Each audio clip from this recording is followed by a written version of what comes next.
Hi, everyone. I hope you can all hear me well. I think we'll go ahead and get started just to make sure that we don't run out of time for this event.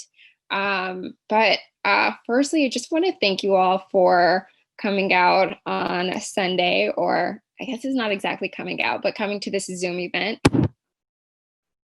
And we have a lot in store for you. The teens worked exceptionally hard on putting this event together. And we have some cool people who are going to tell you about their relationship with the literary community. I am Janelle Williams, and I am the Associate Director of Outreach and Programs at Writopia Lab. And we are a national nonprofit where we run creative writing workshops. Our mission is to foster joy, literacy, and critical thinking in all young people through writing workshops. And so it's always our goal to make sure that we're reaching a large community of young writers. And especially close to my heart are the young teen writers who are so invested in their craft and are really working on trying to figure out how to get their work out there.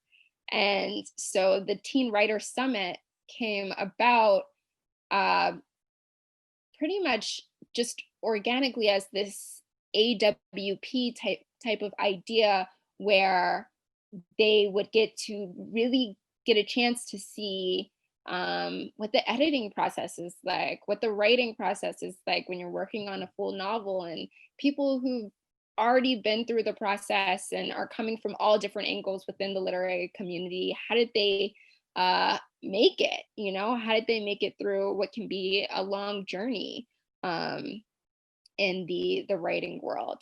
So I would love to introduce our wonderful host, Valentina.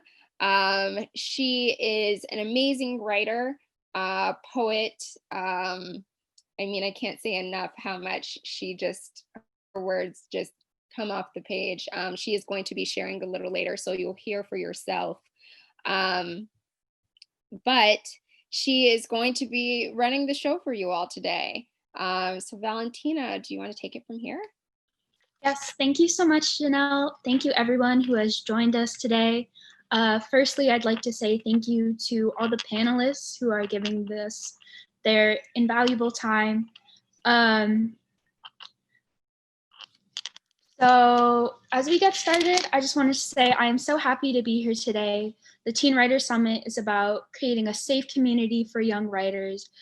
Writing is such an important tool for us, and when we share our writing, we are making sure that our voices are heard. If this year has shown us anything, is that we as teens are a powerful group, and when we speak out and stand up, we can inspire great change. So we wanted to start off with a little icebreaker today. I invite you all to type in the chat something about what makes writing so valuable to you, or if you wanted to say what inspired you to join us today, you can take that time now.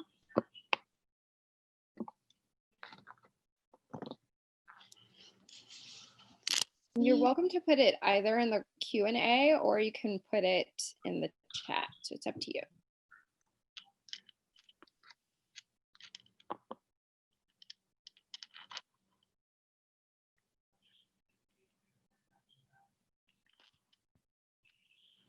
So that's great. We have a few coming in right now. Sophia Hall says writing tells her story. Dominique says that writing keeps him going. Writing gives me a chance to escape. Express emotions. Hello. Hi, Deesha. We have one of the panelists here. Yeah. How are you, Janelle? I'm good. How are you? Good. How's everybody else? I think everyone is great. Everyone is putting in the chat right now what writing does for them. So we've got some really great, they're coming in so quickly, I can't even read them. Writing allows me to live many lives. Writing as a platform to share voices. I think I saw it as a form of activism. helps me express who I really am, vulnerable to my readers. Writing takes me into a world where anything is possible. Wow, I definitely want to read some of your stories. Writing is a way to make me feel happy. I love the one that said writing helps me procrastinate on my math homework. I relate to that a lot. That's definitely relatable. It helps me be authentic, soar through the past and the future, all very beautiful. So I'd like to say now that we did come up with, I was chatting with the teens about like how we could make the Teen Writer Summit like for a cause, like what they would want to try to raise money for, what they would like to fund or kind of see more in the writing community, like how can we help the community? And Valentina, do you want to talk a little bit about the idea that you guys came up with, the scholarship idea? Sure. So we were talking in group one day, and we really decided that we want to make sure that people who are part of the LGBTQ plus community and also people of color, different races, get more of an opportunity to share their writing. I think as we can see, lots of people who are of color or part of the plus community, they really have greater struggles than a lot of us can understand because of the dispositions they put in society. And we would like to give them more of an opportunity to have their voices be heard as well. That's something that's really important to us here at Writopia. So we would like to provide a scholarship to 2 writers to be able to go to Writopia, which is the creative and super fun, productive 12-day camp sleepaway in Poconos in August. At Writopia, writers spend their mornings in an intimate writing workshops led by published authors, produced playwrights, and their afternoons are filled with participating in their choice of over 20 artistic and active electives. Their evenings are at campfires, scavenger hunts, and readings. You can see photos of Writopia on the Writopia Facebook page.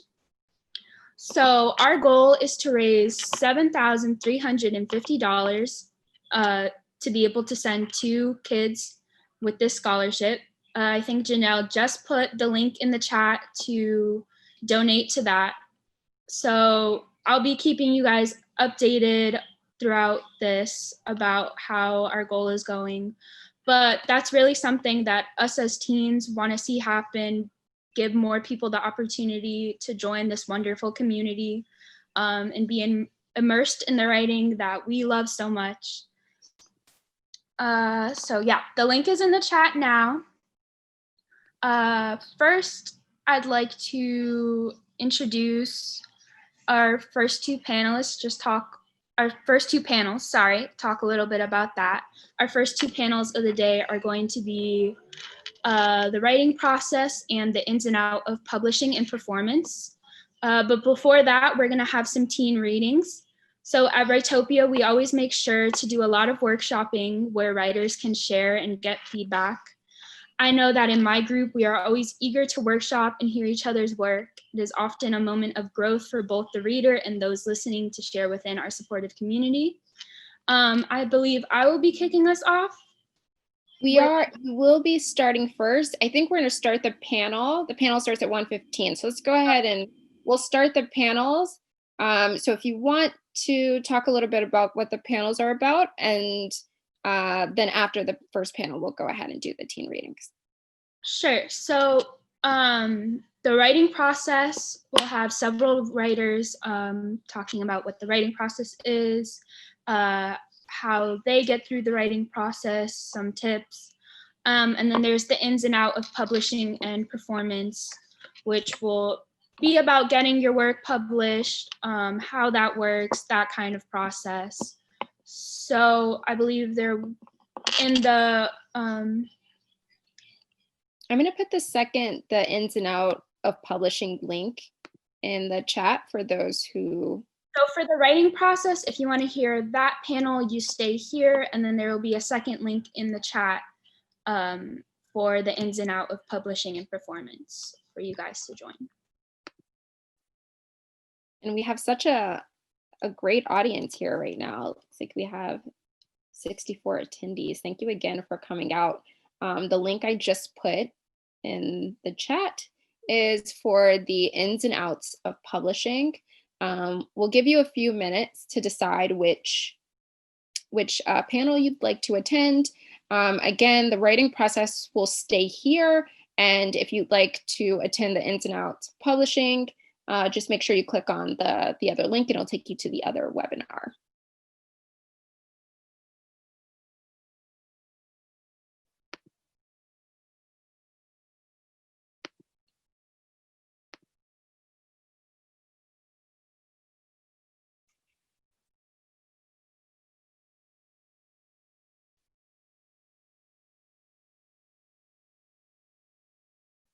I think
Sure, Janelle. I think some people are saying that in the chat that the link for the second room is not valid.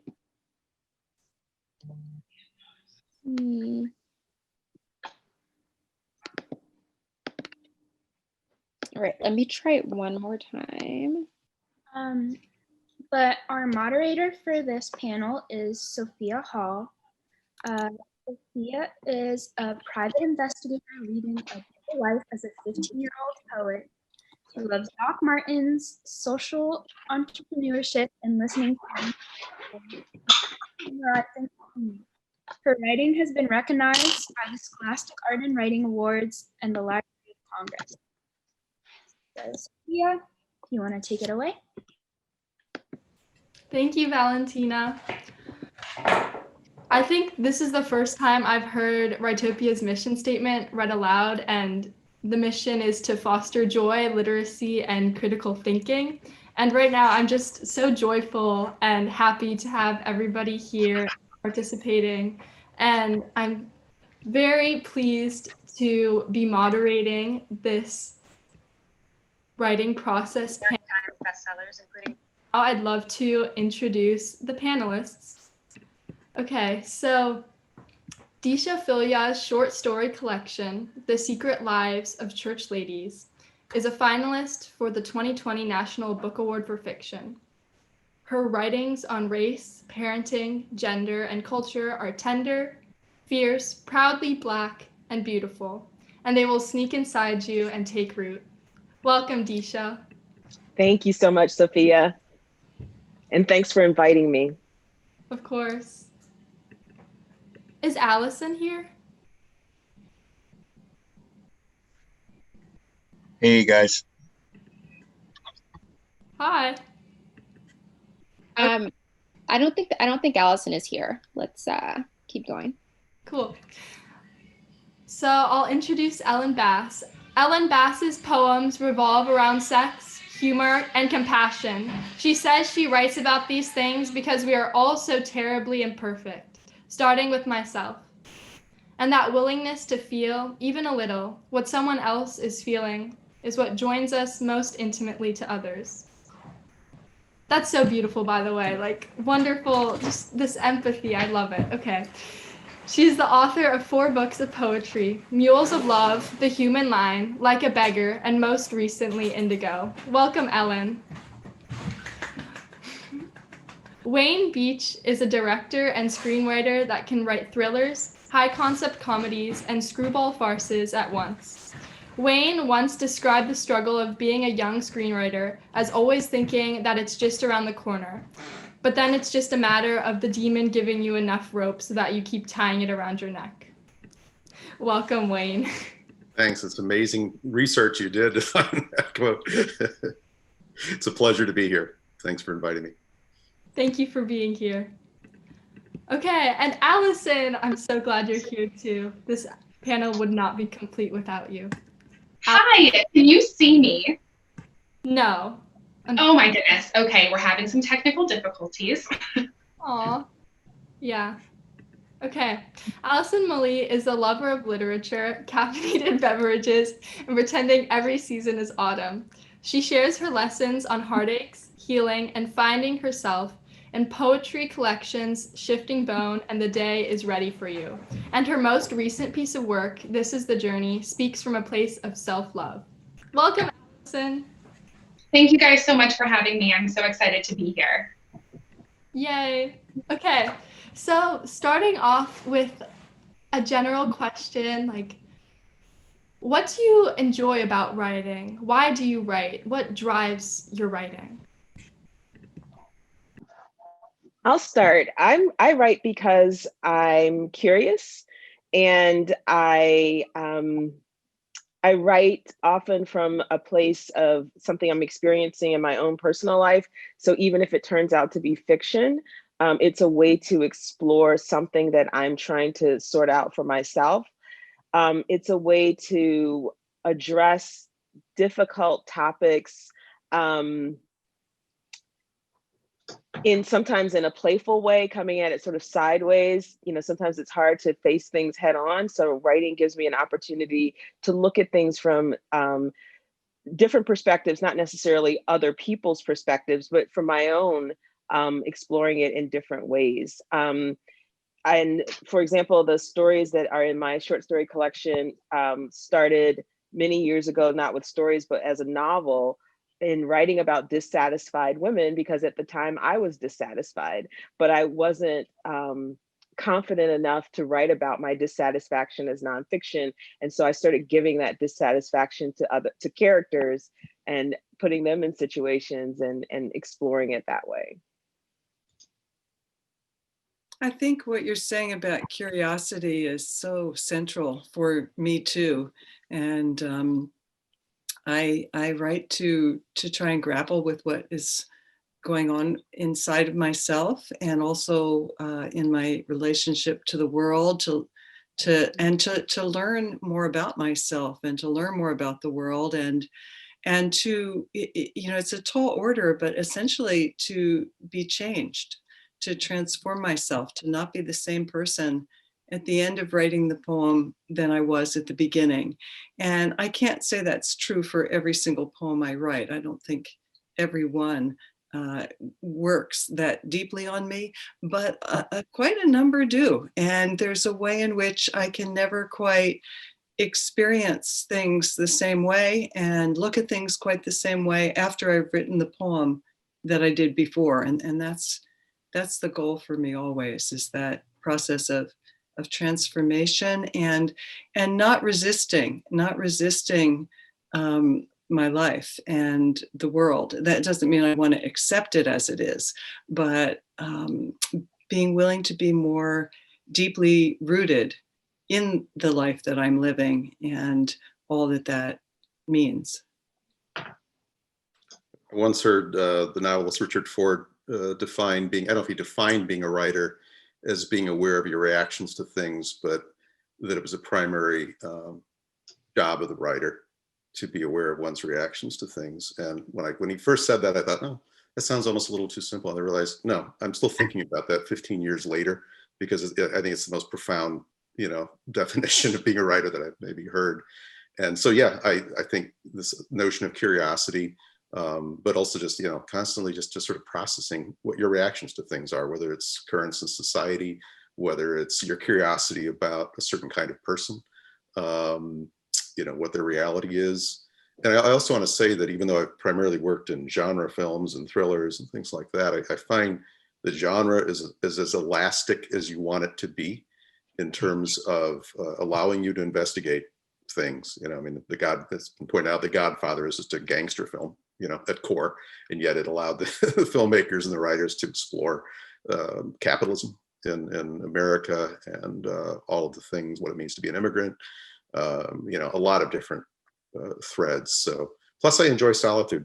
I have to say that's also a part of being a writer, being in my office and have my cup of tea. I've directed, but directing is just like noise and 1,000 questions a day, and it's insane. And writing is like being back in your cocoon. So I like that. I certainly agree with the solitude. I think most people who become writers or are writers have found that they find a lot of themselves within solitude and within that space. I would say for me, writing is a lot of self-discovery. Poetry for me has always been a way to identify things I am going through currently, emotions that I'm feeling currently, and also explore the past a little bit in ways that I might not have been able to at that present time. And so, self-discovery and discovery of the world around us, processing those feelings and emotions and situations that arise within our lives, within relationships, and being able to look at them from different perspectives and sort of establish a baseline for the way that we are feeling and moving through the world. I agree with everything you guys have said. Sometimes when I'm writing, I feel like I'm having a therapy session with myself. And Wayne, your quote reminds me of another quote I learned in 6th grade by Robert Frost: "No tears in the writer, no tears in the reader." And this curiosity many of you mentioned and brought up, and this self-discovery, do you guys have that writing process? Do you have time set out to write? Because I know Elizabeth Gilbert, for example, she writes for 1 hour each day and she sticks to that schedule. Do you guys have something like that, or do you just let inspiration strike you? I would say real life strikes me. I wish I had a daily process and rhythm. I've found that I would sometimes spend more time trying to make a schedule than time I could have been writing.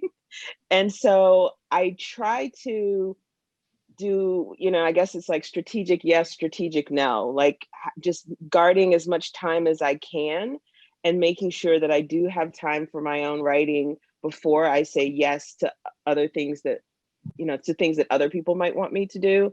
But every single day is different. And it works for me, and I've stopped fighting it. But I know for other people, having a regular schedule is good for them. And so I think that it's important to find what works for you rather than, a one size fits all. And then if that one thing that you think is the way it's supposed to be doesn't fit, then that's when people procrastinate or just don't write. It's like, if I can't write at 7 a.m. every day before school, I can't write. Find a way to get it done, and your way might be unorthodox or it might be different every day, and that's okay.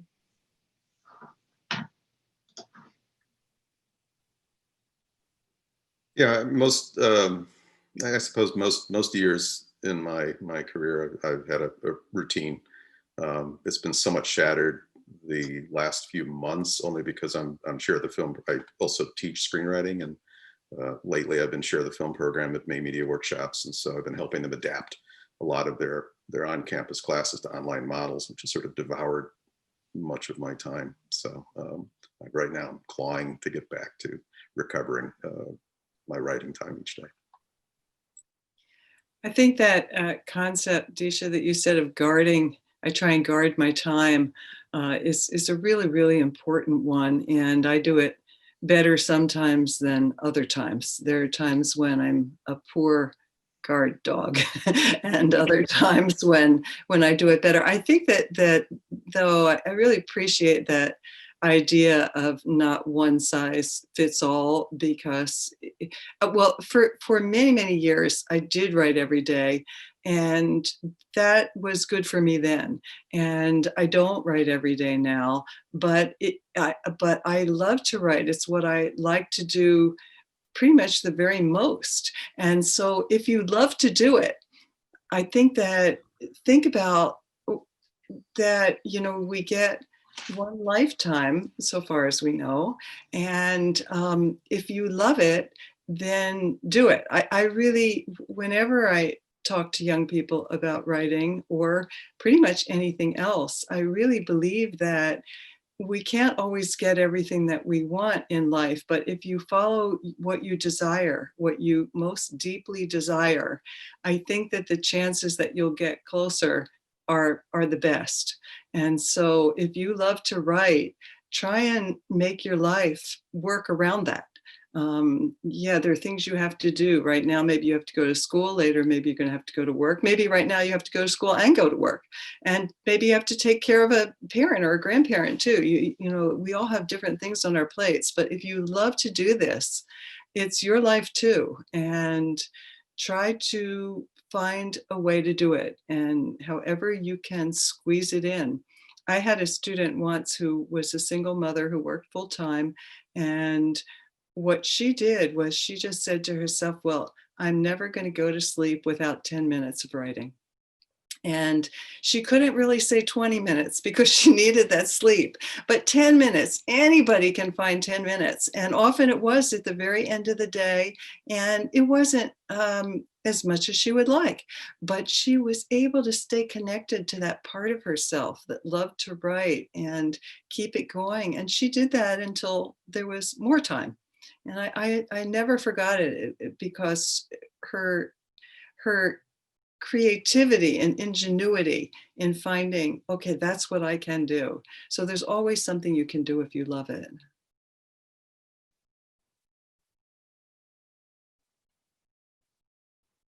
I think something you just said, Alan, really resonated with me, that if you love what you're doing, and I always feel like, there's no such thing as, I don't think there's any such thing as retiring if you're a writer, no matter, what age you are. It's just something that you wouldn't have started doing unless you have to do it.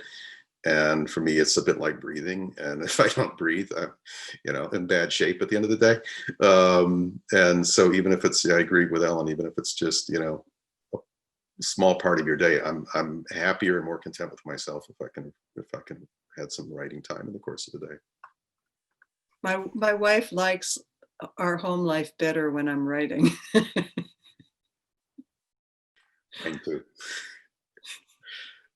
I remember before shutdown happened, I was at the National Museum of Women and Arts in Washington, D.C., and they have like poetry panels every month. And I heard this poem. It was about Berthe Morisot, the Impressionist painter, and she was famously a woman, and it was about how she was also a mother and how she would the poem focused on how she was painting, and then to clean her brush, she used her breast milk to clean off her brush, and it was really funny. Like the things you do just to do your craft. That is amazing. I guess this question applies more to Deesha because they write more longer pieces, but I struggle with writer's block as well. So how do you stay motivated to finish a piece or keep, like, do you ever feel like you're in a slump? And if you are, how do you get out of it? So usually if I'm struggling with something, and slumps can last 15 years, the novel that I'm working on now, I started a long time ago. And in the meantime, I've, written 2 other books since then. So just because it's a slump doesn't mean that you're not productive. But there's usually some reason why I'm not writing, the thing that I started writing or the thing that has the deadline or, whatever. So usually, if I'm, I almost don't use the word slump. Usually when I stop, I've lost interest. And just like the tears in the writer, tears in the reader, if I'm not interested in it, I can't expect that readers are going to be interested. And so I pay attention to that. And it's usually not something that I can force. And so sometimes it's enough. Sorry, I have a pug with bronchitis. So if you hear this sound, so sometimes if I feeling like I can't keep going because I've lost interest, I can either think about tweaking what I'm working on and trying something completely different with that same story, or I can move on to something else and then come back to it. And I think that both of those are really valid.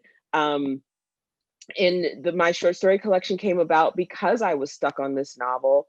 And it was my agent's suggestion that I pursue. I'd been writing these short stories. She saw the connection between them and called them church lady stories. I wasn't thinking of them as church lady stories.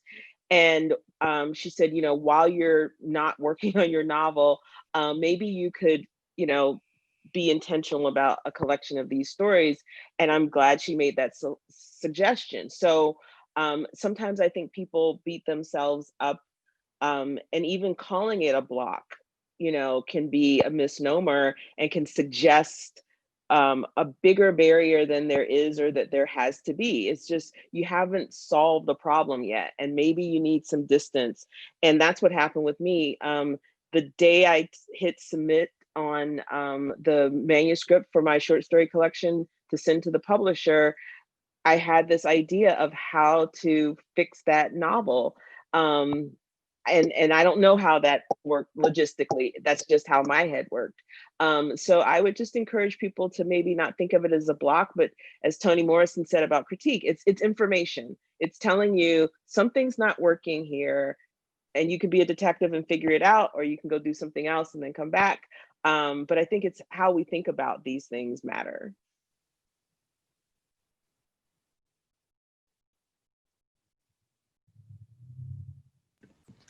What you said about taking a break, I'm starting to study and take mock ACT and SATs, and like the number one thing they say, if you don't know the answer to the question, save it for later, just move on. And then I find when I'm taking the test and I just flip back, the answer is just right there in the question. It's like a light bulb moment.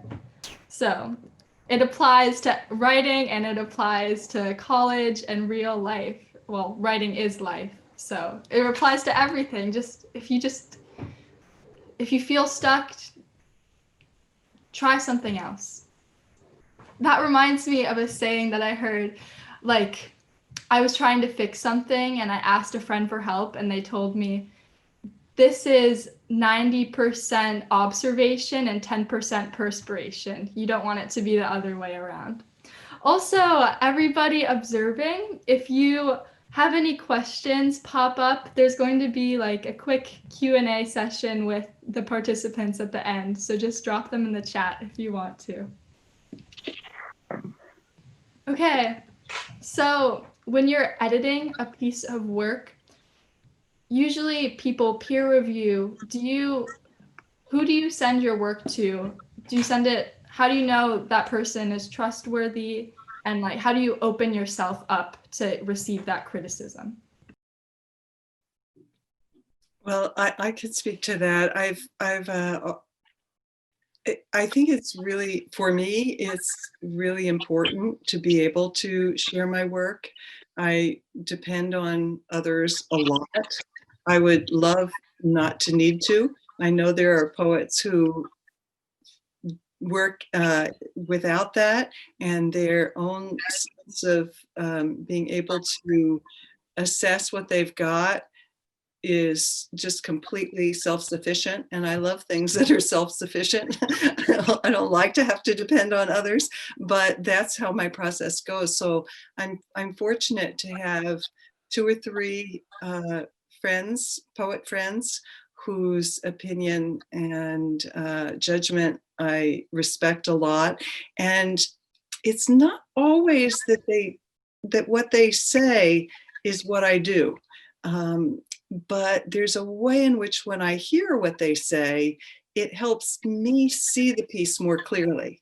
And sometimes in the moment they're saying it, I think to myself, yes, I'll do that exactly the way they're saying. And then I go to do it, and that isn't really quite right. But somehow in that back and forth, it's helped me see it with fresh eyes, because I'm sometimes the solutions that they think of aren't my solutions, but the problems are definitely the problems.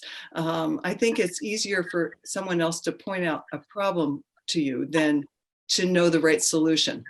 I sometimes call it the point and grunt method of giving feedback, that somebody will say, this is the problem right here in your poem. And they don't have the problem right, but where they're pointing, the location is often right. There is a problem in that area. And it would be almost as good if they just pointed their finger and went, because what they say doesn't matter as much as that location. But I also, even though I would like to just have pristine judgment inside myself, that back and forth, it also builds community.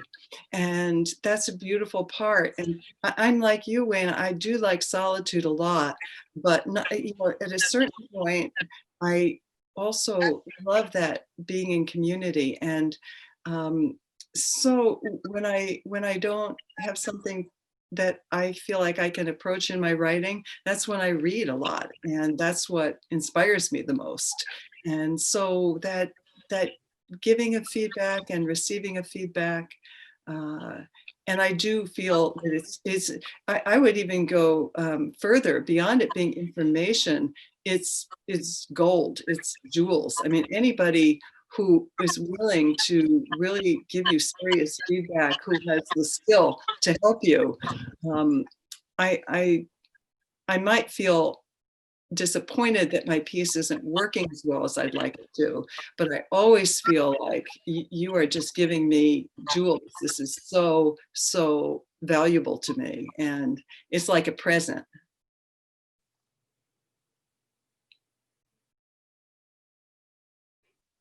I'll build on that. The first time the person who became one of my mentors read this novel that I was working on, I said all the right things, right? I want you to give me honest feedback and so forth. But secretly, what I wanted was for him to tell me it was good, because we want that validation. And he, he's old school. He printed it out and he marked it up with a pencil. There was none of this Google Docs and, that kind of thing, or track changes. He actually took a pencil to it. And initially I was devastated because I really thought it was really good. And it needed a lot of work. It was a draft. Of course it needed a lot of work, but I was new. And so, this is what we do.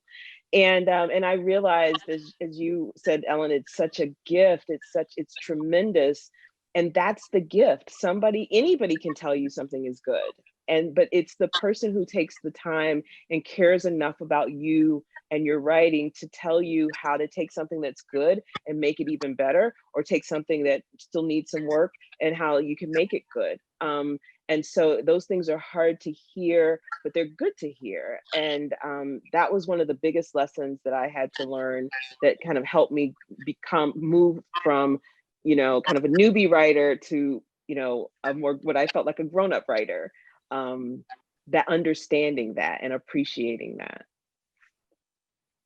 I would say that's the most vital conversation you can have between somebody who is editing and reviewing your work, and then receiving that and being willing to understand that, okay, this does need some work. It does need some love. I do need to put some more time and energy into this. I always say to anyone, to a peer, to an editor, to a publisher, whoever's reading the work, please be brutal and honest, because I want to know. I cannot get better in my craft. I cannot become a more successful writer in my own terms, just meaning that I feel myself in my work and in my poetry. I can't get there if I don't know where the problems are, and if I don't know how to move beyond where I am currently. And oftentimes we look at our work and we say, I did a wonderful job. That first draft, yes, excellent, send it off. What a wonderful thing it is. It's my baby. I've poured my heart and soul into it. But then, the edits come back and we see, ooh, okay, but it's hard to point that out yourself. It's hard to see the work that you've spent so much time on and you've poured all of your heart and soul into, and then see, okay, here are the problems. Here's where it doesn't add up. It's hard to see that for yourself. So I 100% agree with you. That dialogue, that back and forth is very, very important. It's so good to see your face and that you got your picture, which is great. I'm sorry about the phone ringing. My bad. Oh, you're fine. Okay, Alison, you're known for your quotes as well as your poetry, and I commend you for mastering the skill of economizing language. So how did you go about practicing that? So I started sharing my writing on social media as a way of just sharing my work with people. I started anonymously so that, because at that point in time, I wasn't letting my family read my work. I hadn't even let, friends, significant others read my work. It was a very private thing. And so I started anonymously. I thought this would be a wonderful way to share my work with people, see if anybody else maybe connects with it or maybe has feedback for me. And at the time, there wasn't a ton of poetry online. There weren't really spaces for that. So it did become a wonderful community of people who were sharing their work. And, we were able to kind of feed off of each other and share things together. And it was a great community of poets and artists who were just sharing kind of snippets of their work. And as that sort of evolved, my writing was changing and becoming more of my voice and less of, the writing I had learned growing up and the kind of poetry that you're taught in classes. And I found that through social media, the attention span is so small. And so, you're scrolling through things, you see photo after photo after photo. It's a very small window. And I wanted to create work that could evoke emotion in a very short amount of time. And so one of the beautiful things about poetry as a whole, but then short poetry and, whether it's a quote or a snippet from another poem or a line taken from a longer piece, if you are able to say a lot of things in very few words, I find that you are able to reach people that may not otherwise read poetry, that may, think of poetry as a dying art form, or may not have had any context for poetry, especially modern poetry, unless it was taught in a classroom. And so what a beautiful way to introduce a younger audience to poetry. And I have found that introducing people to poetry that way allows them to also be interested in the greats and be interested in longer form work. And, that's what people will find in my books and things like that. But for the context of where I typically share my work, the shorter pieces are really what snag somebody's attention. Thank you. I never really thought about like the attention span on social media and how that affects writers trying to get noticed. And when everyone is writing a piece and you've been editing and you've been revising and you feel like you're done, but then like at midnight you go back and you're like editing again, how do you know if you're just truly finished? How can you just like look at a piece and be like, oh, it's done? Do you ever get that feeling? Sometimes yes, and so go ahead, Ellen. Go ahead. No, you go. You sure? Okay. Mm-hmm. Sometimes yes, and sometimes no. Sometimes there, some pieces just, kind of come together and there's a sense of satisfaction. And other times, you'll pick at it forever unless somebody just takes it away from you, and so having a deadline that you're writing to, sometimes that's just it. The deadline has come and you've got to send it on because somebody's waiting for it, or you're entering a competition, or you're submitting to a particular issue. So for me, it's a lot of external parameters that kind of force me to stop. And then other times I do feel like it's done, it's just a feeling. I think this relates to a question I saw in the chat that ties back to what I was saying earlier about wanting someone to tell you your work is good. How do you know when it's finished? How do you know when it's good? How do you know when it's good enough? And those things are so subjective. And they're also, good is just way too broad to be useful. And so, but again, not unexpected when you're a newer writer, as I was at that time, and wanting someone to tell me it was good. And I think the way that you kind of solve that is really, it's interrogating yourself.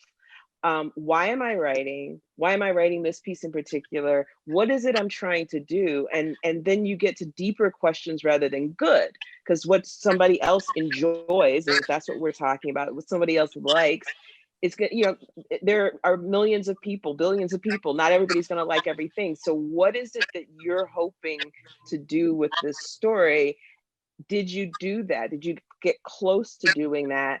Do you feel good about it? Are you interested in it? If it's a humor piece, did you laugh?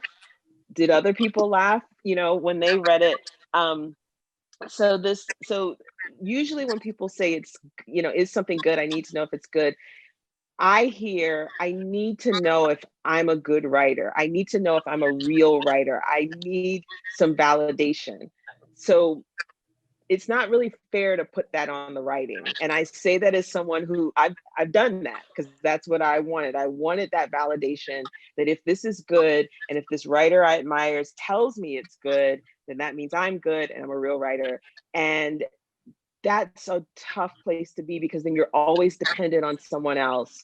And this publishing, like all of life, is in every industry, is fickle.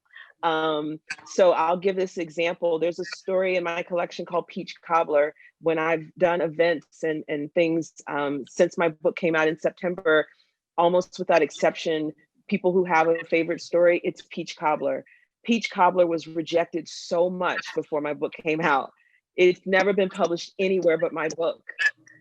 It's the same story, but it got rejected, but now it's in a book that's nominated for the National Book Award. So think about what you want to do.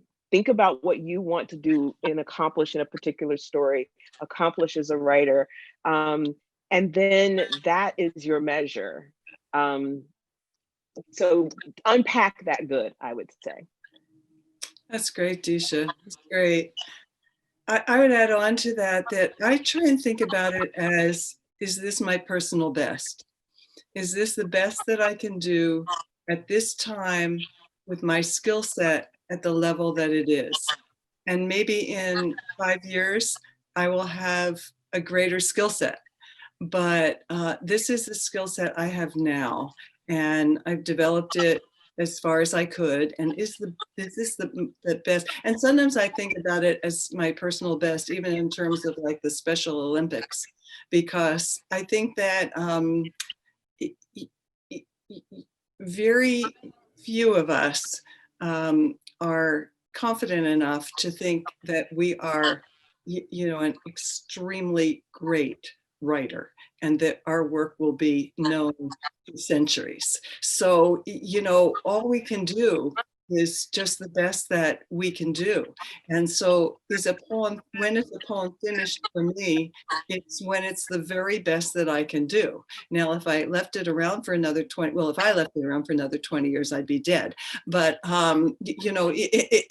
even anyway, if you left it around for another 20 years, then you're not an active writer, and you're not participating in the community of writers. So at a certain point, you have to say, this is the very best I can do. And I've published poems in anthologies and magazines, and then revised them further after that. I mean, I was just giving a reading from an anthology recently, and I looked at the poem and I went, oh my God, this is the earlier version, and I hate this version actually at this point. But I had to submit it, and then I had forgotten how much I had revised it before it came into my book. And I said, could I please read the version in the book? And they said, sure, go ahead. But that's just kind of the way it went.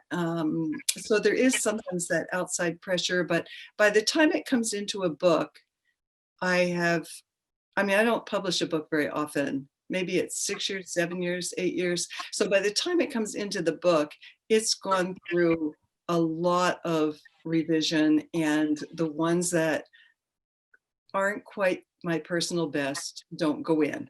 So by the time it's in the book, I'm pretty happy that it's not that I'm happy that I'm good. I'm happy that this is the absolute best I can do. And that's the standard. Thank you so much. Your answers were so beautiful. I love, Deesha, how you mentioned not relying on others for that validation, and knowing that this is the best you can do at this point. And maybe in the future you'll be better, but right now you've come this far. So we have some questions in the chat, Viola. I'm a script writer, and the hardest thing for me is actually getting other people to visualize the story I'm telling through dialogue. How do I write a script in a way that people can visualize the story and also understand what is happening? Great question. When I write a script, I actually have a very visual style in writing a script. I don't use a lot of camera angles, but I'm describing what I see in my head. And it's like I'm describing the movie I've just seen. And I think the screenwriters who, on some level, I'm writing the film, I'm directing it, I'm editing it, even though I'm just at the keyboard. So it's really, there are certain writers who have a very, very visual style. Perhaps look at some of their scripts. William Goldman is a very famous screenwriter, has written books on screenwriting, but he has an incredibly visual style in the way he deals with a page. There are other writers who have no visual style. Aaron Sorkin, brilliant dialogue writer, but really relies on directors and others to bring a visual imagination to the scenes. So I would say, read a lot of screenplays and really just sort of take ownership of how you see the scene in your head. Economy is really important. You don't want to over describe things. I think a reader's eye reading a screenplay should read it no more than the amount of time it would take to watch that scene. So economy is really, really important in how you describe things. Yes, Viola just said thank you in the chat. So my pleasure. Awesome. When Mason says, when I write, how can I flesh out the characters better? What kind of techniques do you use to make characters more detailed, seem more alive, more real, and also likable?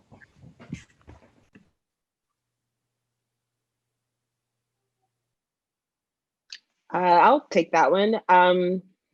There are a lot of different things you can do. One thing that I've done to flesh the characters out and get to know them better is I either interview them, treat them as, a person that I'm, interviewing for, say, a feature in Vanity Fair, What do I want to know about them? Or I take two characters and I have them interview each other or ask each other questions, and see what I can find out that way. I also have a template, and you can find these online, where it's like a character sketch where it asks you all sorts of things. You know, what does their character look like? What's their age? Pet peeves, what kind of neighborhood did they grow up in versus what kind of neighborhood they live in now? Who's their best friend and why? What's the thing they fear most in the world? You know, so there are all those kinds of things that you can, I think of it as like an interrogation of the character to find out who they are. And then when you know them pretty well, then you'll know what kinds of things they're going to say when you put them in a scene, or how they're going to react to, you know, the dilemma that you've given them.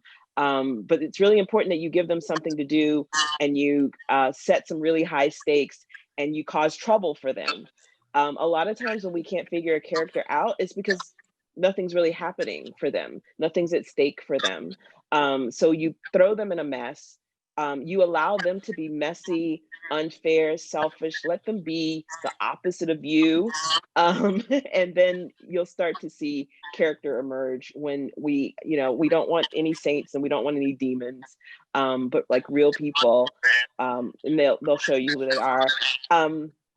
And there was another part to the question, or at least that I was going to address, about what was the second? There was like a second part, maybe. Like, how do you make characters more detailed and likable? Just like likable. That was it. I would ask, why do you want the character to be likable? Think about some of your favorite characters or memorable characters. They're not likable. They might be they're characters that aren't likable, but they're fascinating. Like you want people to feel something about your character, and dislike is a feeling. What you don't want is a character that people don't feel anything about. You may be getting at like sympathetic, making it so that people sympathize with your character. And that's tricky because some people will sympathize and other people won't. But ultimately what you want is for people to be very clear about what's important to your character. And then your reader gets to feel whether they like that or not. But I would say aim for clarity and for readers to feel something other than apathy. Okay, thank you so much, everybody, for writing in your questions. Unfortunately, we have run out of time, even though everybody had awesome questions, and I wish this panel could just go on for hours so I could keep talking and having this wonderful conversation with these writers. I'm so happy to have engaged, and I hope everybody else has learned a lot and hopefully have like a greater writing process and a better understanding of not relying on other people for validation, and that you are a great writer. You showed up. Right now you're putting in the work. You're doing it. So good job for everybody. Thank you so much. Thank you. This was fun. Thanks. Yeah. This is great. Thanks for inviting me. Yeah. Thank you for having us. Thank you, Deesha, Ellen, Allison, and Wayne. Bye. Take care. Thank you so much for coming. Thank you so much. And I want to say that we have upcoming next readings from some wonderful teen writers. We're going to give everyone a minute or two to come back to this Zoom webinar. But panelists, that was amazing. If you're still here, thank you so much for coming. And Sophia, you did such a wonderful job moderating. That was beautiful. We'll just give everyone a second to come back.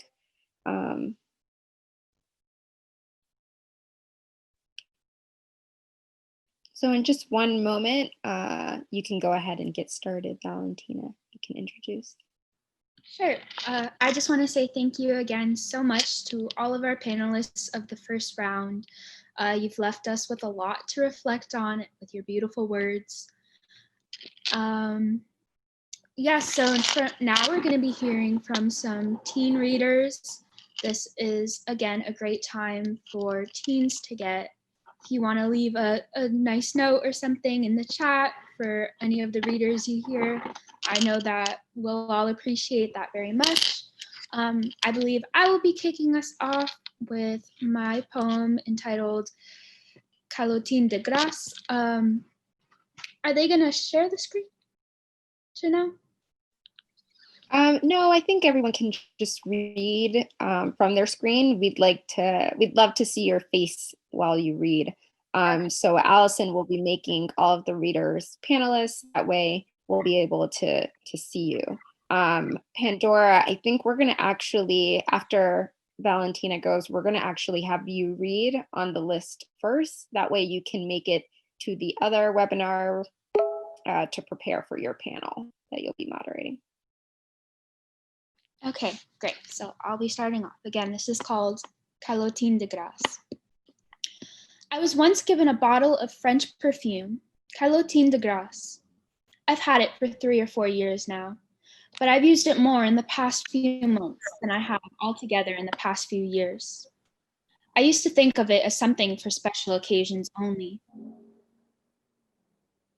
That I didn't enjoy living life that way, pretending certain days had more value than others. I wanted every day to be a special occasion. Every day an important day where I got dressed up and put on my best perfume, did my makeup, and felt good about myself. Not because I am going anywhere or doing anything, but just because I am me and I deserve that feeling. Calotin de Grace lives on my skin, teaches me what it means to be a woman. I no longer hide behind dress codes or unscented soap. I no longer feel the need to be hidden, disappear into a crowd, blend into a scene. Pink hair, red lips, glitter nail polish, the way God intended me to be. I'm 6 feet when I wear my platform Mary Janes. I wear poofy dresses because I've learned not to be ashamed to admit that I do take up space. Blue eyeliner, purple blush, I no longer speak in a hushed tone because I have a voice for a reason. And just like no day deserves more than any other, no voice has the right to speak over me. Yes, I curse sometimes because a girl's gotta do what a girl's gotta do to get her fucking point across. Thank you. So I just want to say that for me, getting to share is such a wonderful experience to put my writing out there. It definitely makes me feel heard. I just want to say good luck to all of our other readers. I know you're going to do amazing. I can't wait to hear what you guys have to say.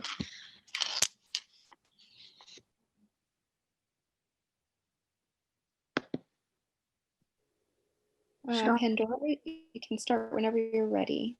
And then just go down the list of first readers. Everyone should have, should know where they fall on the lineup. Cool. Okay. Red dot. Free of charge, you enter the cool blank room. Minimalistic. You reflect on the red dot, all alone on the blank canvas. Wow. You hear a stranger whisper just loud enough for everyone. You nod your head as if you understand. How the fuck did a meaningless red dot on some random board make it into here? You walk past looking back. Clever asshole. You never realized, but that was the meaning. A slap in the face to everyone who didn't think of it. Look closely and see the underlying meaning, the guide says while stopping at a urinal. A urinal, turned on its side. Like everyone else, you pretend to understand. Overlooking the sea of absent-minded nodding heads, the security guard chuckles, knowing how stupid you all look. You stare blankly at the guard. At this point, he could be a part of the gallery. They'd call him something ridiculous, like eye art. Something about a security guard in an art museum makes you think you can't say the word steal. Or even steal. It's like how you can't say bomb in an airport. You realize how often you use the homonym. Maybe that's the point. Or maybe there is no point, and maybe he's just a fucking security guard doing his job. And maybe the red dot is just a red dot. You don't get every piece of art you see, and you feel like an idiot, but that's okay, because everyone else is one too.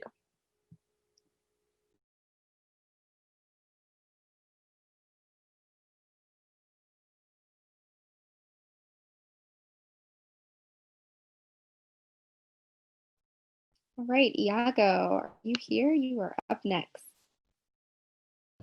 Hi. Here's to La Ciencia Emigrante after Ijeoma Omabinyuo. Here's to all the PhDs who replaced their pristine labs with taxis amarillos. Here's to the former professors who took jobs outside of science in strange countries solo para mandar dinero to their families. Here's to the académicos who left it all behind to publish artículos in a foreign language, but still dream in their lengua natal. Here's to the low-level technician who used to run her own laboratorio back home. Here's to the researchers who push against the fronteras of knowledge, only to be told, go back to where you come from. Here's to the woman who chose to do science in another land, en una cultura diferente, mi mamá.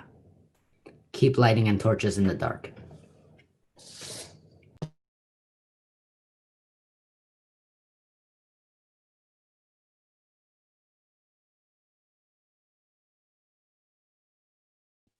Avery?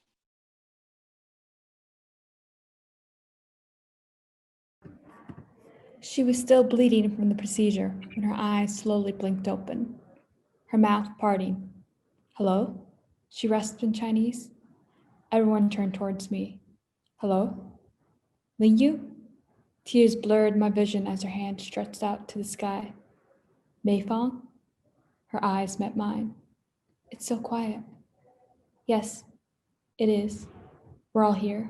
Your sisters are here. Sisters? She glanced around, looking at everyone. Oh, I see. We're in the field of red flowers now.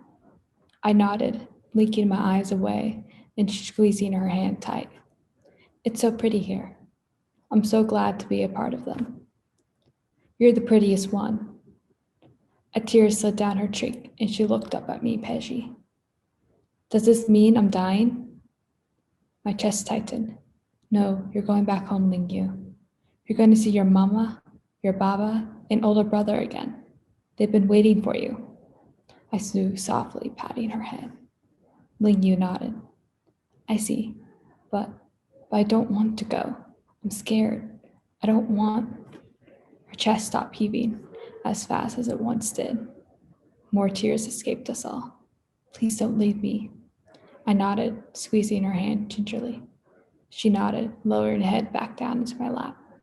Her breathing slowly slowed down into an endless last thump and forever stopping. I released her hand, watching it fall limply. I let a loud cry out, my tears, my sweat, and Linglu's blood soaking through to my bone. Yoko leaned forward and gently set Linglu's eyes shut. She's in the land of dreams now.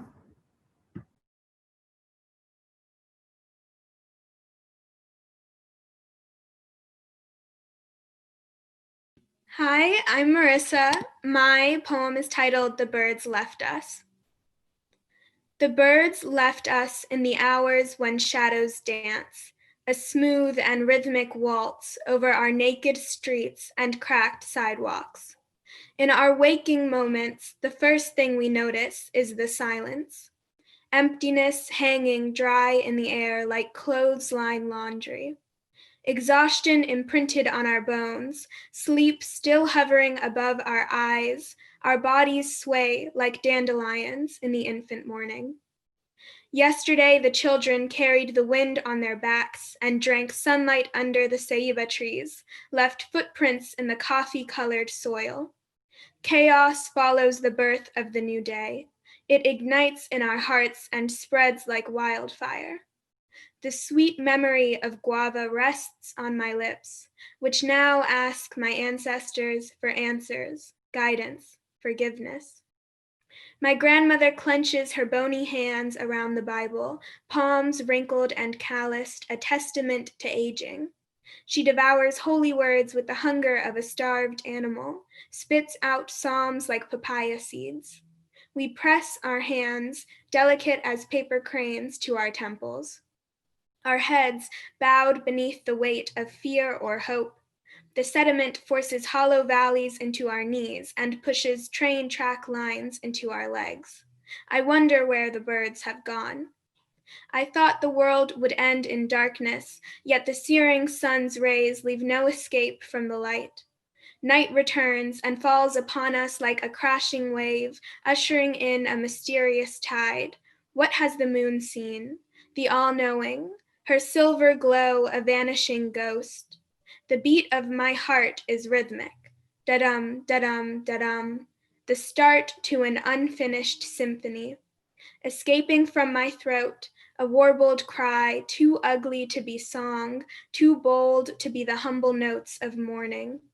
I feel a brush against the cage of my ribs, a flapping, a forceful push, something like feathers, something like wings.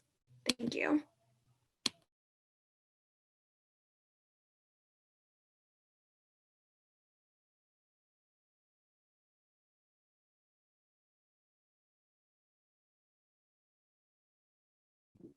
Elle, and then Zoe.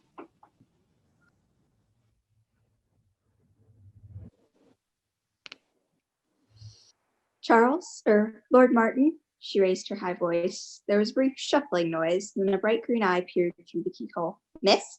Asked a young male voice with an upper-class accent, usually called the Queen's English. Hello, she said gently. I'm the doctor's daughter. Actually, her dad was not a doctor, but a mage charged with eliminating dark spirits. Lord and Lady Martin had been attempting to cure their cursed child for years. My father won't hurt you, Erin said. She didn't think the boy behind the door was evil, but wanted to see to be sure. So you know, I'm not human, not even close, Charles said. In the doorway was a boy with bright green eyes and gold blonde hair, also sooty gray cat ears on the top of his head, and a furry gray cat tail waving behind him. Oh, Erin exclaimed, you're a cat boy. She realized the boy wasn't mortal at all, but a cat boy with 9 lives, only one of them partially lived. She'd seen cat people before, but they were usually hundreds of years old. She'd never met one her age.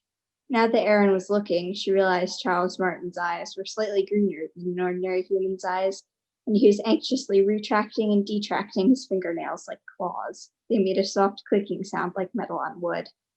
Families who have been kind to cats are gifted with members of the cattish, or cat boys and cat girls, she said matter-of-factly. What? He asked in distress and let out a small mew. Charles blushed and cleared his throat.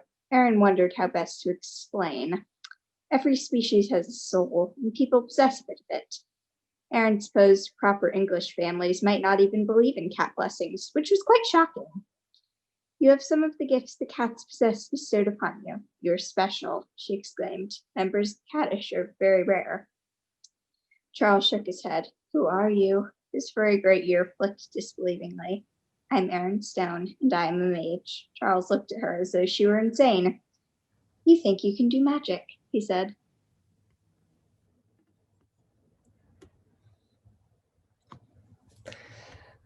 Hi, my name is Zoe. This is called Mud Angels. There's a certain melodrama that can't quite be filtered out of the air come dusk. It rattles the chambers of my lungs and attempts to excite something unnamed within my steady veins. Then the heaviness empties, and it was the clouds holding their breath. So now it is raining. Naturally, it is time for a tea party, so I delicately pour 2 cups of chamomile and sit on the edge of my bathtub, talking with the mirror, and occasionally to the reflected mouths, whispering in the tiles gathered around my toes.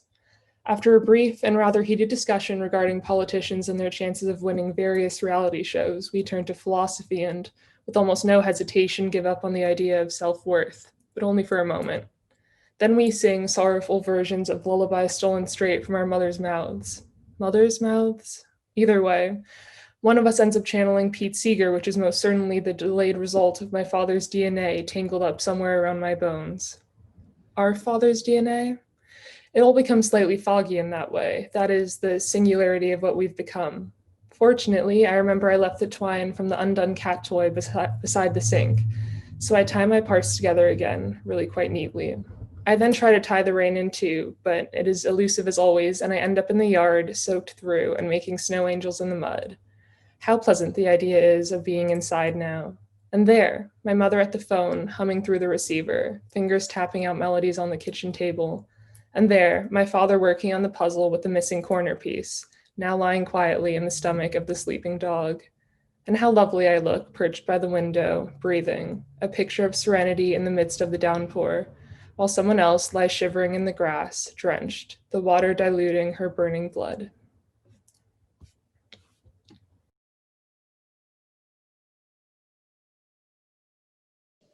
My name is Hattie, and my poem is called The Sketch. A scratch, and I can feel the outline of my face, a sketchy oval, not solidified with ink, yet, but it's feeling all the same, bringing me from the white void of the paper. Another scratch, and my eyelid takes shape. I move my newborn muscle around, but can't open it all the way until scratch. I can. I blink, with my one eye, colorless and gray, unmoving light reflecting off its shiny surface. And there's my neck, muscled and strong. You can tell by the few extra lines that aren't there on a real person's neck, but on mine they mean muscle. I become aware of the cool texture of a collar, resting on my shoulders, light and flowing, falling down my chest. You can tell I am female now, and the scratching stops for a minute, and I wait for more to come, telling me how I should feel, telling me what I should say. It's hard to be a drawing, yes, but at least I don't have to make choices for myself. My eyebrows are drawn, and then I am concerned, maybe surprised. My mouth pulls into a smile. I am happy, grateful. A tear blooms at the tip of my eye, and I am overjoyed. A bruise falls onto my cheek, and I am hardened by pain. I am many things, you can tell, by the millions of random lines, most of which are not even well drawn, that somehow come together to create a picture that those who observe can recognize as a woman, strong but happy, fearless and proud. My hair lifts up into a ponytail, and I don't need an introduction. You can tell what I am, who I am, what I feel, and maybe you feel what I feel too. And although I know I am not real, I am real enough to you.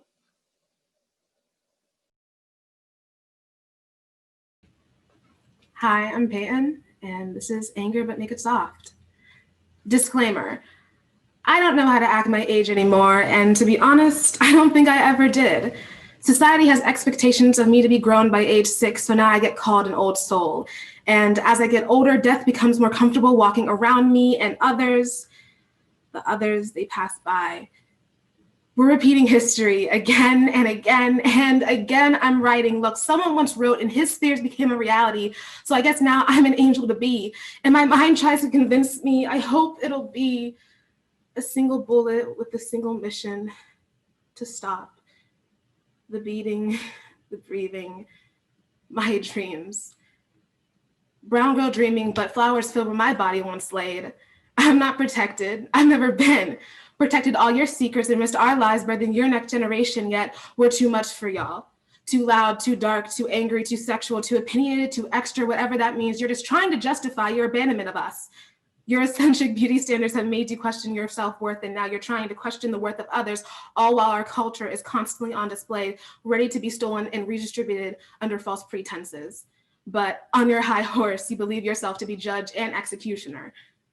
Okay. We will never be your trophy white wife. Trust me, I don't want to be a collection item you can show off to your friends, just seeking their approval to fit in. Meanwhile, we hold you up as we do everyone else, and you take from us. Push us down and tie our hands behind our back, tape our mouths shut to keep us questioning ourselves. But you whisper in our ears in the middle of the night, a song of sweet unity.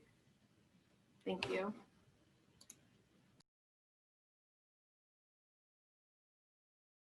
Hi, I'm Josie. I'm going to be reading a poem called Belvedere.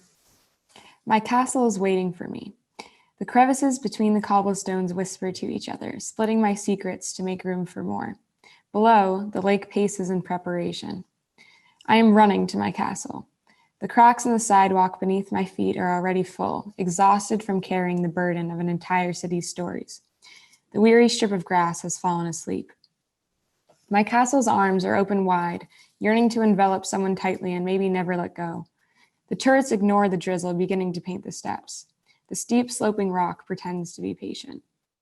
If the castle listens carefully, it can hear my subconscious calls piercing through the enchanting cacophony of the meandering silence, pulling me closer and closer to my throne.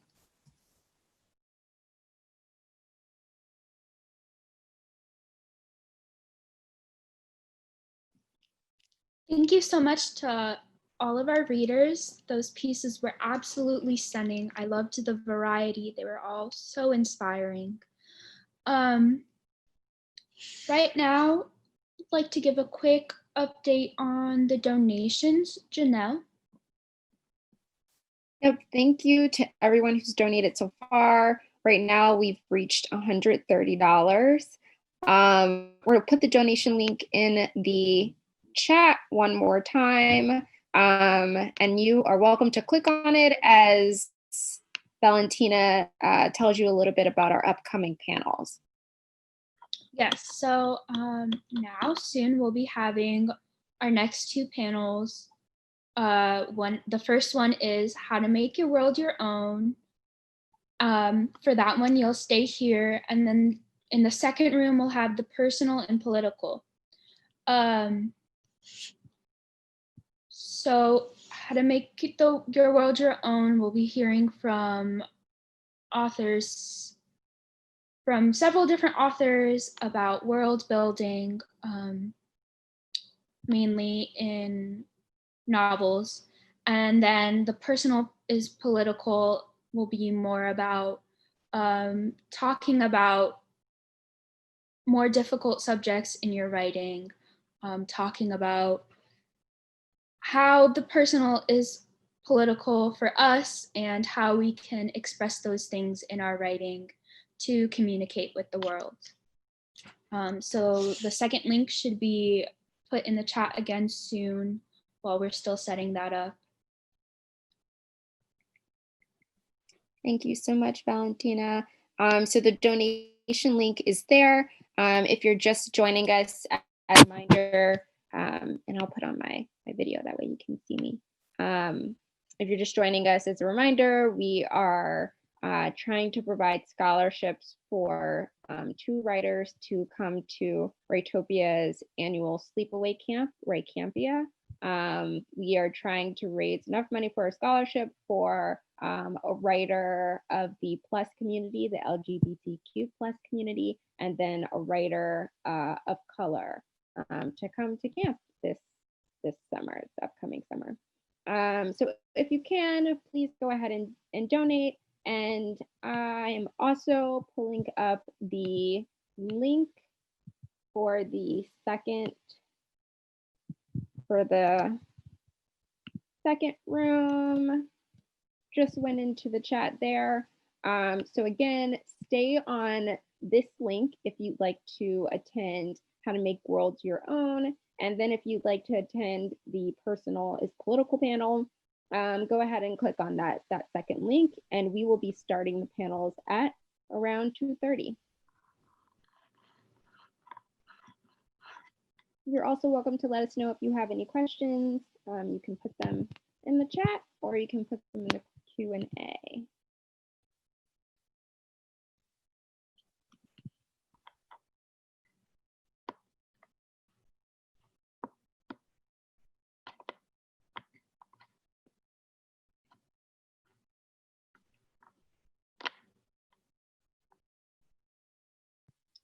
We are just giving everyone a minute to show up, all of the panelists a minute to come in, and then of course everyone to get into whichever space they would prefer to be in. So we'll get started right on time.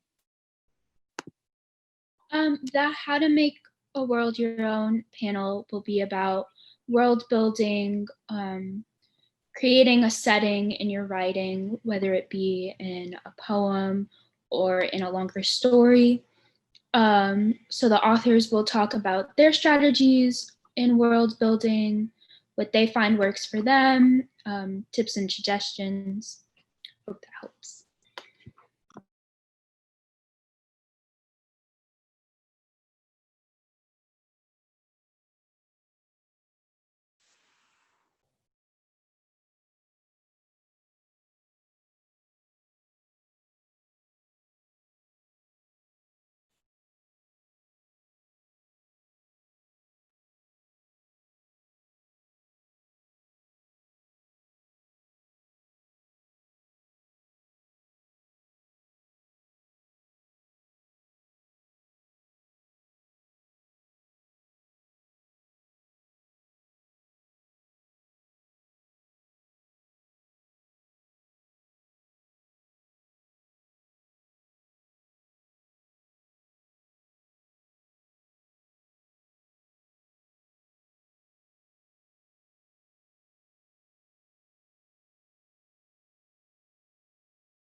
While we're waiting just a few minutes to start, if you are a panelist, I think this might be a great time to go ahead and turn on your video just to make sure that it's working. And if you also want to just say testing to make sure that we can hear you, that would be great. Hi. Testing. Hi. Perfect. Great. Right. Thank you so much. So we'll just give it 3 more minutes and then we'll get started.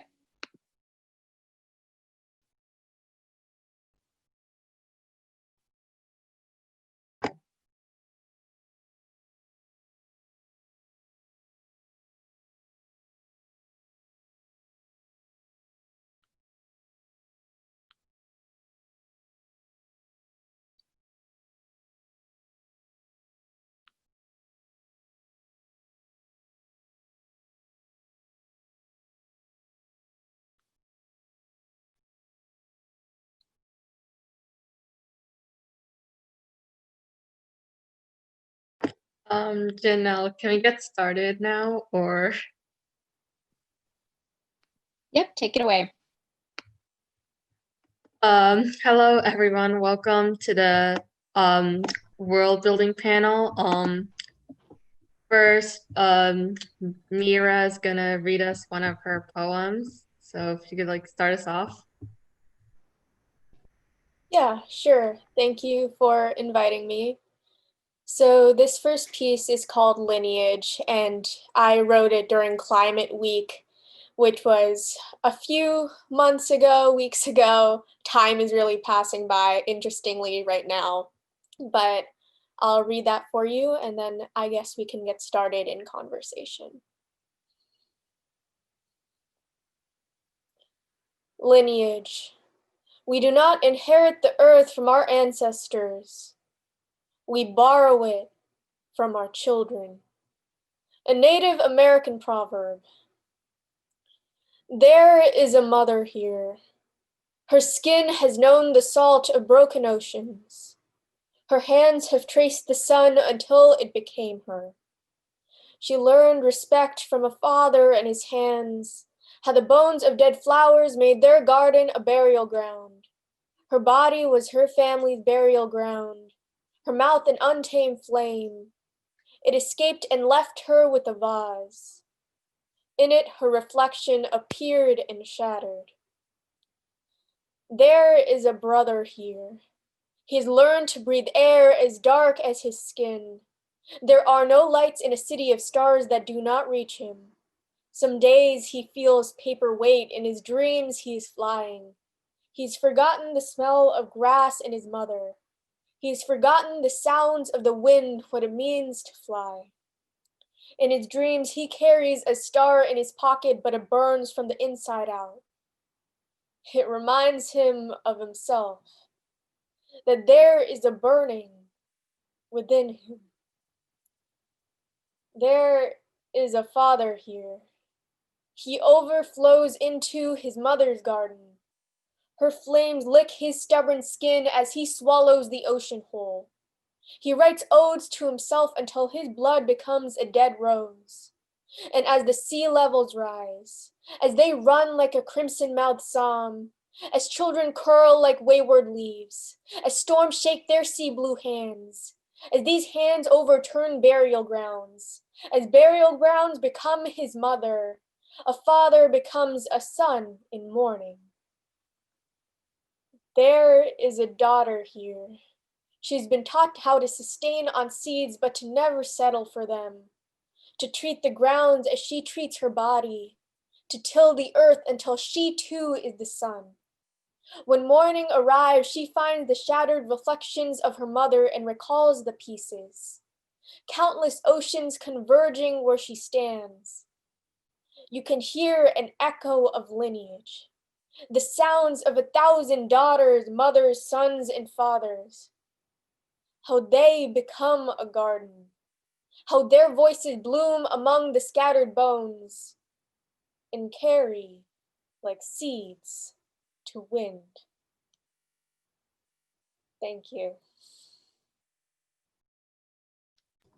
Absolutely beautiful. I love that so much. So wonderful. I love your language. Now we're going to read short introductions for all of our panelists. Before we do so, do all of our panelists like want to go around and like say like their pronouns and like the way they would like prefer to be addressed?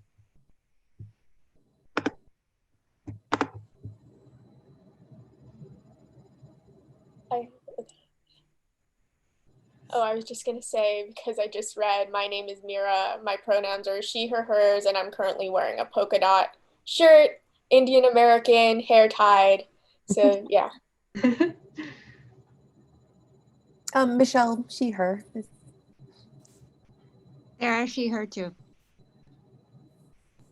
Donna, she, her. Okay. Let me just pull up my questions here. So to start off with like introducing our panelists, yes. Sarah Mlynowski is a New York Times and USA Today bestselling author and is an accomplished fantasy fiction author who's written a wide variety of bestselling novels across a range of age groups from middle grade to young adult to adult. Her middle grade fantasy series, Whatever After, is a fractured fairy tale series. She has also written another fantasy series called Magic in Manhattan. Her young adult book, Give Me a Call, is urban fantasy. Jordana Frankel is the author of 2 young adult dystopian novels, The Ward 2013 and The Isle 2016, and is currently at work on a fantasy novel for adults. She holds an MFA in creative writing from Hollins University and a BA in creative writing and literature from Goucher College. I'm not sure if I'm pronouncing that correctly, where she taught as the Kratz Writer in Residence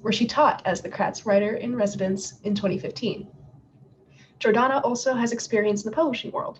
While living in New York City, she worked as a literary assistant, scavenging the slush pile for manuscripts to pass along to the lead agent. At the Book Report Network, she worked on marketing strategies for New York Times bestsellers like Suzanne Collins' Mockingjay and Lauren Cate's Fallen. Jordana can be found at various coffee shops around Oakland, writing by hand and dreaming up the impossible made possible. Michelle Schusterman is an accomplished and critically acclaimed author who has written many middle grade novels across a wide variety of genres, and her works have received stunning reviews from various different publications and received a variety of honors and awards. Mira Dasgupta, tell me if I'm pronouncing that wrong, I hope I did it correct, is the 16-year-old 2020 National Youth Poet Laureate, a program by Urban Word, also a Van Leer Fellow, Federal Hall Fellow, Climate Speaks winner, and Scholastic Arts and Writing winner. Her performances have been featured by the New York Times, PBS, Apple, Grist, The Apollo, Bryant Park, and etc. She has been invited to perform at Carnegie Hall, the Teen Vogue Summit, TED, and CUNY, yes, amongst many others. A part of numerous advocacy groups, Mira hopes in the future to continue to utilize the intersection between social justice and poetry in order to uplift the voices of historically underrepresented communities whilst combating societally normative culturally homogenic narratives. So now we're gonna start with our questions. So our first question to everyone, like, what drew you to write like in the specific genre that you're writing in, like fantasy, science fiction, magical realism, etc.?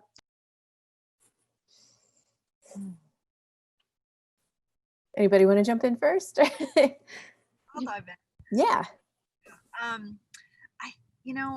I've always been fascinated by what if questions, and I find myself moving through the world and saying, what if there were strange cars that were driving on the rooftops, or what if we lived on a planet that was shaped like a heart? Really out there, wild and bizarre what ifs. And I think that science fiction, fantasy, and dystopia are all really seek to answer those questions. That's funny. I actually prepared a really similar answer. I always start with what ifs. And and for me, it's like, while I love reading like high fantasy or high science fiction, like takes place completely not in our world, when it comes to writing, I like writing in the real world, but just there's like one thing that's different, a little paranormal twist or a little magical twist. What if a girl starred in a show at a theater, but the whole show was just a delusion? That was my what if for my book, Olive and the Backstage Ghost. Or what if marionettes could swap souls with children? That was a what if that I started with for another novel that I wrote. So yeah, it's all about the what if questions. I'm with you there. How do you come up with these what if questions? Random little things will inspire me. Like the marionette one came from I saw a Pixar short, one of those shorts, it came out years ago and it was called Alma. And it's just a little girl walks up to a toy shop and she sees a doll that looks like her. And she goes in, and when she touches its face, the eyes kind of spin around, and then she's like trapped in the puppet body. Like she becomes the toy, and it's creeped me out so bad. And that just like started the whole what if for me. They can come from anywhere, honestly. Yeah. Ideas together, I think is idea smashing. Yes.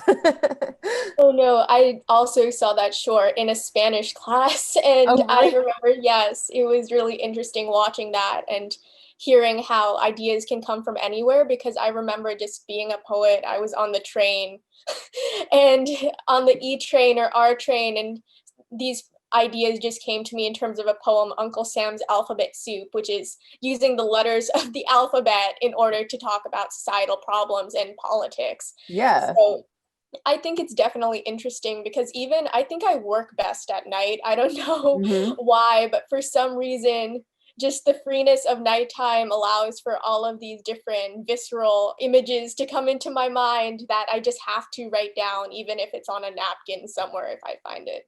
Yeah. For me as a kid, I loved watching, say, fantasy movies. Like I loved or Star Wars and Wizard of Oz. And even though when I started writing novels, I started writing my more realistic fiction. And then when I had the idea for Bras and Broomsticks, which was the Magic Manhattan series, I thought, well, what if I take something realistic and then throw in, the what if thing again? If I throw in just a little twist of magic, what does that look like? And that was my first time really writing just a twist of magic. And then I just continued from there. Now, most of the stuff I do has magical elements, and I do a lot less realism. Mm-hmm. I definitely feel that. I thoroughly enjoy writing fantasy and stuff, and it's just that little thing that makes you think, well, what if that existed? But moving on into our next question is, how do you develop the worlds in your works? I know I enjoy world building, and it's something that takes up a lot of my time, and I'm never really sure where to start. It just starts happening. So how do you guys start? How do you flesh out all of these amazing worlds that you just create? It can turn into procrastination really quickly, so I have to be careful. Personally, for me, like I could world build forever. It's just one of the most fun parts, but sometimes I end up delaying actually writing the book. So I'm an outliner. I usually outline my books before I write them, and I do establish the basics of my world there in the outline. So for example, if I'm writing a book with ghosts, I decide what are my rules for ghosts, like why are they here and how do they communicate with people if they can, and just, you know, the basics there. Or if there's a magic system, then I work out the basic rules of the magic system. But most of the fun and like the details of the world building, I do it while I'm drafting because I kind of like it to be a little spontaneous. If something pops up that I wasn't expecting, I want to run with it because that's like where the most fun ideas come from. So if a character stumbles across something cool about the ghosts or about the magic or whatever, then I'm going to go with it because I can always go back and revise and adjust to make the world fit, you know, the story that I'm coming up with. I would say that, sorry, I don't know who, should I just jump in? I feel like I usually base my world building on real things. So I try to, like, for example, in Upside Down Magic, another series that I write with two other authors, Emily Jenkins and Lauren Markle, we want, in the latest one that just came out, we wanted to have a holiday. And so I thought, okay, well, what kind of holiday exists in this magical world? So we would go back to the holidays that we celebrate, like Christmas or Hanukkah or something like that. And then we take that and then we change the rules slightly to make it how it would exist in a magical world. So I always, like, I'll study the real life things and then give it a magical twist. And that's how I make sure that it feels real and that I'm covering everything. So I don't want to I want it to feel believable, even though it's even though it's fantasy.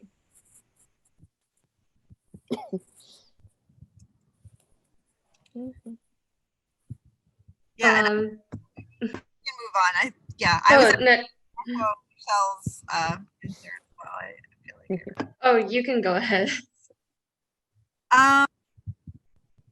So I guess for me, it's always been very plot based. I like to start, because I feel similarly, it's very easy for me to just get wrapped up in the world and do all of that world building and imagining and then not really know where to plug it in. So I find that if I really keep myself focused on the plot by outlining first, then when I have opportunities come up, I say, oh, this scene really needs some tension. Well, I'm on a different planet. I know that. How could I deepen this scene? How could I inject some tension by ramping up that world building? And that's the first place I go when I have a question that needs to be answered. How does how is this altered world feed into this scene? So, but it really comes out of the plot first. So this is like kind of related to like this question, but like how do you like avoid getting discouraged if like you find out that your fantasy world system has like a lot of plot holes? Like I know Michelle mentioned earlier that like she kind of comes up with her magic system as she goes. So how do you avoid getting discouraged if you find out that your magic like system or stuff doesn't really like make sense? I remind myself that this is a process. I think, especially when we're like drafting something, people have this tendency to think of the first draft as like, this is it, and it's got to be right the first time, but it doesn't. First drafts just have to exist. That's like their only job. They can be a mess. They can have plot holes. They can have flawed magic systems because you can go back and revise it as many times as you need to. And that's what I tell myself. I actually do. I'll show you guys what I do. I have my little TARDIS notebook, and I keep a list as I'm drafting something. On one side, I'll write down, this is everything I love. Like, this is just little things that I come up with that I love. And I go back and I read this when I need to feel motivated and remind myself of what I love about this book. And on this side, I write down all the issues, because if I come across a plot hole or something else, I want to fight the urge to go back and rewrite, because that's a good way to just get stuck and never finish a draft. But if I just like write it on page and get it out of my head, then I can kind of relax. And I usually see, oh, this isn't as big of a problem as I think. And I can just move on and keep writing the first draft. And then when I'm finished, I have the edits that I need to do already there. So yeah, that's how I keep myself from getting discouraged, honestly. I would add to that keep it simple, because I think that people, when they notice plot holes, especially new writers will like write 5 to 10 pages explaining the plot hole and how they're getting around it, and it just confuses it. So I almost always go back and I'm like, cut all of that. Just there's a way to make it simpler. If there's a hole, there's usually a way to just simplify. Yes. Yeah. So true. And a lot of people, they really hate the editing process, but it is an important process as well. Like when you're reading your pieces and you look at something and you really want to keep it because it's like your child, but you really need to cut it down because in the end, it'll definitely help and work for your story. And especially in poetry, we do celebrate first drafts, and we try to allow for people to share their first drafts, but also give them room for improvement, because there's always ways to get better. And in that same way, there's always some time when you do have to stop, because personally, that's something difficult for me, I personally keep on editing because I think, oh, it's not perfect, but in the end, the finished product is going to be something that you have to accept, and because it is a good product in the end, and it's something that I'm sure your readers will love as well. Agreed. To add that I think plot holes are not, they're plot opportunities. Hey, I love that. And like waves on the sea, you know, they're gonna crop up. If you see one and you're like, oh no, what now? Like, it's like, no, it's just writing, you're writing and there's a plot hole. Like that's normal. Another day at work. And yes. So I think doing it as anything other than like an opportunity to level yourself up is, you're doing yourself a disservice. And you know, it's like that really wonderful quote, like I think I'm gonna butcher it, but it's something along the lines of a ship doesn't learn how to sail on calm waters. You know, you need rough waters. You only get better by having those plot holes arise, seeing them in advance and saying, okay, what do I need to fix? Yes. I love that. I'm stealing that, plot opportunities. That's so good. That's wonderful. Building off plot holes and fixing all of that, that's something that, you know, a lot of young writers struggle with. So how would you suggest newer writers who want to get into this fantasy and want to get into science fiction and dystopia, where would you recommend they start? I know outlining and working on that is a good basis, but where from there do you think is an acceptable point to start writing, or do you just kind of jump into it? How would you advise writers to get started? My number one piece of advice to new writers, if you've never written a book before, is to let go of perfectionism. This kind of goes back to what Mira was saying earlier. Perfectionism really can be your enemy when it comes to just finishing a book, because finishing a book, a short story, a collection, anything, that's a huge task, right? And perfectionism makes you doubt yourself. It makes you go back and go back and go back. And like I said, for me, world building can be where I get caught up, because I will just plan and plan and plan forever and never actually like write the story if I don't catch myself. So I would say it's different for everybody, but just remember that you can make the most detailed outline in the world. You can make character sheets that cover all the bases, everything about your characters, do all the world building. But even then, your first draft is not going to be perfect. And that's okay, because the first draft is just another step in a longer process. And you're going to get to go back and rewrite and revise and polish it up. All a first draft has to do is exist. So that's my number one piece of advice, is just whatever you have to do to get through that messy, imperfect first draft. Yeah, I don't think I've ever written a character sheet in my life. I don't like them. I am a big outliner. Mm-hmm.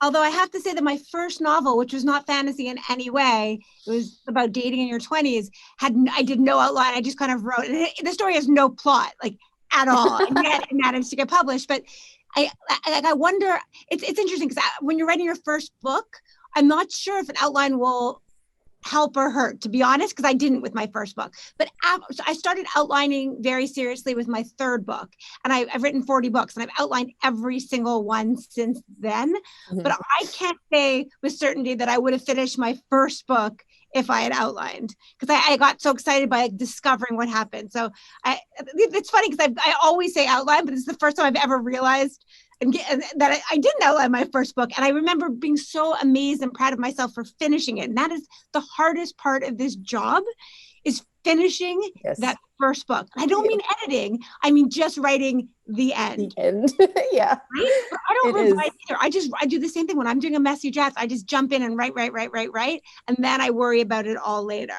Yep. So mixed advice. I would also suggest starting with an idea that you love and that you want to work with for a while, and an idea you, like, not coming at it from the perspective of, oh, you know what, I think that this is going to sell, or I think this is what I think the market wants, or everybody is reading this, I'm going to write this too.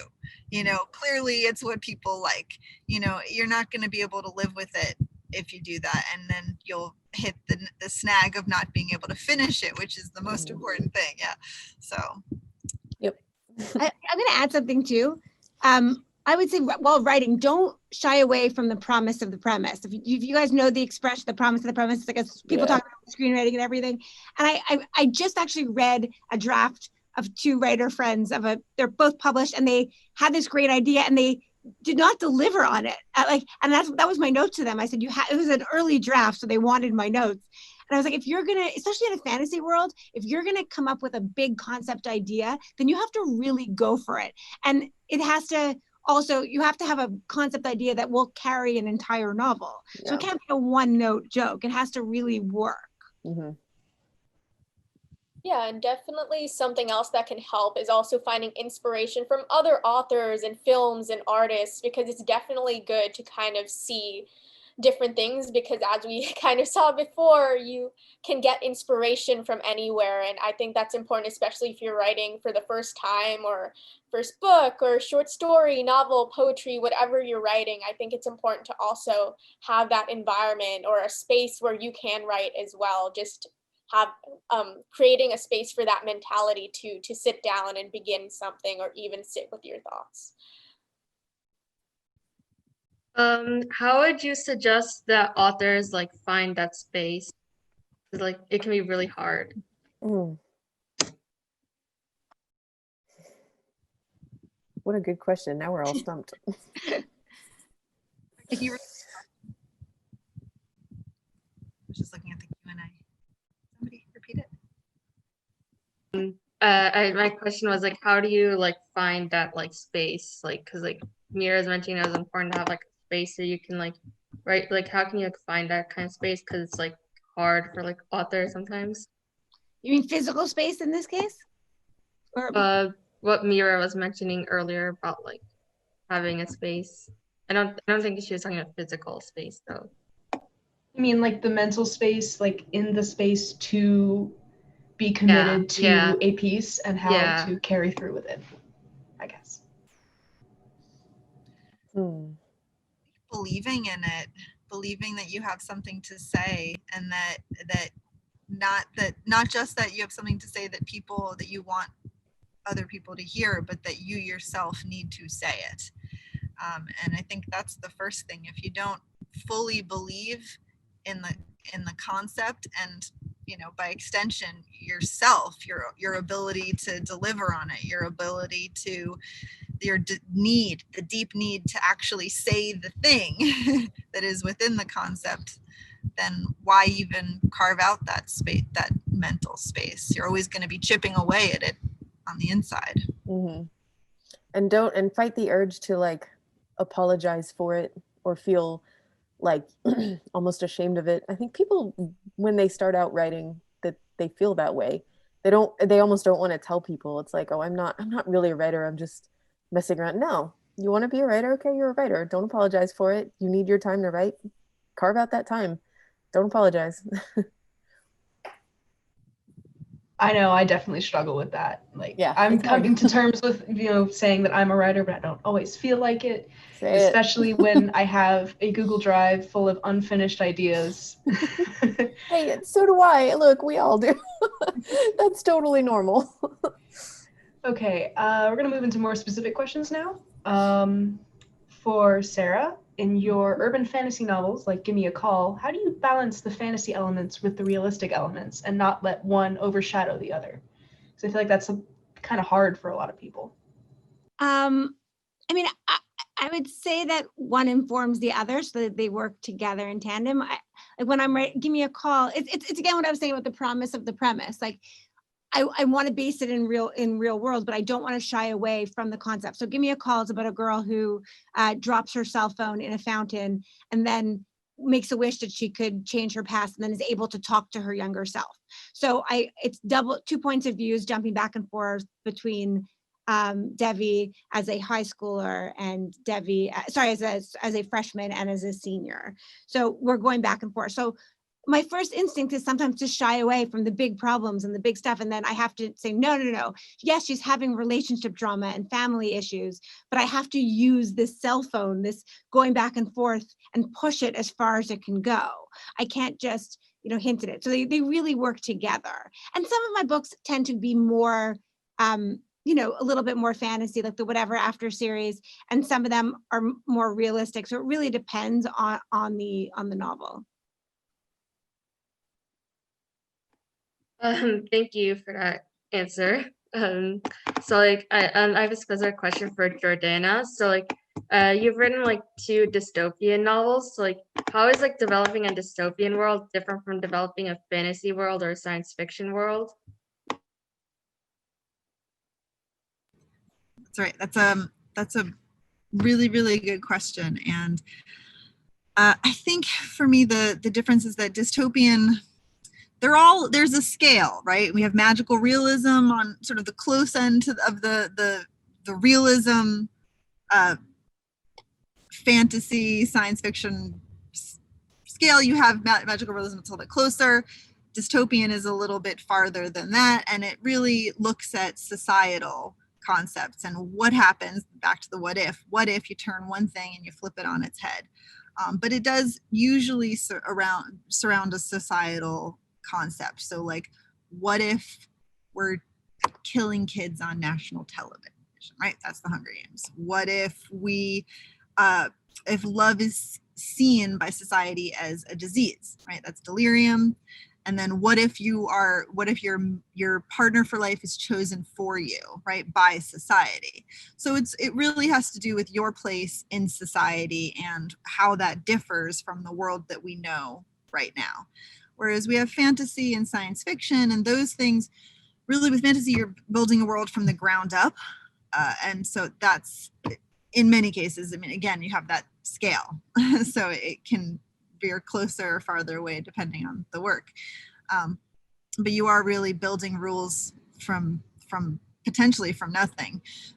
And then with science fiction, you're sort of looking into the distance or looking at possible technologies and how they can, how those technologies are the things. They're the what ifs. They're the sort of driving force behind the big, how does this world differ?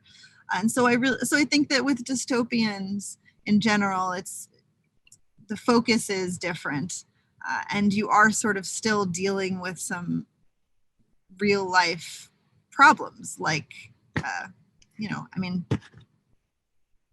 what goes on national television, right? That's a social question in and of itself. So, yeah. Awesome. We're going to have our last personal panelist question, and then we have some questions from the audience that we'll try and get to if we have enough time. So, Mira, you really have an onstage presence, and I could tell that from the way you read your poem. When reciting poetry, it's as if the space becomes yours. How do you capture your audience in that way? How do you invite people into your world that you've worked so hard to build?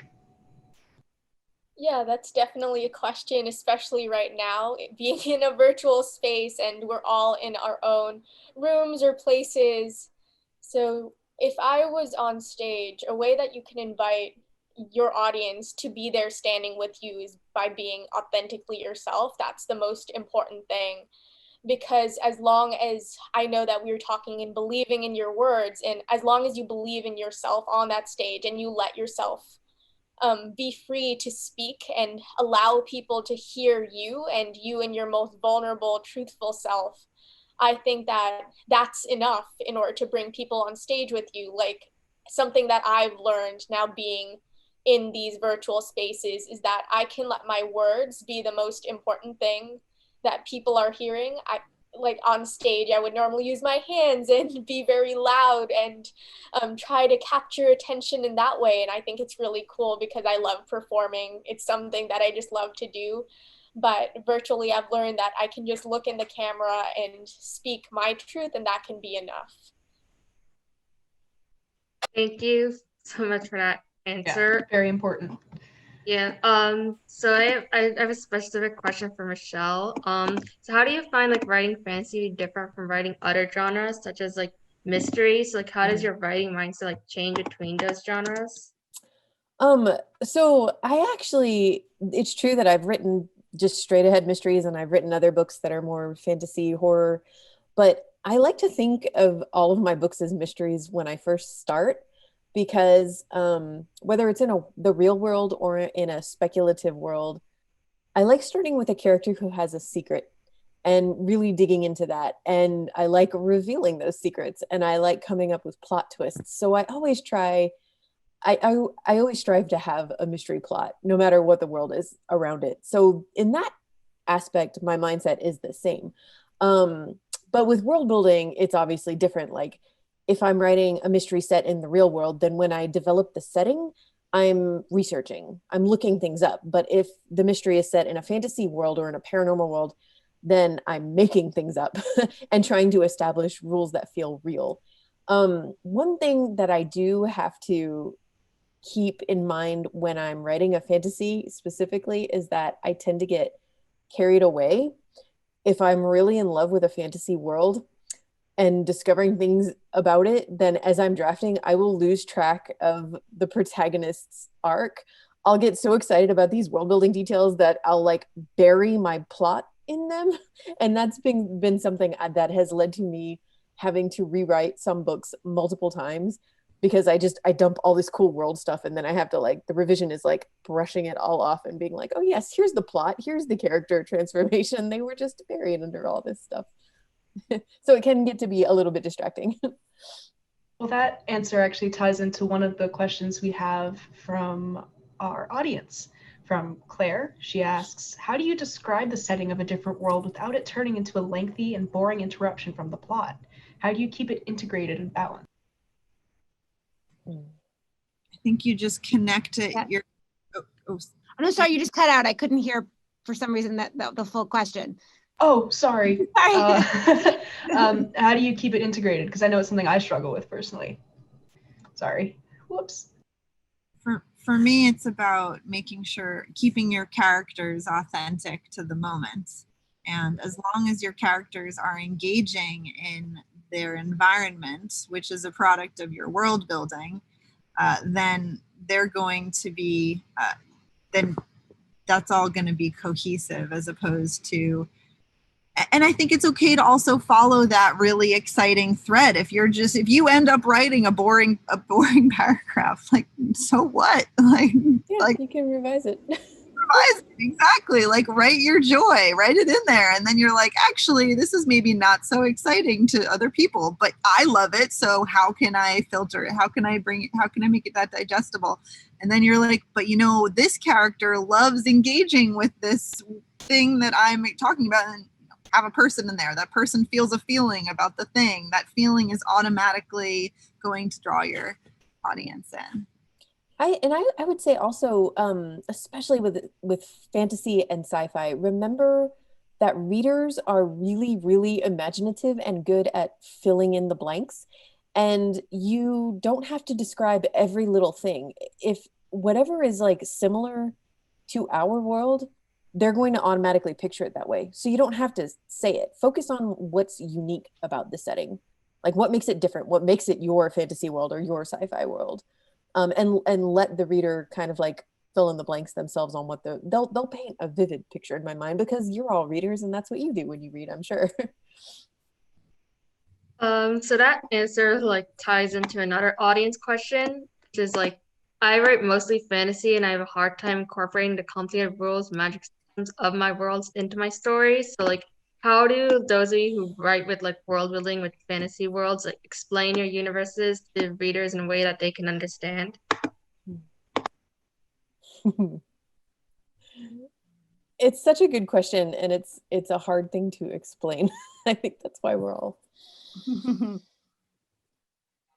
I would say again, go with what's similar to the real world. Think about what your reader knows to be reality, and consider that in your descriptions. If there's anything where you can let them fill in the blanks, like if you're talking about, say you're writing a dystopian or science fiction, and this is like super futuristic, but how there are certain things that with the words that you choose that the reader is going to assume, oh, that's what that technology probably is. And also remember, they don't need to know everything right up front. We can be patient. We can let it build. Like I've read plenty of fantasy sci-fi novels where the first few times I see a phrase or something, I don't quite know what it means, but that's okay. Because I know through context, the more I see it, the more I'm going to be like, oh, okay, I've figured out what this is. I would also add to use focus groups. And by that, I mean friends and family, because I think often we get really stuck in what we think works. And then if you read it to someone, you'll see that they have a totally different perspective or didn't get something entirely, especially because I write a lot for the younger kids, teen audiences. I have to make sure that their reference points and they're coming at it from the same way. So because I write a lot of middle grade now, I also happen to have an 8 and an 11-year-old at home with me, my 2 adorable daughters. And I find reading books out loud to them before they're published really useful. Both reading out loud, for those of you who are not already reading your stuff out loud, do it. Everyone told me this, and I never, ever did it until I had children and started reading it to them. And it's been completely life-changing in terms of my work, in terms of reviewing, and just seeing if you have someone to read stuff to that is willing to sit through it. It's so helpful because you could see their reaction. You could feel their reaction. You see when they laugh, you see when they zone out. And those are all so important. And then you can ask them questions on the spot. Like, are you getting that? What's funny about that? Well, and I really, really could not push that higher in terms of what you should be doing.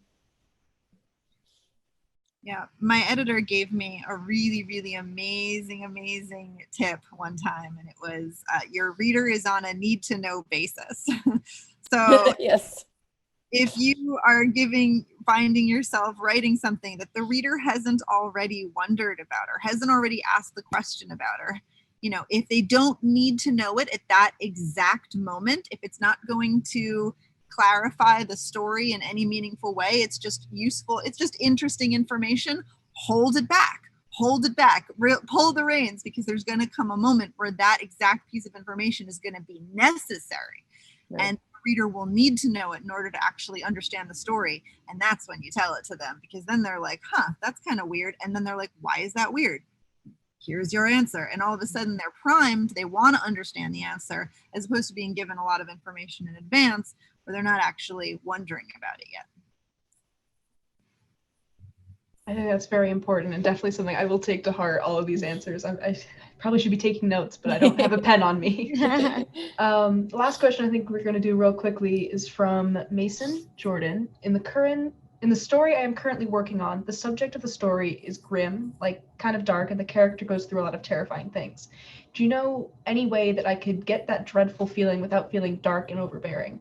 Which I definitely feel is like, how do you separate these worlds that you create from your own? I feel like that is really important, because I know I get wrapped up in my world. And how do you separate that and still make it feel real? I think just like anything, life has the pendulum swing, right? We have really dark and depressing moments, and then we have moments that are, because even if they're like not that exciting, just because of how dark and depressing things are, it's like, oh my God, this is hilarious. And Perks of Being a Wallflower, I think, does that really, really well, where you have characters going through some very, very dark stuff, but then you have these amazing high points where the characters are sort of flying through the tunnel and like in a car, and they're like hands are out of the car. And so you balance it out by just showing the actual joy in life. Yes. Yeah. Balance it with like, I like reading, you know, darker books. I like reading psychological thrillers and some horror, not like blood and gore horror, but the other kind of horror. But I really prefer those that every few pages some humor shines through, something to make me laugh. Like you always want to break the tension for your reader every few pages. I think it's really important to do that, especially if you're writing something with a lot of dread, because I know I don't want to read 300 pages of pure dread. I need to relax at some point, you know what I mean? So I turn to humor. I like maybe the character or the narrator has just like a little bit of a dry wit or like a sarcastic streak that comes, anything like that, that can just make me let out a little laugh and relax for a minute. I think that helps a lot. And I think that increases the tension too. If you just have 200 pages of pure tension, then the reader forgets to feel tense. Yes, good point. Too much of a good thing. Exactly. All right, I think we're coming up on the end of our time. I want to thank everyone here for attending. This was absolutely wonderful. It was a joy to speak to you all. Thank you. Yeah, this is incredible. This is the first time I'm doing something like this, and I feel like it's something that I will probably keep doing. I love talking to authors, and hopefully one day I'll become one. Yes, absolutely. I would like to repeat like what Lily said. Like thank you all so much for like your thoughtful answers for coming here today. Like it was like really helpful, like for me, and like I'm sure for like many other people in the audience as well. Like this was great. Thank you guys so much. Thank you. I'm so happy to be a part of this. And so I wish we could have been in person. This feels I so know. strange talking through a screen. My eyes are starting to hurt because I have a light on me and then I have this giant monitor. I miss being in person, but this was still, this was still absolutely wonderful. And I'm definitely going to go out and buy some new books to look for more research material. Yes. Yeah, this has been absolutely wonderful. Thank you. Thanks for having us. Yeah, of course. Yeah. Happy writing. Yes. Thank you. Bye, guys. Thank you. Bye. Oops.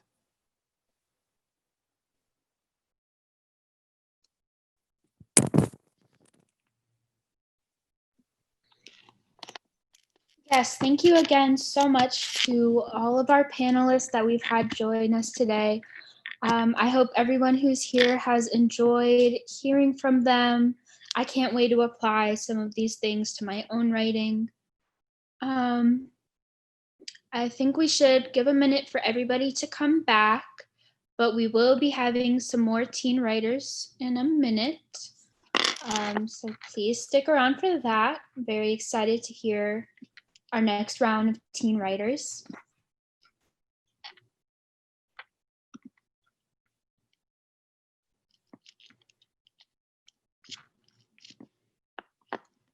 I think our first reader will be Sabia, who is going to be coming in from the other panel. So let's give her a second to come back.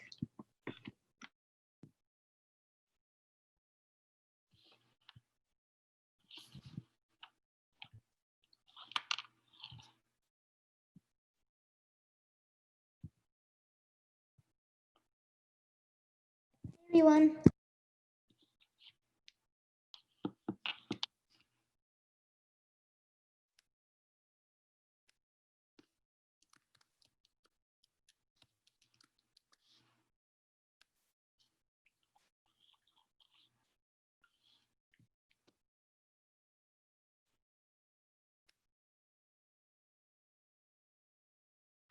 While we give them all a minute, I think it would be great to hear from everybody attending if they want to say something that they've heard from the panelists today that really resonated with them. If you want to put out like your favorite little tidbit that you heard, that would be great.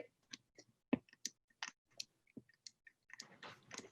think my favorite thing that I heard was that plot holes are not plot holes, they're plot opportunities and spaces where you can build on your writing to have a more positive outlook.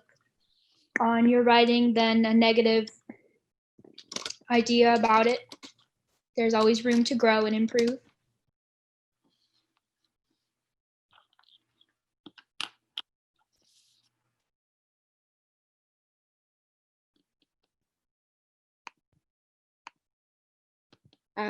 Yes, I agree, Valentina. That's a great takeaway. I heard so many wonderful things, and I think it's inspiring um, to hear their different stories and the way that each panelist has kind of taken a different route in the literary industry. And so it shows you that there are so many different opportunities and ways to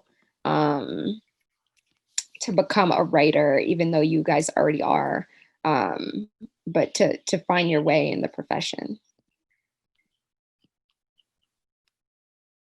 Grace has something, one of the panelists said that we only have one lifetime to pursue the things we love, and so we should chase after our desires and shape our life around what we want. Yeah, that's beautiful. I'm trying to remember who that was, but I do remember hearing that as well. Mm-hmm.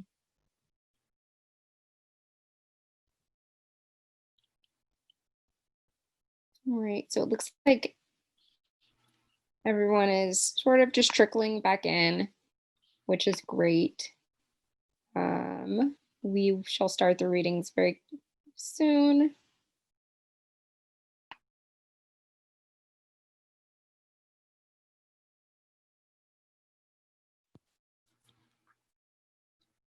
I'll just mention, just in case we have anyone here who is not a Writopian, that Writopia does run creative writing workshops, essay writing workshops, college essay workshops, all different sorts of writing, mystery writing, horror writing, Dungeons and Dragons. There are lots of different workshops, and if you are not a part of Writopia, we would love to have you in the community. We also have some, I know that we have an anthology that we're working on putting out now. I'm not sure when submissions will be up, but it is an LGBTQ+ anthology. So definitely be on the lookout for submitting to that. And we also have anthologies that you can purchase that we've already published. We had a couple of COVID anthologies come out over the summer. We've had a love letters anthology, which is letters to mothers of the African diaspora, and we'll be publishing more. So, you know, as a writer, definitely be on the lookout for publishing opportunities when they come. And Writopia has a number of them.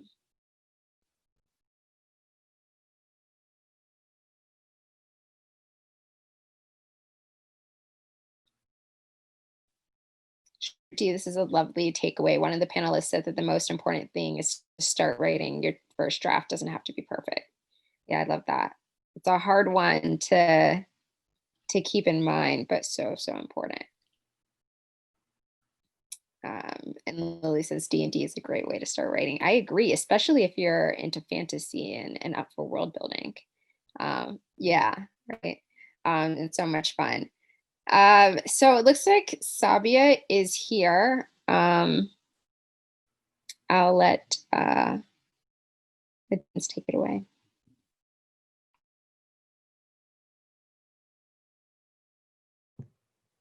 So, read. Sorry, I like. Yep, absolutely. You can, and go ahead and grace us with your words. All right. So, my name is Sabia, and this is called Peppermint Tea.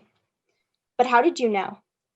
Knowing love is crushing your mouth to the running faucet while talking of sunflowers. She reminds me of Kansas spring and grandmother's old knit carpet, things I thought unremembered. She reminds me of plum juice licking up forearms in June. Can taste the metal, teeth on teeth. Are you sure? Needing to walk like an itch, I went to the river and found a current. Tell me, I want to go under where the wind piles leaves against trees, where muses giggle through fingers and tap out of reach, waiting for a vocabulific revolution. Fighting words. But you don't seem. She is an apology, sincere and young, hushed by a hint of anger. Her flaming socks burnt thought process like a cure. She is peppermint tea, hugging essence from the inside out, can taste her in the words I have acquired, tapping sapphic from enough trees the muses no longer trust me alone. You're too young.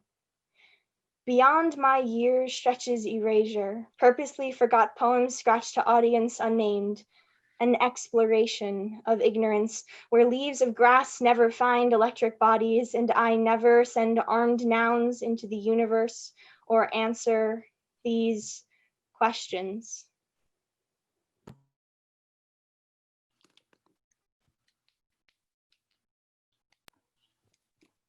Hi, I'm Shruti, and I'll be reading an excerpt from one of my stories called Ocean Space. It was a Saturday morning when I had to leave. I didn't want to, I protested, but they sent me on this mission. I suppose it was inevitable. After all, I did sign up to be part of NASA, but I didn't expect to be sent on a mission so soon after joining. I didn't even get a chance to say goodbye. We are now so far away from each other.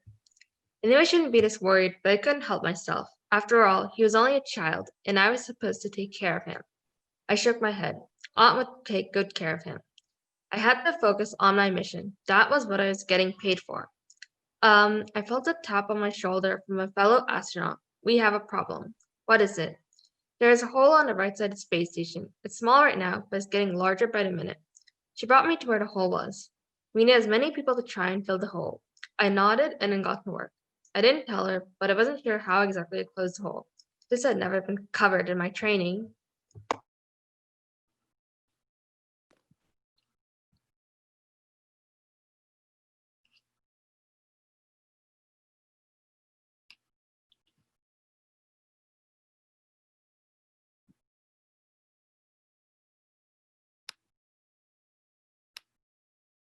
Who's going?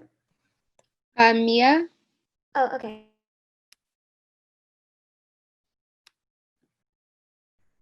Okay, I'll read.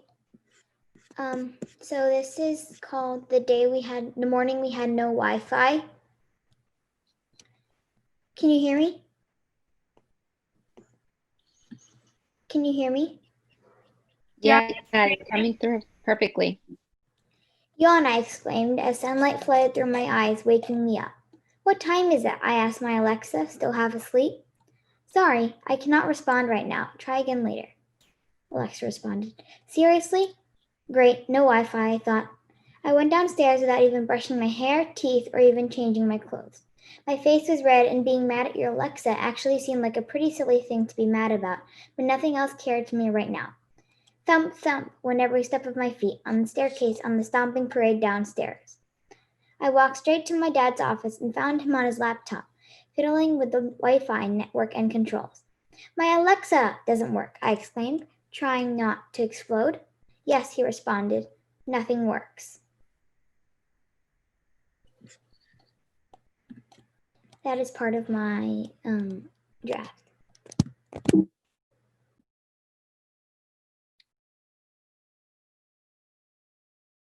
Sophie S. Oh, not me.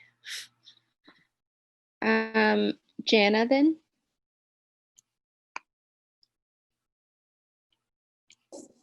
Hi, so I'm going to be reading part of a poem I wrote. It's kind of supposed to be based on the whole Black Lives Matter movement while watching TV and stuff like that about George Floyd and all these things. I thought of this. So it goes like this. Sorry, I'm trying to find the doc. It's not opening. Can you give me 1 sec? No worries, take your time.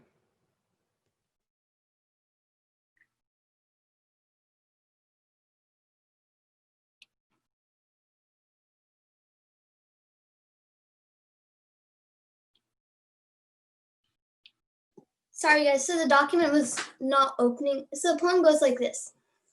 Say you say, the dream's real as day, and night be not alive. Say you say, the seesaw one side up high, always one lower, lower. But why not stand even? The seesaw one side up high, say you say. pushing down upon the already pushed down, forcing them to carry you higher, although it shouldn't be. Pushing down upon the already pushed down, the seesaw one side up high, say you say you say. Rising light as a feather, through no fault of your own, feeling that you are better.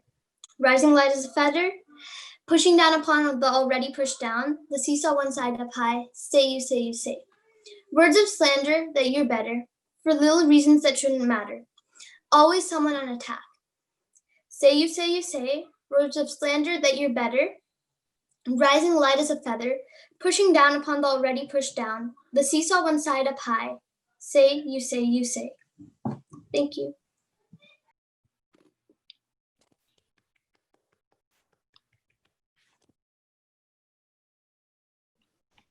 Is it me? I'm not sure. Yep. Okay. Hi, I'm Ainsley, and this is my poem, Laces. When I was a kid, I used to tie my laces so tight that my feet couldn't breathe. When asked about it, I said I liked how it felt to be supported, held upright by a strength that was not my own. Red trenches dug in my thick ankle skin, calluses comforted by Chuck Taylors. A gentle tug on my laces and those dirt-crusted castings chiseled away at my toes, rubber pedestals laden with a chef-d'oeuvre of shape and sophistication, a coat of canvas completely concealing the clay, unsanded. Each step sheared and shedded, and the commissioner was pleased with how well I could squeeze the clay each day into a smaller mold, until the two were one and the gravel stung beneath.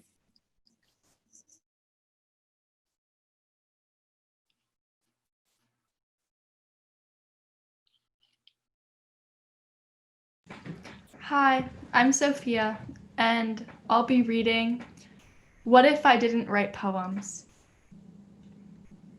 It's late July, we're 14, the sky an overripe strawberry. We walk in nothing but bathing suits, and a thin line circles his neck from when the rope broke before he could die. The waves crash around his definite body. We chase after the light fading over the horizon. His heart sings out beneath the water. Alive, alive, alive. I walk into an empty house.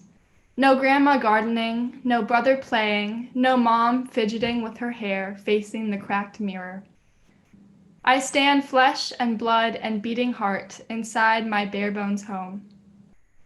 It would be so easy to jump, Mom said a week ago. Losing a parent to suicide makes children more likely to die by suicide themselves. I am 10. My heart sings fear in the empty house. What if I didn't hide the keys to the roof? What if I didn't write poems? What if I didn't say I love you and you didn't dare to say it first? What if I didn't hang up? What if you didn't call 911, crumpled on the tile? I count up every brilliant thing that would cease to exist. No grandma's gardens, no brother's games, no flesh, blood, and beating heart home. No summer friends chasing the horizon, no heart singing out as the stars emerge.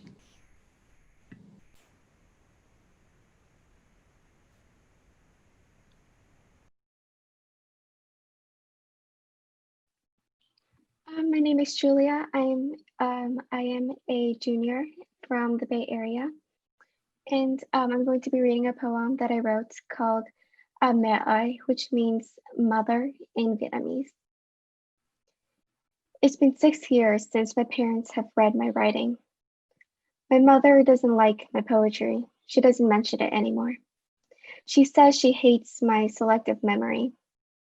She says that I only ever remember the raised voices and slammed doors and quiet tears shed behind locked bathroom doors. She says I never talk about the lullaby she sang when she first cradled me in her arms, or the way she cried so violently she shook. She says I never mention the arms wrapped tightly around my quaking body and the fingers that work through my sweat-tingled hair, and the splintered voice of a mother who doesn't know how to save her baby from a world that rejects mental health, whispering in my ear and telling me it's going to be okay. Thank you.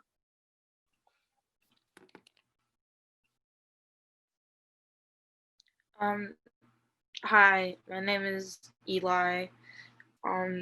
This is an excerpt from the first paragraph of my current novel, which is supposed to be like a sci-fi epic, but yeah.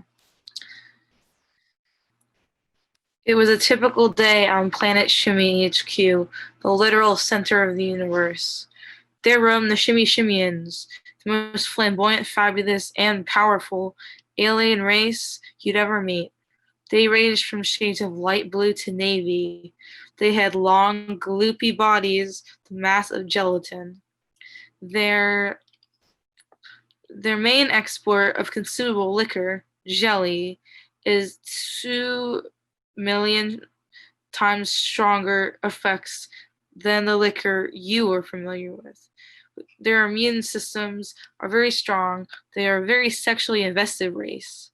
And like the unknown earth creatures, geckos, and octopi, they have suction cups on the tips of their fingers and toes that they can control whether their suction cups stick or not. But not all is dandy in the Blue Kingdom. Not dandy at all. They have been at war with the Glubians, a race that looks like demonic octopi, for thick time, an uncountable amount of light years. The dour brawl between the most powerful players, two races in their insoluble allies, all at war for too many light years.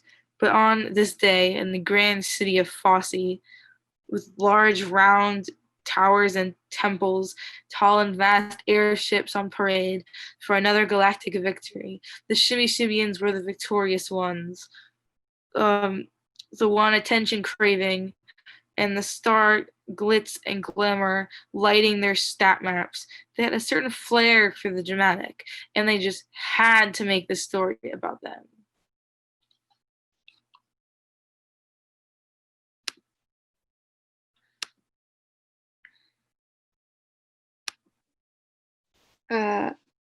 Nyashka?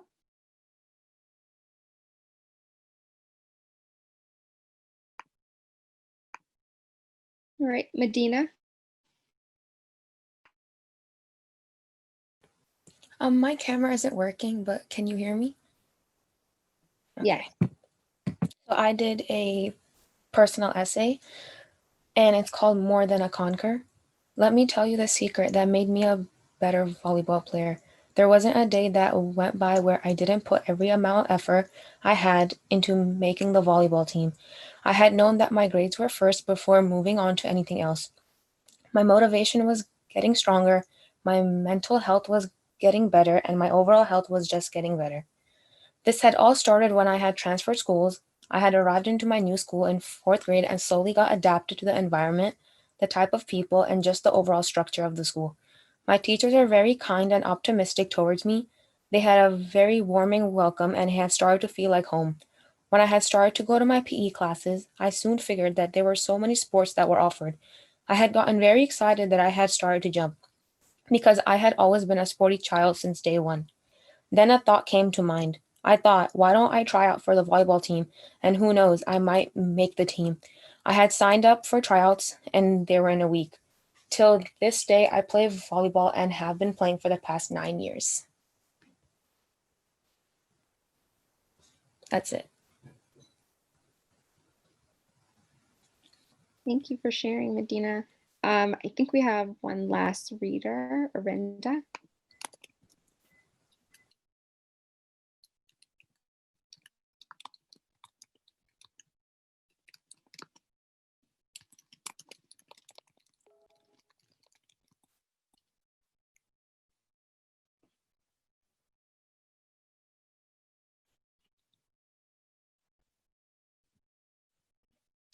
Arinda, are you still reading? Are you here? Great. Do you want to turn on your camera and in your audio. You can't get it on?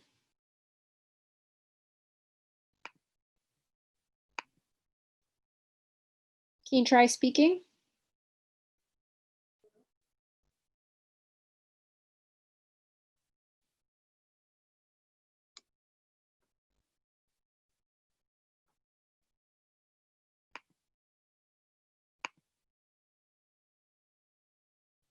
No. Yeah, do it from here. Oh, now we can. Yeah.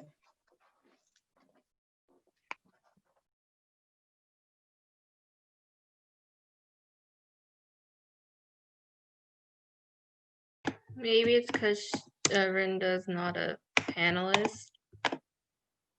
She just made one. She was under her name, Lorraine. Oh, I see. I see Arinda's under hers. Okay. Good catch, Shruti. Here now. Yes, I believe we can hear you now. We Okay. still can't see you if you want to turn on your camera, though.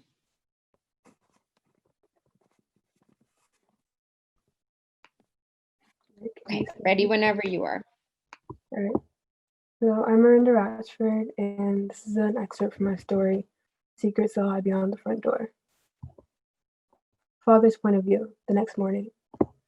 I wake up to the horrible smell of alcohol that I'm addicted to, yet can't live without. I wobble down the stairs and make a cup of coffee that I scarf down so I can get rid of that ringing noise in my ears and my pounding headache. It finally stops. My daughter must hate me. I try to take care of her, but I break down. She reminds me too much of her mother. She's so wonderful, and she doesn't deserve me as her father. I even forgot to give her her birthday present. It's been a month since her birthday. How did that time go by so fast? Not even gonna answer that question. I'll get her something from Claire's at the mall, if I remember how to get there. Let me pull it up on my phone. Why isn't my phone turning on? Whatever, it's probably dead. Let me check the mail I've been avoiding because of junk and bills. Then I saw a red flag. 2 notices from the phone company. You've got to be kidding me. I dug through the pile of mail staring back at me, and then I found it. Just when I thought this day couldn't get any worse, I saw the last letter from the phone company. I opened it to find a letter that was the first one without any threats or warnings. It said, "Thank you for paying your phone bill. Pay your bills on time or we'll have to take the unnecessary measure of cutting off your line." Who'd pay my phone bill? This must be Mr. Ayana. Why would she do something like this for me? I've been nothing but horrible to her. She worked so hard at that library job. She deserves something better than something cheap from Claire's. She deserves the world.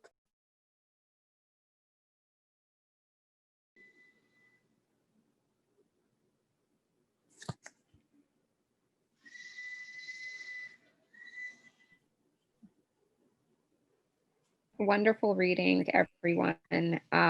Thank you so much for coming to this event. I see Rebecca is here. Rebecca, do you want to say anything? I want to say this was an incredible 2 hours and 45 minutes full of inspired panels, incredible leadership. A huge thank you to Janelle Williams. We all need to take a moment for a huge applaud for leading the way and creating a platform year after year and this year is really extraordinary for our teens to host an enlightening conversation that I found riveting. Every single panelist, every single discussion, every single question that the panelists, that the teens came up with under your leadership, Janelle. So a huge congratulations to our teens who worked so hard to curate these topics, identify identify professionals to come speak to those topics. And a huge thank you to Janelle for creating the way for our teens to do so. And also your readings. I mean, Arinda, to end with your reading was so powerful. Every single one of your excerpts that you teens chose to share were just funny and riveting and interesting and fiercely inspired and fiercely charged with who you are and your worldview. And I'm so excited to hear more from all of you in the future, to hear of you in the future. And one more just big thank you to Janelle for envisioning this whole concept and for leading the way. And thank you for all the other, for our Writopia staffers who supported with technology and with working with all of our young writers who are here today. So thank you to all the instructors and staff members, and of course, mostly to Janelle and our team leaders. Thank you for creating a wonderful Sunday for all of us in this cold afternoon on the East Coast. So thank you.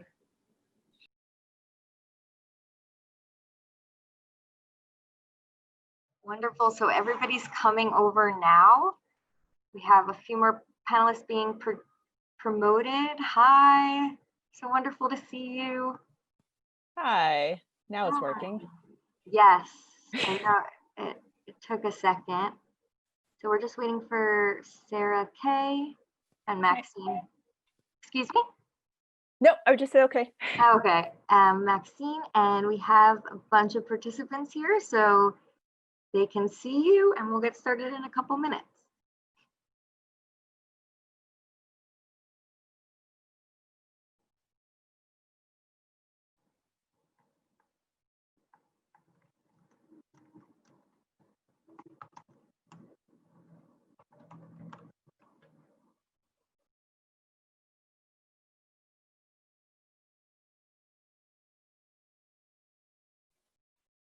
I have no light in this room, so I'm trying to figure out my light. This You actually look really clear. Good. Yeah. Uh-huh.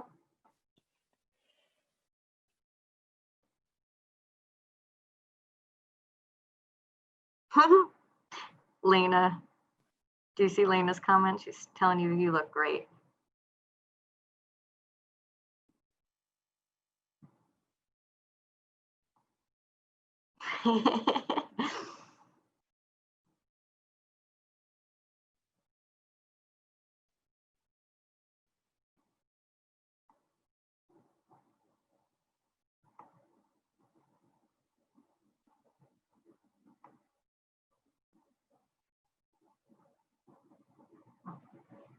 You know, Maxine is on her way from the main room, and then we're very excited to get started on the ins and outs of publishing and performance.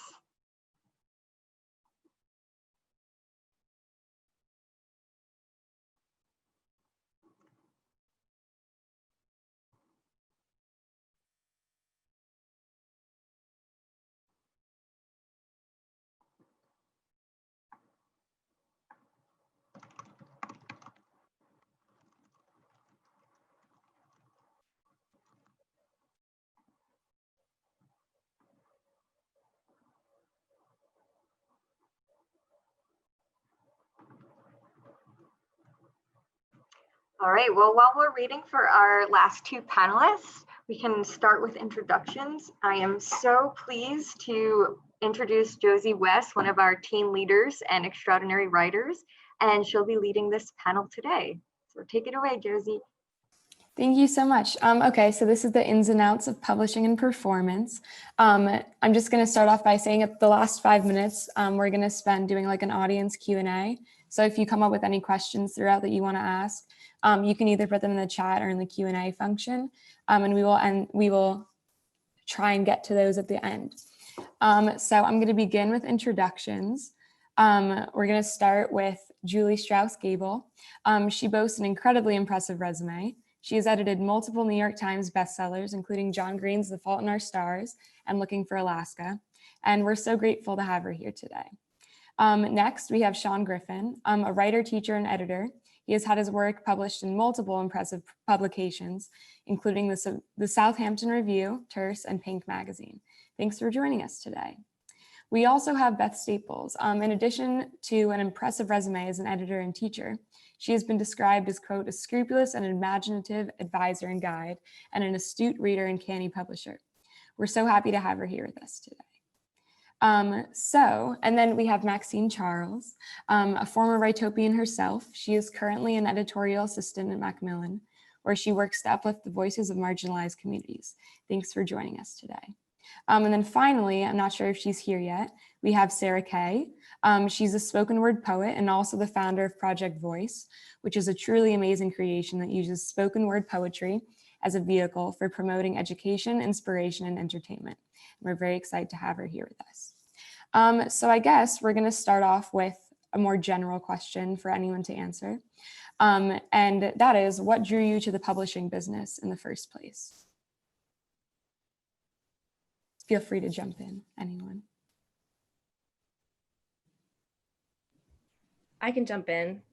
Okay. So, well, I was getting my MFA in fiction writing. I was at Arizona State, and I'd never heard of a literary magazine. I don't know how many of you know what a literary magazine, but I had no idea they existed. And so I had the opportunity when I was a graduate student to work with a literary magazine where I got to read people's work and sort of weigh in on whether I thought it should be published. And it kind of blew my mind that that could be a job. And so I've mostly worked with literary magazines my whole career, which I think is like, it's kind of like, I don't know, an editorial stomping ground. Like you get to find new writers and you get to take chances on work that maybe isn't commercially viable, but like as you know, is doing something exciting and interesting. And so, yeah, that's my short answer. Great, thank you. Does anyone else have anything to add? If not, we can move on. I guess I could, but I just feel like mine isn't very interesting. It was simply that I was asked. I mean, and it was just one of those moments where I was writing before I was asked to join the editorial board. So yeah, it was kind of a favor for a friend, but it ended up being, much like Beth was saying, it became like an opportunity to help sort of raise people up.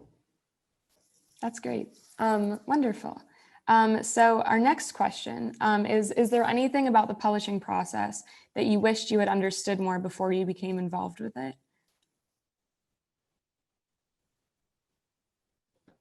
I can go for this. So I'm Maxine. I think I missed out a little bit on the beginning of the panel just because my link was a little confused. But for me, something I wish I knew more was that I feel like we think of like the movie industry as an entertainment industry, but definitely publishing is like maybe like a little bit softer of a version of an entertainment industry, but it definitely is. Like there's a lot of movie deals going on, and you're talking to people who are on the West Coast and LA and like Hollywood and stuff like that. And there's a lot of big names that you never would have thought that you would come across, but you do. And I think that is really interesting and fun, but also can be very rigorous and like a little stressful sometimes if you didn't know that before you joined in. Yeah, definitely. Yeah. And I can just say, because I feel a little more distance from sort of this moment, and I think the industry has changed a lot in the time that I've been in it, but I think the sort of unexpected and the sort of, I went into publishing without like a game plan. And I think that there's a lot more information available now than, you know, there was at the time. And I was just sort of following the heart of being an English major, as I think many people get that way. And it really is a process of apprenticeship. So you have to be open to learning and what's going to change and come your way. And I think for me right now, the thing that I'm processing is just the amount of work and the amount of time and the challenge, which is, I think, to borrow off what was just said, the balance of commerce and art, which is, always a part of, fostering careers. So it's something that we're working to do all the time.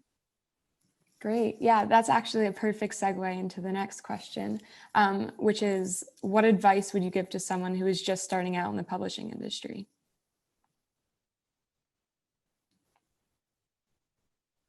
You can just call on people, Josie. You don't have to wait for them to jump in. All right. I guess, Beth, do you have any advice? This is maybe an answer to the last question too. I got into publishing because I was a writer. And so I think it seemed like one of the things I could do with my MFA, or I sort of ended up that way. And I sort of wish someone had told me how hard it would be to be a writer and an editor at the same time. I maybe that's not true for every editor, but for me, it uses like so much of the same side of my brain that, and I teach also. So teaching and editing is like my whole life. And so my writing really took a back seat, which I think it sort of had to, or I would have lost my mind. So I think I wish that was something someone had told me like that. I mean, I'm sure, again, there are people who can do it all, but I didn't realize I was making that choice when I got into it. And in retrospect, I was making that choice. So that's something I tell people who are writers who are thinking of going into publishing. It's just, I found it hard to do both, so. Yeah, definitely. It's funny, Beth, because I actually got that advice when I was going through undergrad and I was getting my BA in creative writing, and I was thinking about going into editing, and I was working retail with somebody who also was an editor at like one of the big five. He was like an associate editor, and he wanted to be a writer as well. And that was what his advice was to me, is that so you're not alone in that. It sounds like it's pretty widespread. Awesome, great, thank you so much. So I think we're going to move into like some more specific questions. So Maxine, before you became an editorial assistant at Macmillan, you also interned at Writer's House and Avitas Creative Management.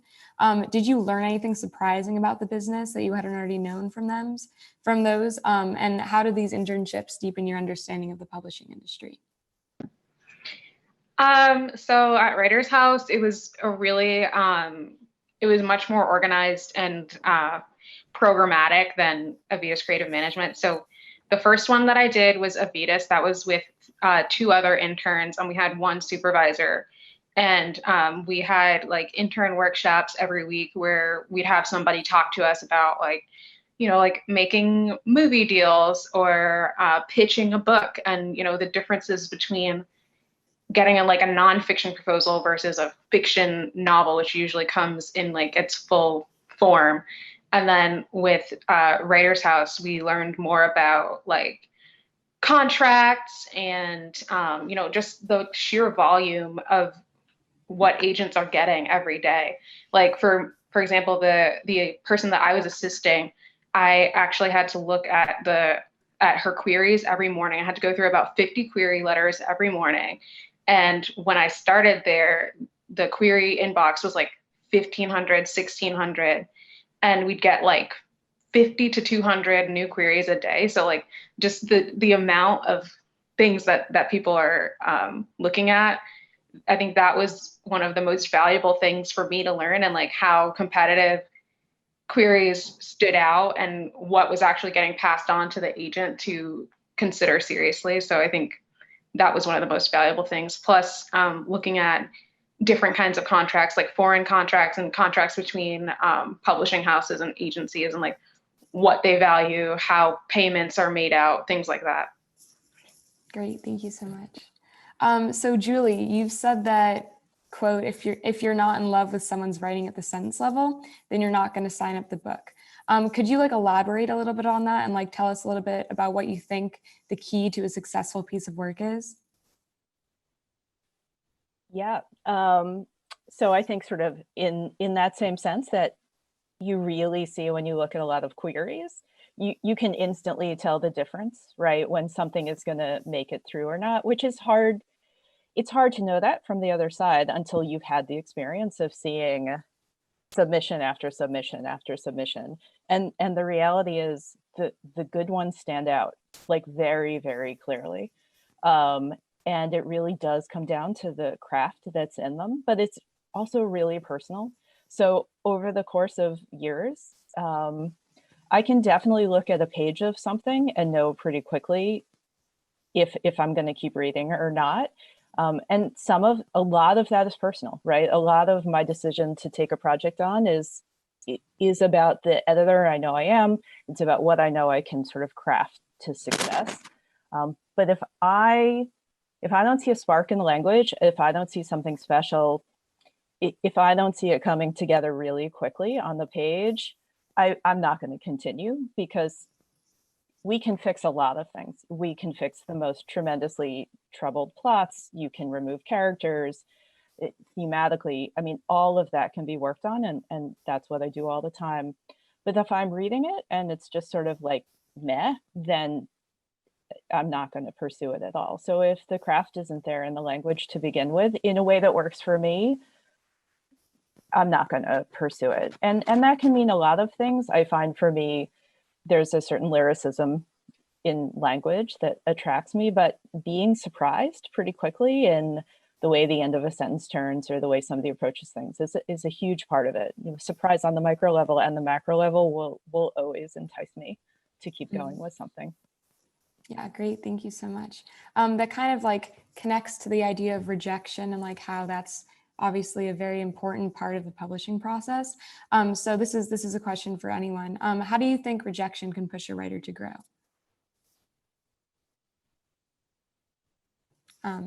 Maybe Sean, do you want to jump in? Yeah, I probably have the face of somebody who's been rejected a lot. No. No, it. I guess being on both sides of it, it is difficult to know when to grow and when to kind of keep pushing, because sometimes and much like Julie was saying, it's sometimes it is to a personal level, whether it's in terms of an agent or an editor, or in terms of a literary magazine, it could be a thematic issue. Like sometimes as they're curating, a theme just kind of crops up. So there are so many things that are kind of beyond what the writer's aware of or the submitter's aware of. But then there are some times when you get that like really good rejection letter that just kind of gives you that little push that that could sort of be the impetus for realizing overall maybe something in your writing that's not working, because like it's so tempting to go the judgmental route and be like, oh, this is bad, this is good, but it's just whether it's working or not. And I'm still in a work in progress overall in terms of that, so I'll let you know. Thank you so much. So I guess we can move on to a question for Beth. In addition to literary publishing, you also worked for some time in the medical publishing industry. Is there anything from that position that you learned that you were able to carry over with you to the literary publishing world, or were they entirely different? Yeah, I worked so that was my first job out of college for like a year, which I was like thinking over this question, excuse me. And I was remembering how I was an editorial assistant for an acquisitions editor in urology, neurology, and otolaryngology, just like as ear, nose, and throat surgery. It was like not my dream publishing job. It was just, I think I was making $20,000 a year. And I was living in Philadelphia. So that's partly why there wasn't a lot to choose from. Anyway, I think the process is like kind of the same. I mean, I'm remembering there were editorial assistants, there were acquisitions editors, there were copy editors, there were production editors. I mean, we were like just using email. It was like not, I mean, I was still sending like paper memos like around the office. But I think the general idea of like, I mean, I teach editing and publishing classes. And I think sometimes people think that what literary journal editors do is just sort of like pick their favorite things out of the slush pile and like publish them. And there's so much more involved in publishing that the acquisition process, as Sean was saying, is it's involved. There's a lot of things I'm thinking about. It's not just whether I love this thing or I don't. I'm curating an entire issue of poetry and fiction and comics and all sorts of genres. I'm thinking about the demographics of the writers. I want emerging writers. That's where I get excited. I want to work with a writer and help maximize the impact of their work. So I think, I got a sense of like all of that was involved in publishing from that first job. Just, to this day, I spend a lot of time copy editing. I spend a lot of time doing design work. A literary journal editor, you have to sort of wear all those hats. Whereas like at the big company, they're sort of divided up. But yeah, I still think back of, I didn't know like all those pieces until I had that job. And now I kind of have to do them all myself. So yeah. Yeah, great. Thank you so much. So a next question for anyone to answer is like, what's your favorite or like your least favorite part of the publishing process? Or maybe like not favorite, but like one thing you really enjoy doing or one thing you don't enjoy doing?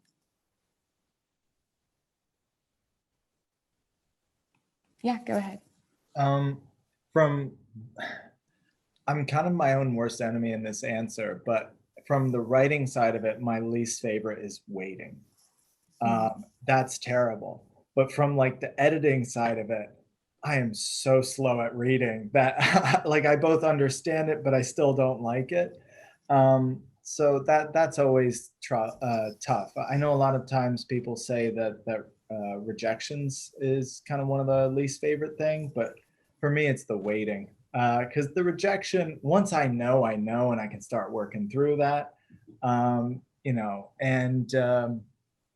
but a lot of time you're getting the form rejections, and it's hard to be hurt from those.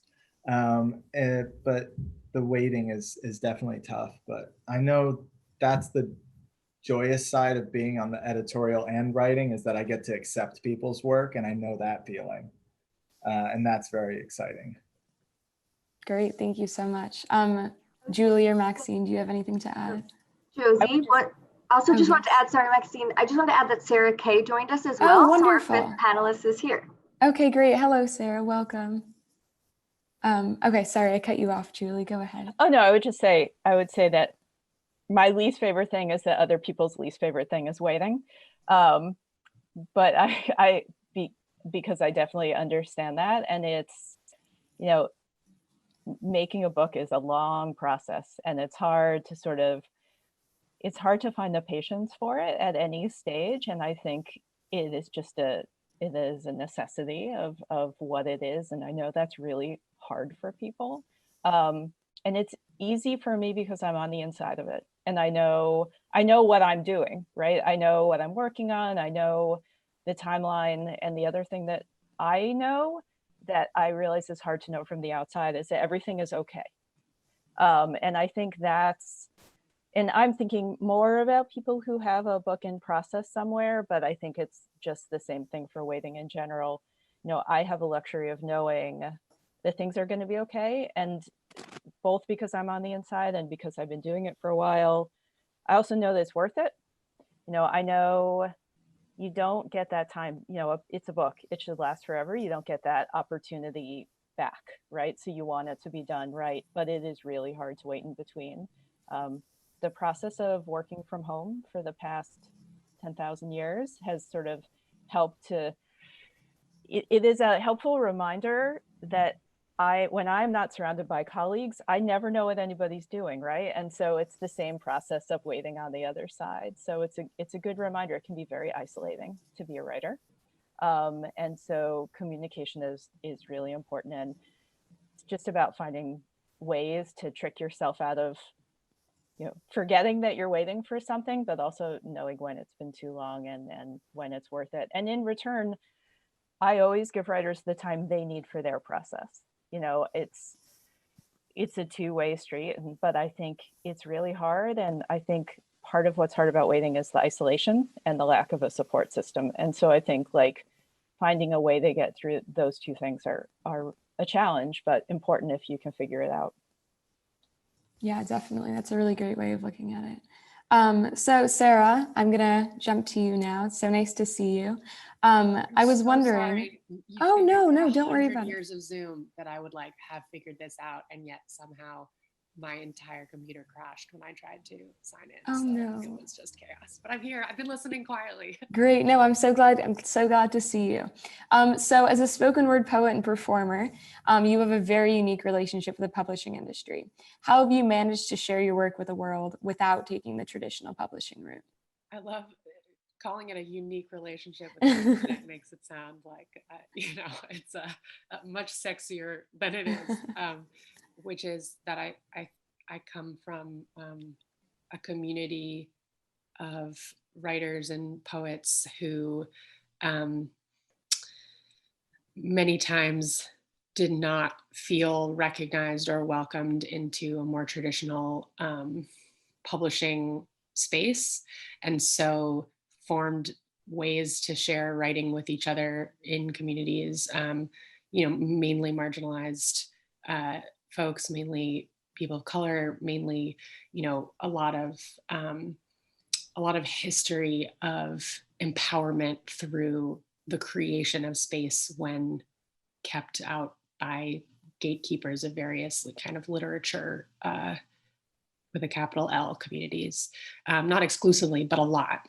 And so the nice thing about that is that because that's my entry point to literature, the valuing of publishing and the importance of a traditional publishing space wasn't connected to writing for me when I was starting out. The sort of desire to publish a book was not necessarily part of being a writer or envisioning yourself as a writer, that there were other paths of writing that were not connected to publishing. And many poets that I started out with in spoken word have also found paths into more traditional publishing. And many people have chosen not to. I think when I was starting out, I was much more of a snob and was like, I write poems to be heard out loud and you can't put them on the page. And I don't feel that way anymore, but I do really celebrate people who find ways of putting their work in the world that isn't always tied to traditional publishing avenues. So I don't know if that would be a unique relationship with publishing, but I guess the short version of that is I'm lucky that my mentors and my sort of heroes in literature and in writing were people who did not signal for me that publishing your work is the only means by which your work is valuable or the only way in which to get your work to people who would like to experience it. So because of that, I didn't pursue it for a long time, and I still sort of don't always look to publishing as the way in which to get my work into the world. But it also feels exciting when that is a possibility and is available. So it's not people like to try and pose it as page versus stage, and I don't think it is that. I think it's they can live in tandem. They can also live separately. It just gives more options, I think. Yeah, wow, that's a really great way of looking at it. Thank you. You also bring up an interesting point or idea of how your approach has changed, because you used to think that page versus stage, as you were saying, was different. Do any of our other panelists have or I guess have you experienced a change in your approach to your relationship with writing and publishing over the course of your careers? Maybe. Oh yeah, go ahead. Just to, I guess, further emphasize Sarah's point, where I think it's really, really tempting to look at publication as a form of validation and a form of saying, hey, your work has value and it's worthy.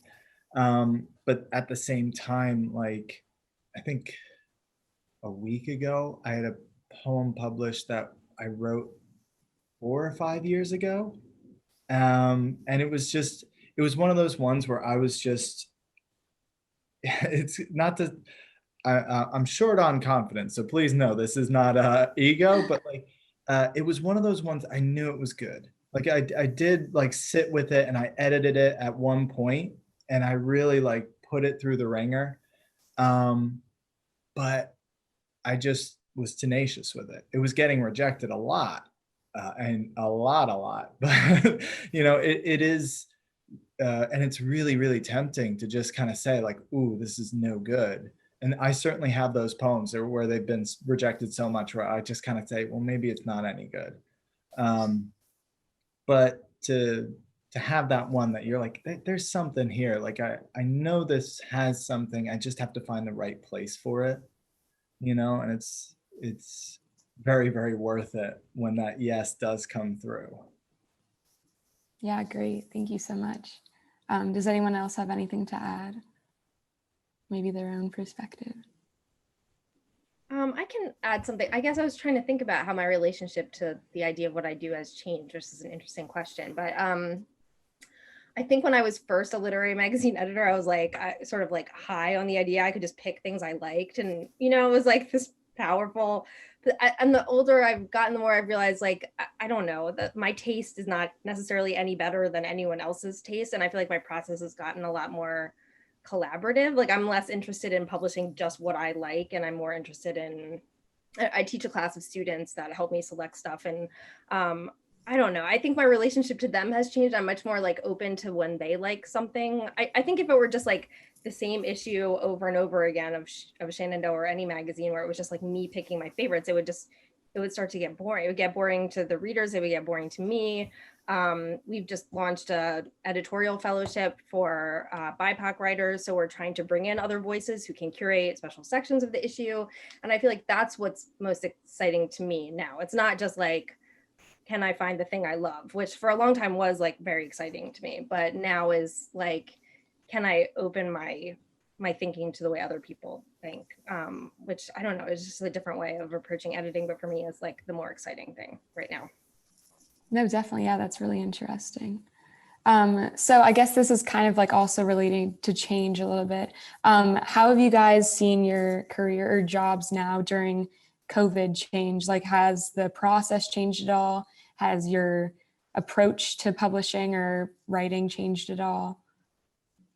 Maybe Maxine, do you want to jump in?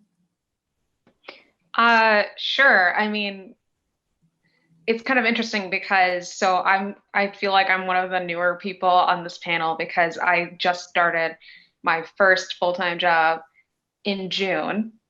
So the entire process of me onboarding has been completely remote, which is very different from what I was told to anticipate, obviously. And it was different from when I was applying to internships because those were all, in person. Luckily, I grew up in New York. I still live in New York. So everything was quite local to me. So I didn't have to I know there's a lot of people who are like from Boston or Milwaukee or like literally all over the country, even all over the world, who are looking for publishing jobs. And it's just that much more competitive for them to be in New York. And now that barrier has broken geographically for a lot of people. So it's even more competitive in a way for people who don't have a foothold in publishing already. So I lucked out there with my internships. I got 2 internships in New York, as I said. And then I started interviewing late February. I was on my 3rd or 4th interview. And it was my final interview on the day that the pandemic was announced. That so I was on hold for that, like from March all the way to June. So there was that agony. And then so now it's basically all been like figuring out how to do everything an assistant does through Google Meets and through email. So that's my story. Yeah, wow, that's crazy, that like waiting period again, the worst part as we were talking about before. Yeah, does anyone else have anything to add? Yes, go ahead. I'm sorry, I can always talk. No, that's great. That's perfect. It is a very strange thing because as you mentioned in the beginning, like I wear a couple of hats. Like I write and I'm a professor and I'm editor for a literary journal. But at this point, like I used to get a change of scenery with each. But at this point, like I'm at my kitchen table. Like if I turn my laptop to the right, you could tell that I haven't done the dishes. Like it's a very strange sort of space to be in. And it's also meant that I've had to be more forthright with being a writer. Because like nobody's knocking down my door to get me to write anything. So just kind of making sure that like I have really, really great and understanding students. So sometimes I'm like, hey, I didn't get to your essays, but wrote a poem. So, so it is one of those situations where it's good to communicate with everybody because nobody knows what's going on with anybody else. We're like, you're looking at my lovely bookcases, but it's all the same room for me. Like kitchen's right there, like my dogs are over there. It's just my office. It's all sort of chaotic, but nobody really needs to know. But at the same point, it's great to communicate and it's great to kind of reach out. So, I don't know. Yeah, definitely. Yeah. Yeah, does anyone else? Yes, go ahead, Sarah. I think the thing that I have noticed that I miss the most is I used to spend a lot of time, by design and by the work that I do, I used to spend a lot of time, luckily, like the great joy and good fortune of my life was getting to spend time in places where people had gathered to enjoy themselves, which I didn't understand how immensely valuable that was. Beyond, like, I mean, so much of it is valuable, community and kinship and, experiencing the arts, like important for a million reasons, but like the simple part of people gathering in a place together to enjoy themselves, to see live poetry, to attend a workshop, to, even if it wasn't me focused, like I would go watch a live theater production, go to a movie, like the gathering of humans to enjoy, right, is a thing that we have not been able to do. And because of that, one of the only places I get to go is the internet. And nobody goes to the internet to enjoy themselves. Like everyone seems to be on the internet to hate stuff, and like to hate anything from like a specific piece of art they don't like, to humans, to politicians, to systems, to, and much of it importantly and rightfully, and I agree with, but there's a lack, therefore, of being in a place, virtually or otherwise, where people are there with the express purpose of enjoying themselves. And it started to do a bad thing in my brain, which was, it started to produce this idea, which was like, oh, people do not enjoy things. People hate things. So anything you're creating, people are just going to dislike eventually, which is like a very unhelpful thing to have in your brain when you're trying to do something like writing.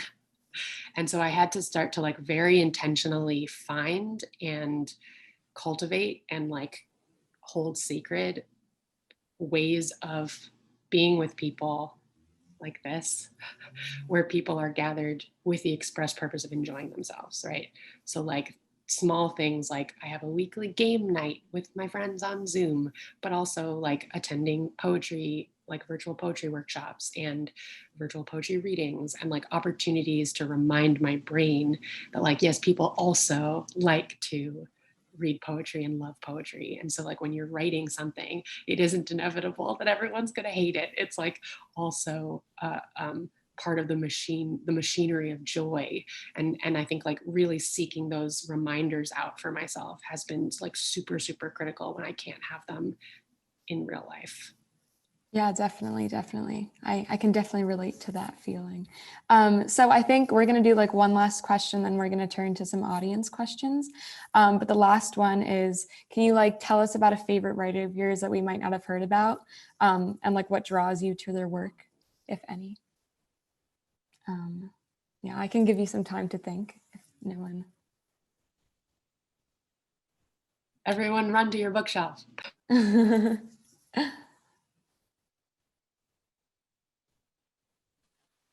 I will just say questions like this get me in trouble. I love them all. They're all my special babies. Okay. I guess for me, the difficulty is trying to figure out, is this somebody that people haven't heard of? So well, it can be someone that we've heard of that you really enjoy. All right, give me one moment. Okay. Can I say Janelle M. Williams? Out there, her story is coming out. One of her amazing stories is coming out in Shenandoah in this fall's issue, which is coming out on December 11th. And I love it. She's amazing. She's so creative. You probably all know this. If you all know, I don't know how many people are out there, how many people know her, but I've just finished working with some edits on it. So I've spent a lot of time with it. And just like the way her mind works is so interesting. It's a story that's funny. It's also about race, but it's complicated, but it has such a heart to it. I laughed out loud. I'm just like such a fan of it. So anyway, hi Janelle, wherever you are. Hey. Great, thank you. I was actually in the other room, but I will make sure to get all those beautiful words to her. Thank you so much. Hopefully I've said them to her, because I also feel like that's my editorial responsibility, is writers feel, I don't know, there is so much rejection that I feel like one of the biggest parts of my job is just like lifting them up and letting them know how valuable their work is. But anyway, yes, please tell her. Thank you. Okay, great. Does anyone else have one, or we can move on to audience questions if not? Yes, go ahead, Sarah. You may all already know her work, but just in case anyone doesn't, there's a poet named Sophia Hall, Elhillo is Sophia is how you spell her last name, Sophia Safia. And she has a collection of poetry called The January Children. And I would say like my life now, I'm like 10% poet and like 90% Sophia Hall evangelist. I just like really love her work so much. She is a Sudanese American poet who writes about her relationship to that identity, but also like that history. And I think perhaps the thing that I love the most about her work, and there's a lot, I could talk about it forever, but one thing I love very much is like, she's so good at, when every poet I know is like trying to write about like the moment that we're in, and we're all trying to write arguably the same poem. And everyone is like trying to, like, how do we write about whatever moment we happen to be in? Sophia finds a way to just like perfectly find the words for that one moment. So she, wrote a poem after the 2016 election. And for me, it was like, that's the poem of that election for me. And then she wrote a poem like early during quarantine times. And for me, it was like, that's the poem that everyone has been trying to write, and Sophia wrote it. And so I'm very grateful for the way she's able to find language for what I struggle to find language for. So that's my poem. Yeah, definitely. I will look her up for sure. We have some of her poems in the last fall's issue. So I'm just putting a link, just plugging Shenandoah over here silently, quietly, not silently. Great. Okay, so I think we're going to move on to audience questions now. The first one we have is somebody asked, when evaluating a manuscript, what kind of mental checklist would you go through? Maybe Julie, do you want to take this one? Yeah, I think it's very much what I was saying before. I'm looking for how it strikes me. This is really hard to find the right words for, but that is the synthesis of a long time where it's not just personal. My lens is personal. The craft part of how I would work with it is personal, but I am very conscious of the audience too. So I am always thinking about who a reader is, but not. It's definitely not in a like, how many can I sell? Who's the reader for this? But I very much believe that you have to think about how work is received. And over the years, I've had a lot of conversations and critiques with people, and this sort of idea of the conversation between the work they're writing and an audience receiving it is not sort of in the calculation, that it's a conversation, that there's a receipt of the work, and that sort of completes the action of the craft. And so I think I am always aware of how people carry that in the world. The fact that my experiences with publishing for children and YA, that sort of has always forced me into the frame of, I am very aware of who my readership is, and that has a large part of like supported the ability to think forward in that way. But I think, I am always thinking about personal appeal, but also how it's going to exist in the world and how it will travel. And the checklist is really, as I said before, beautiful writing, but when I see something that surprises me, I will keep going. Thanks, great response. So our next question is, how should writers respond to an unanswered submission or manuscript? If anyone wants to go for that one. I guess I can do it from a literary magazine standpoint. I mean, usually we have on our website like how long it takes us to respond. And if it's taking longer than that, it's usually a good thing. It's because it's like not been immediately rejected. A lot of things are, immediately rejected, and we do respond to every single thing. So, but I think a polite email after that time period is fine with me. I got one like over the course of this conversation, or just like, what's going on with my story? And I think that's like, if it's past the window that our website says, I think it's fine. But our website does say it's probably a good thing. And sometimes I'm just slower than I think I'm going to be. I'm almost always slower than I think I'm going to be. So. Great, thank you. Okay, so I think a good last question to end on. Have you ever worked with works of teen writers or tried to publish them? If so, are works written by teens different from works written by adults in terms of style, viewpoints, etc.? Yes, go ahead.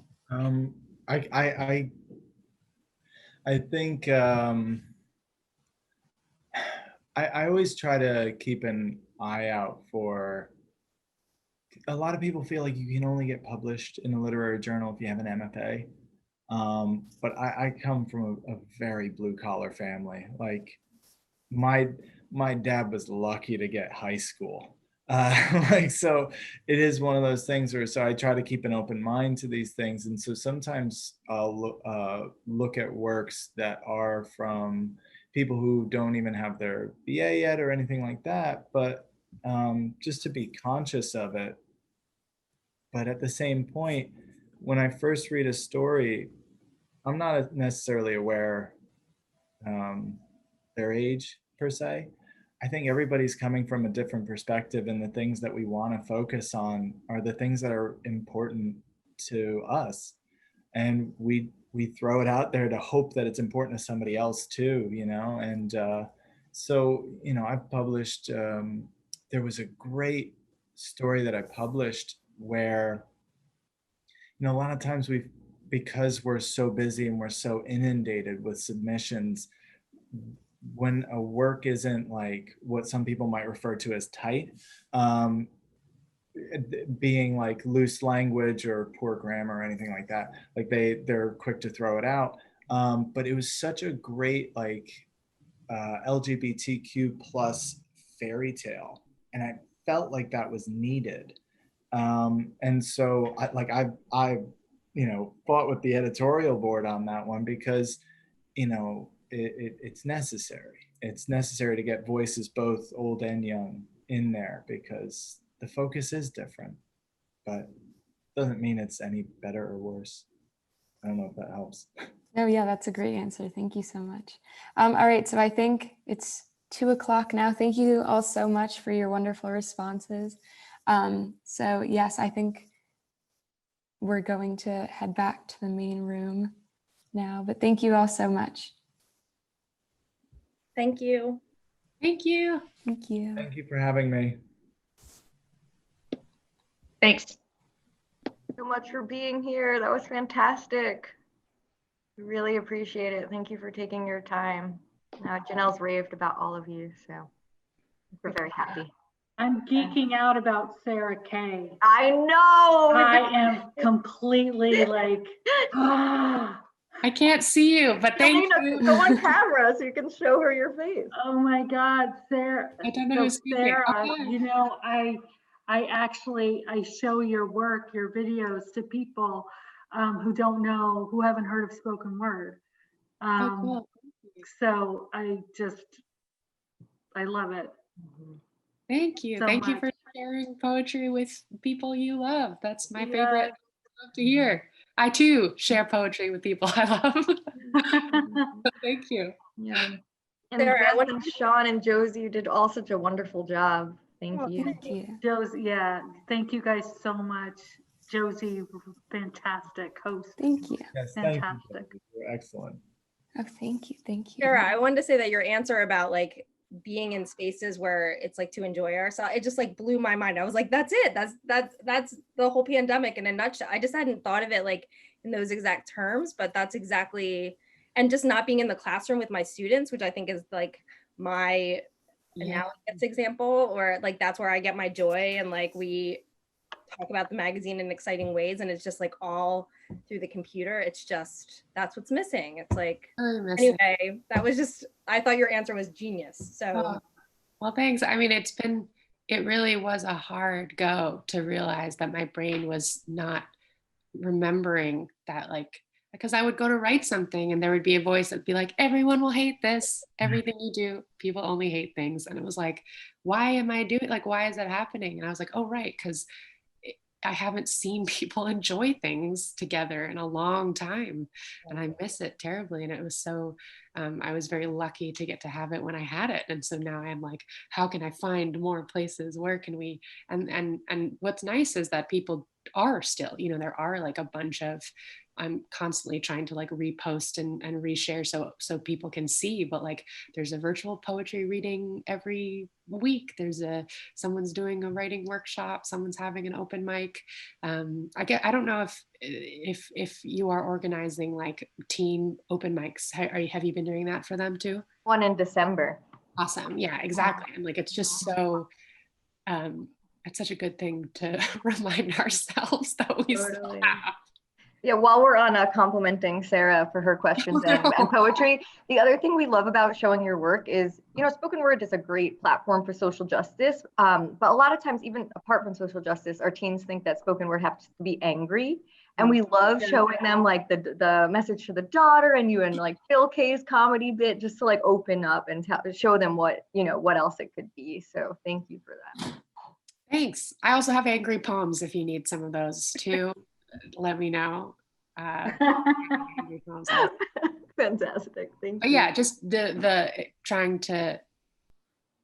goal is to make room for more people in poetry. And the way we do that is by expanding people's definition of what poetry is allowed to be and who gets to write it. And so the more we, you know, give students and non-students, give anybody as many options to see as possible, the more chances there are for them to see a window for themselves, right? So if I'm holding the position of happy poet, that's fine.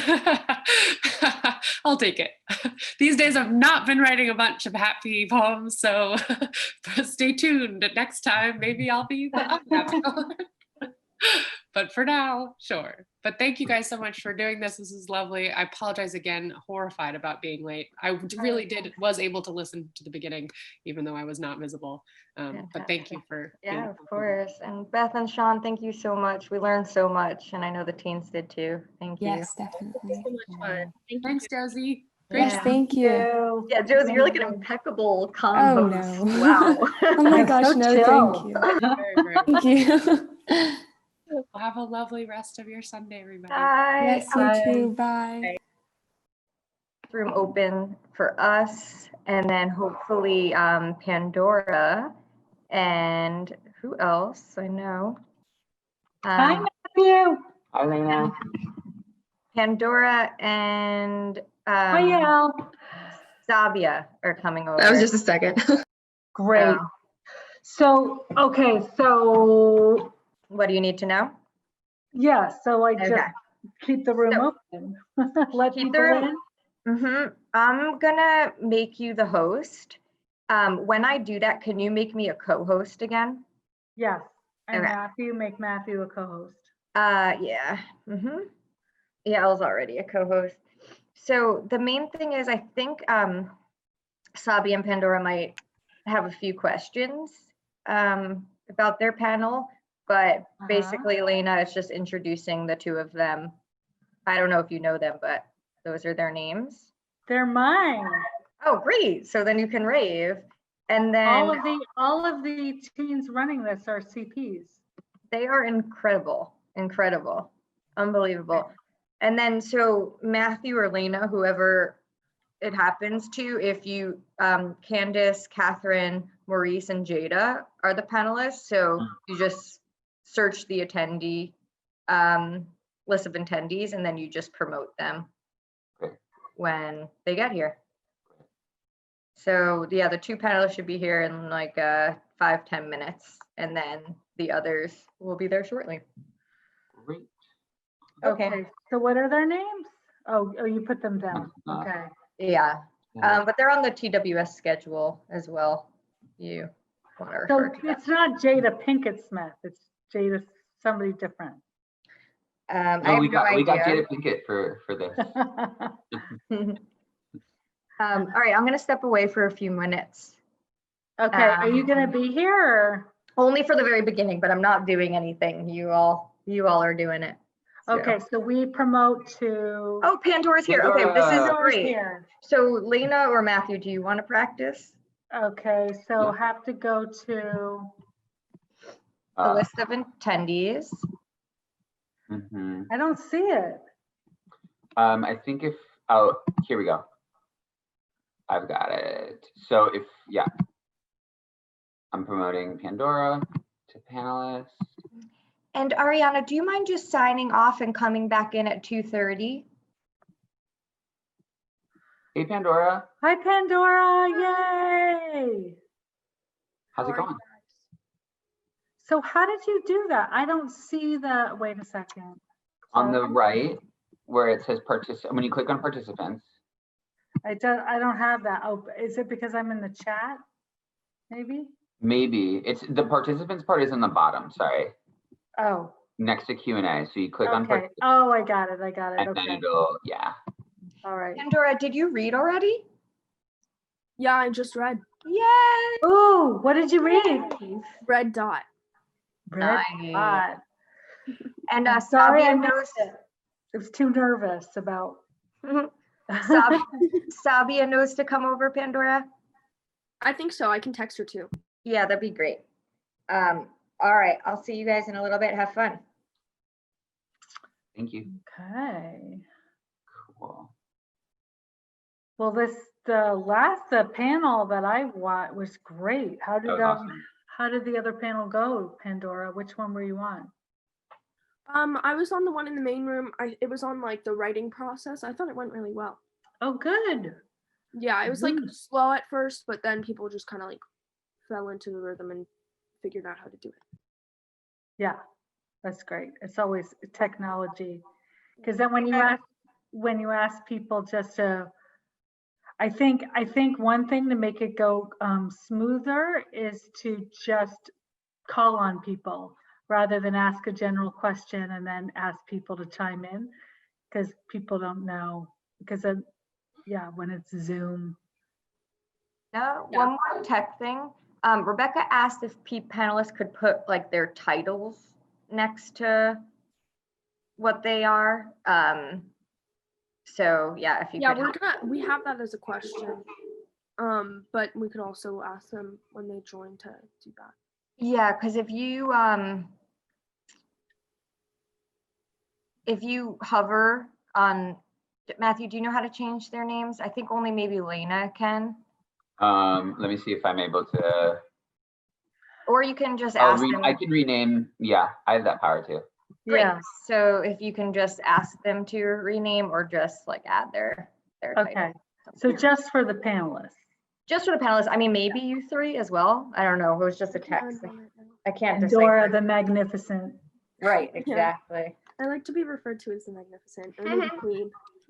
All right. Now I'll really see you later. Bye. Okay. Okay. Well, this is so weird. So I'm in front of a big window, so that's what it's like. All the light is coming in, but it's a great day, so it's kind of weird. I don't know. All right, so there's the chat, and we have time, so that's good. I'm gonna get a drink. Maybe I'm gonna get a hot drink. Maybe I have time for that. Oh, wild. Okay, it's kind of crazy. You know, maybe some hot chocolate. Yeah. So you'll hold down the room. Definitely. Yeah, I'm gonna maybe actually run to the loo really quick, but I'll be right back. Okay. Well, I think we're good though. So.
Let me.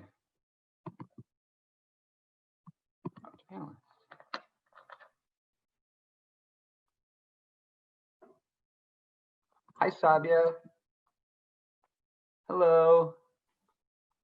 How are you? I'm good. Hello, how are you? Good, thanks. Good to see you. Is my audio clear? I was having some internet issues earlier. Your audio is clear. Yes. Perfect. Thank you. Yeah, of course. Do you have any questions going into this, or anything that you want to check in about, or are you feeling good? I think we're okay. We had like a little team meeting earlier where we kind of went over some stuff, so I feel like I got most of my jitters out there. Great. Fantastic. Awesome. One thing that we were noticed about the very first panel when asking general questions, feel free to call on people specifically. Sometimes the general question, when you leave people, to jump at a question, there's a little pause. So feel free to be like, you answer this or whatever. Cool. Great. Did you share your own work yet? No, I'm in the second group of readers, so right after this. Yeah. Awesome. Very cool. Also, I'm not sure. I went to the publishing panel for the first round. I don't know if they did this in both, but we did notice that we were doing a bit more familiar. We were calling panelists by their first names, and we were planning on continuing that. I don't know if that was the case with both panels. Yeah, I believe the other one, well, I was also for the publishing, but yes, I think that's the way to, a good way to go is that familiarity. Yeah. Perfect. All right. That was my only question. Great. Oh, awesome.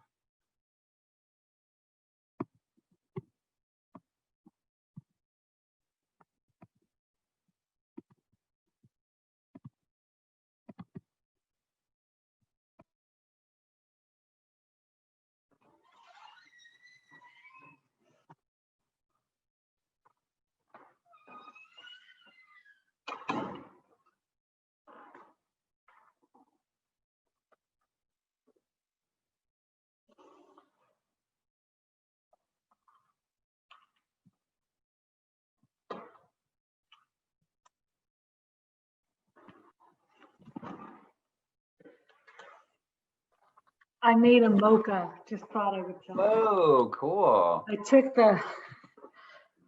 my leftover coffee and added hot chocolate. That's way cool. Awesome. Sophia. Hello, darling. You excited? Yes, I'm very excited. A little bit nervous, but very excited. Nerves are good. I feel like I've had caffeine, but I've had no caffeine. No caffeine? No caffeine. Are you not a caffeine drinker? Are you not? I usually am, but I'm trying to do no caffeine for like 2 weeks just for something. So today I haven't had any, but I woke up anyway and I was like, it's TWS. That's great. Wunderbar. I'm very excited. So, I was just telling Pandora that from the last panel, I just know the last panel went great. Just it was a little slow in the beginning because I think the questions were general. Anybody jump in, so just call on people. They're not gonna, they're happy to be here.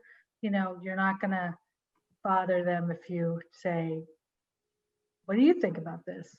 Candace. Maybe could we still ask the general questions? 2 panelists. Does that sound like a good idea? Yeah. All right. Sure. Well, can I introduce you guys and then you can introduce everybody else? Even though you Pandora and Sabia are part of the Teen Writers Summit crew, and they have been at Writopia Lab for many years and have been such an important part of the community.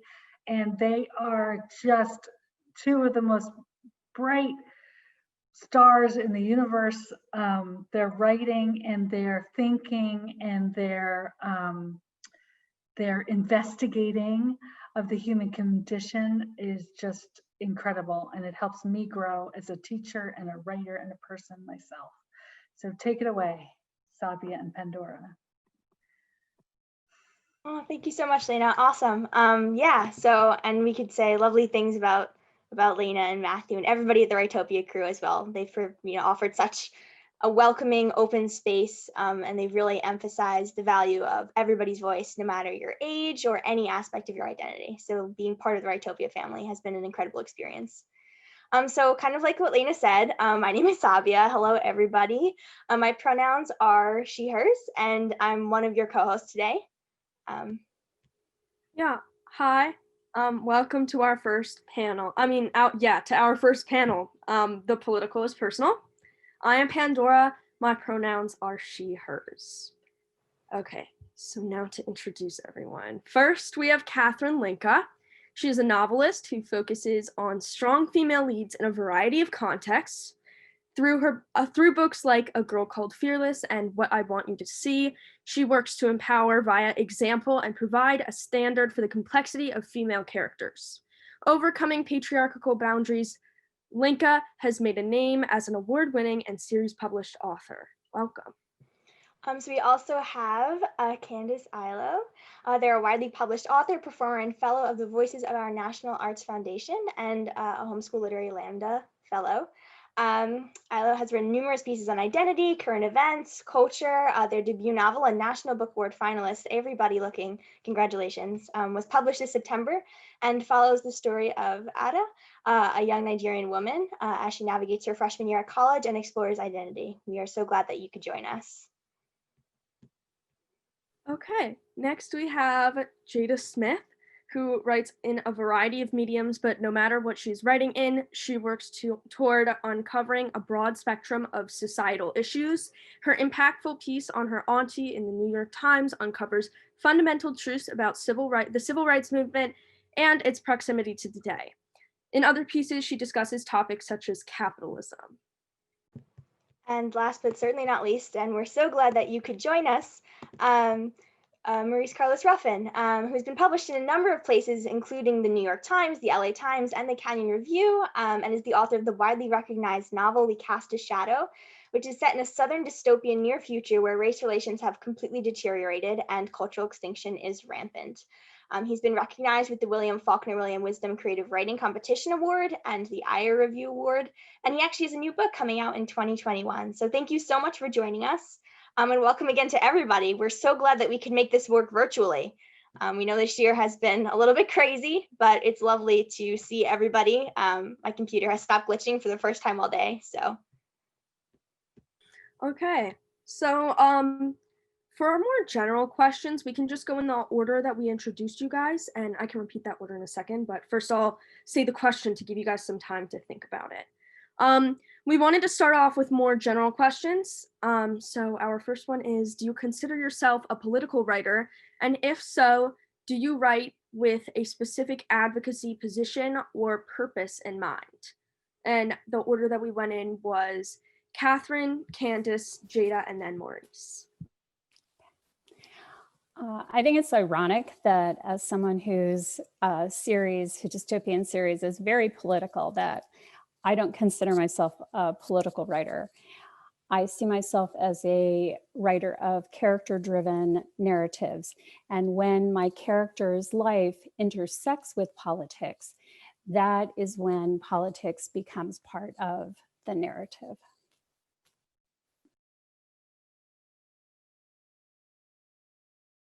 Okay. Hi. So I don't consider myself, I feel like just as a human being that's Black in the United States, I feel like everything that I do and write is political. And I feel very connected to a larger group whenever I'm writing. And but I don't ever find myself really thinking about the fact that I am being political. I'm thinking constantly about what I have to say and what bothers me, what I see happening in my own community and in my family and in my house. And I write from the perspective of various identities to speak to what's going on in the world. And so I don't like to speak in like the macro where I'm talking about everybody at the same time, but I think that simply telling my own personal stories and perspectives and experiences adds to political conversation and the things that are going on in the world just by existing. Awesome, thank you. And Jada?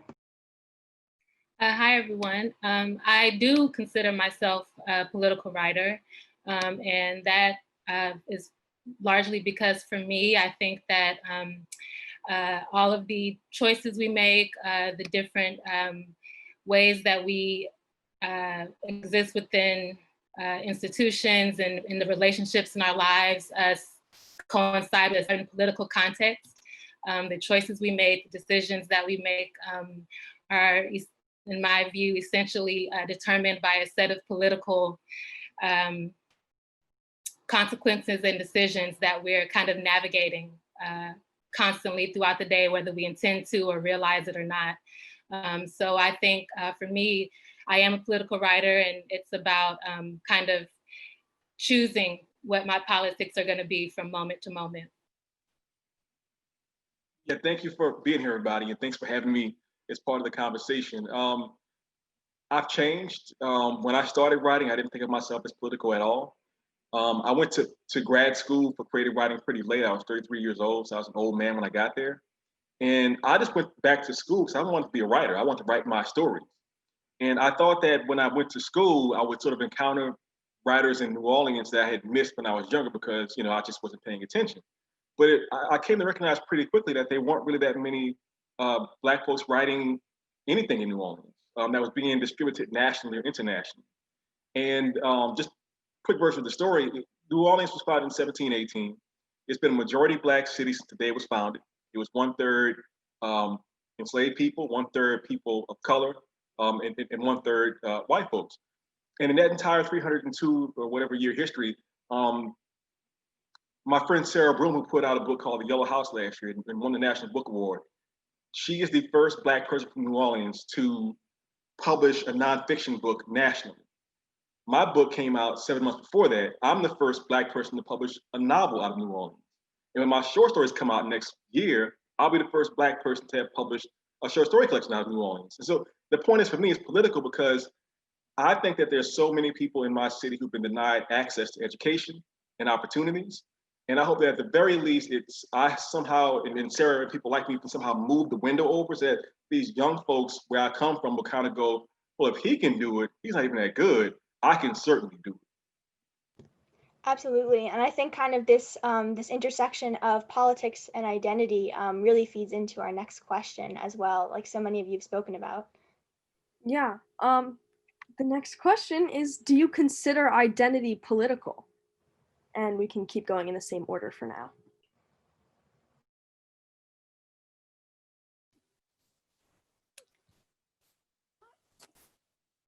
Clearly we are all very different in our experiences on this panel. For me, identity is a very, very personal issue. Identity is where we get our personal strengths or our weaknesses. It is what sets us on our life journeys. Identity is what shapes us, and we shape our identity. And we can choose to own our identities, or we can choose to let others define us and limit us. And so for some, obviously, politics is a very keen part of their identity. But for others, it's very, very different. I tend to,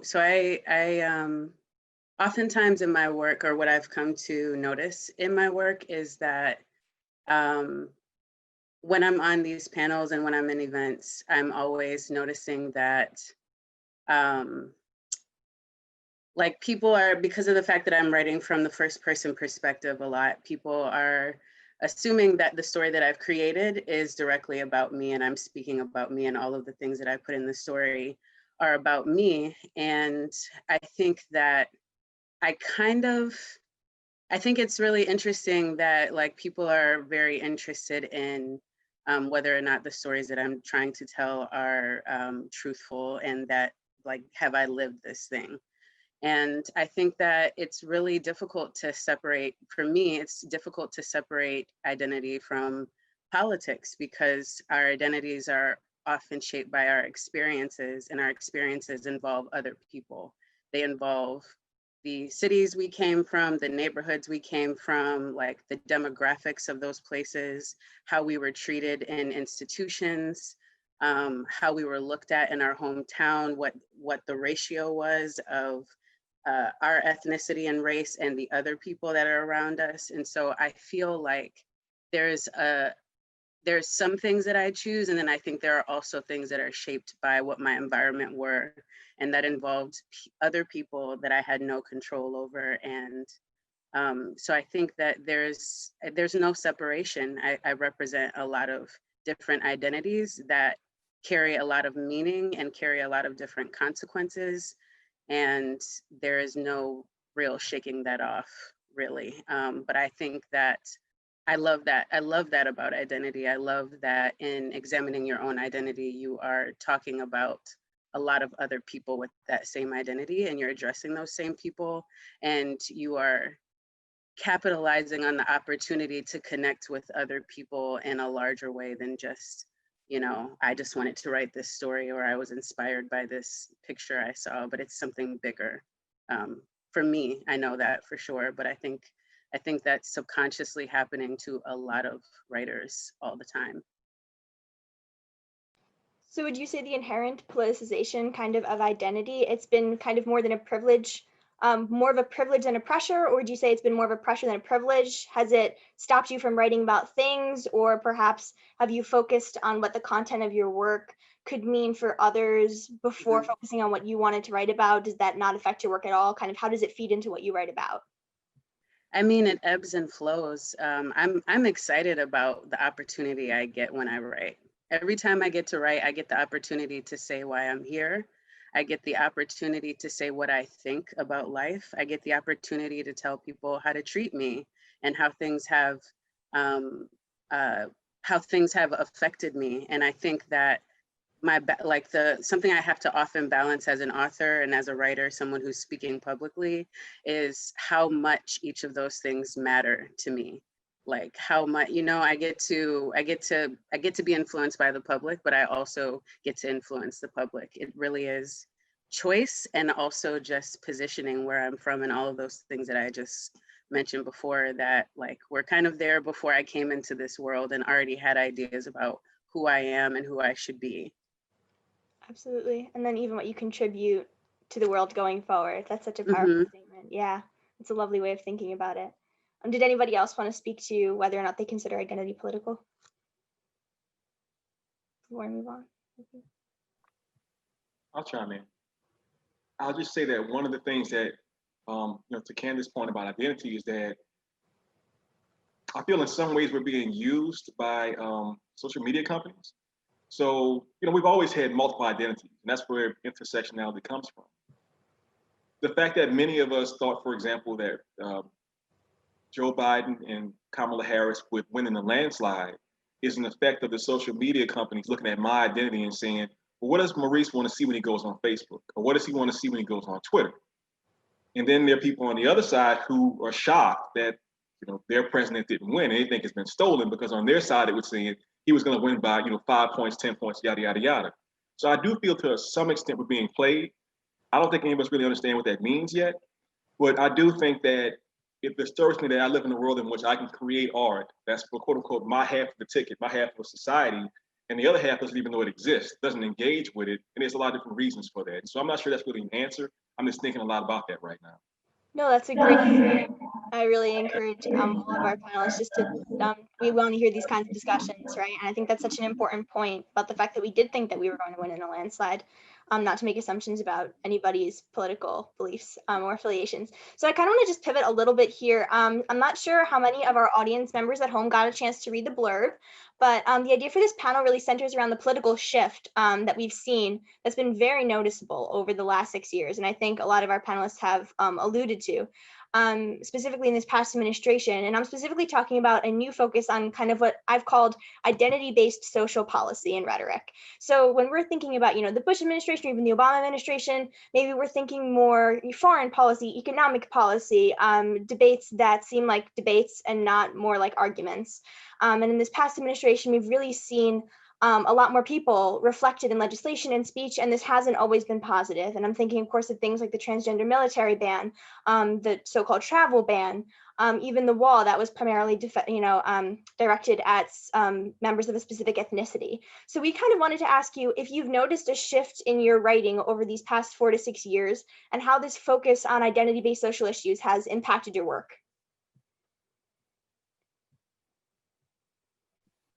I can start. I'll take that. I definitely think that my writing has shifted over the past few years, and that's definitely partly because of the current electoral landscape, but also just a natural evolution of kind of detaching from what I thought my writing could or should be, into allowing it to kind of flow into more things.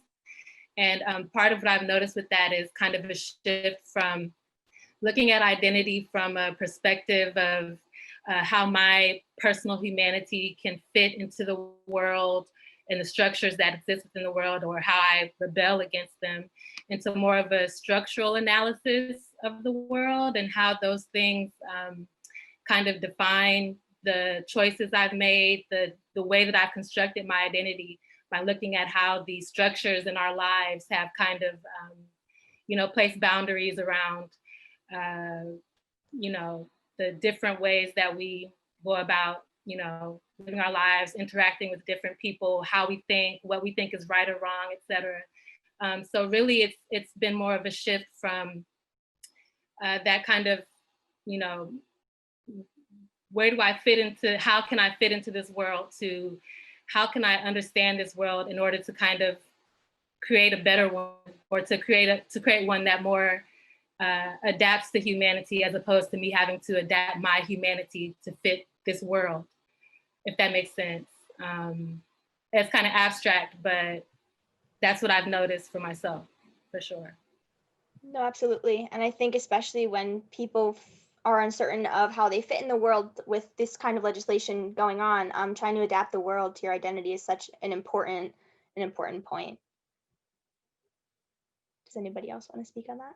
Yeah, I find in the past 4 to 5 years, when it comes to what's going on in current events and politically, I just find that I want to write more teenage Black characters that are free. I feel like as a child, I was inundated by stories of every story that a Black child was in, it was about them overcoming oppression directly related to their race.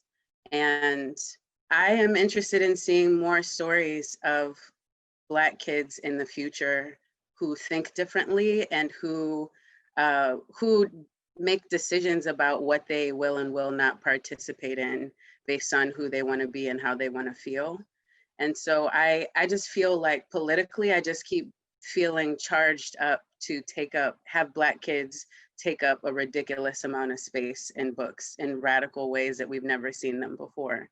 And as a writer, I'm still catering to the child in myself, and the child in me really does not want to participate in the nonsense and the mess that is politics in this country. The child in me wants to see what else there is and see what else is possible. And so I'm trying to write those stories. I'm trying to work on books for kids who have decided they want to do life a different way than what they've seen it. Definitely, the idea of representation in media is so important. And I think you're writing this stuff also because you saw a need for it as a child. So even providing that for other children who are in the same situation is so important. I would just like to jump in here and amplify what Candace is saying. I think we're finally at a point in publishing for young people where the narratives can be more complex, where the characters are more realistic because they aren't being limited to stereotypical ideas which are acceptable to publishers. When I wrote What I Want You to See, one of the challenges that I had is that my character has been experiencing homelessness for the last 6 months before she's entered art school.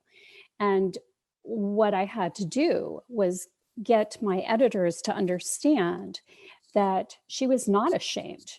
Her identity was artist, and she wasn't ashamed. Homelessness is an experience, not necessarily an identity.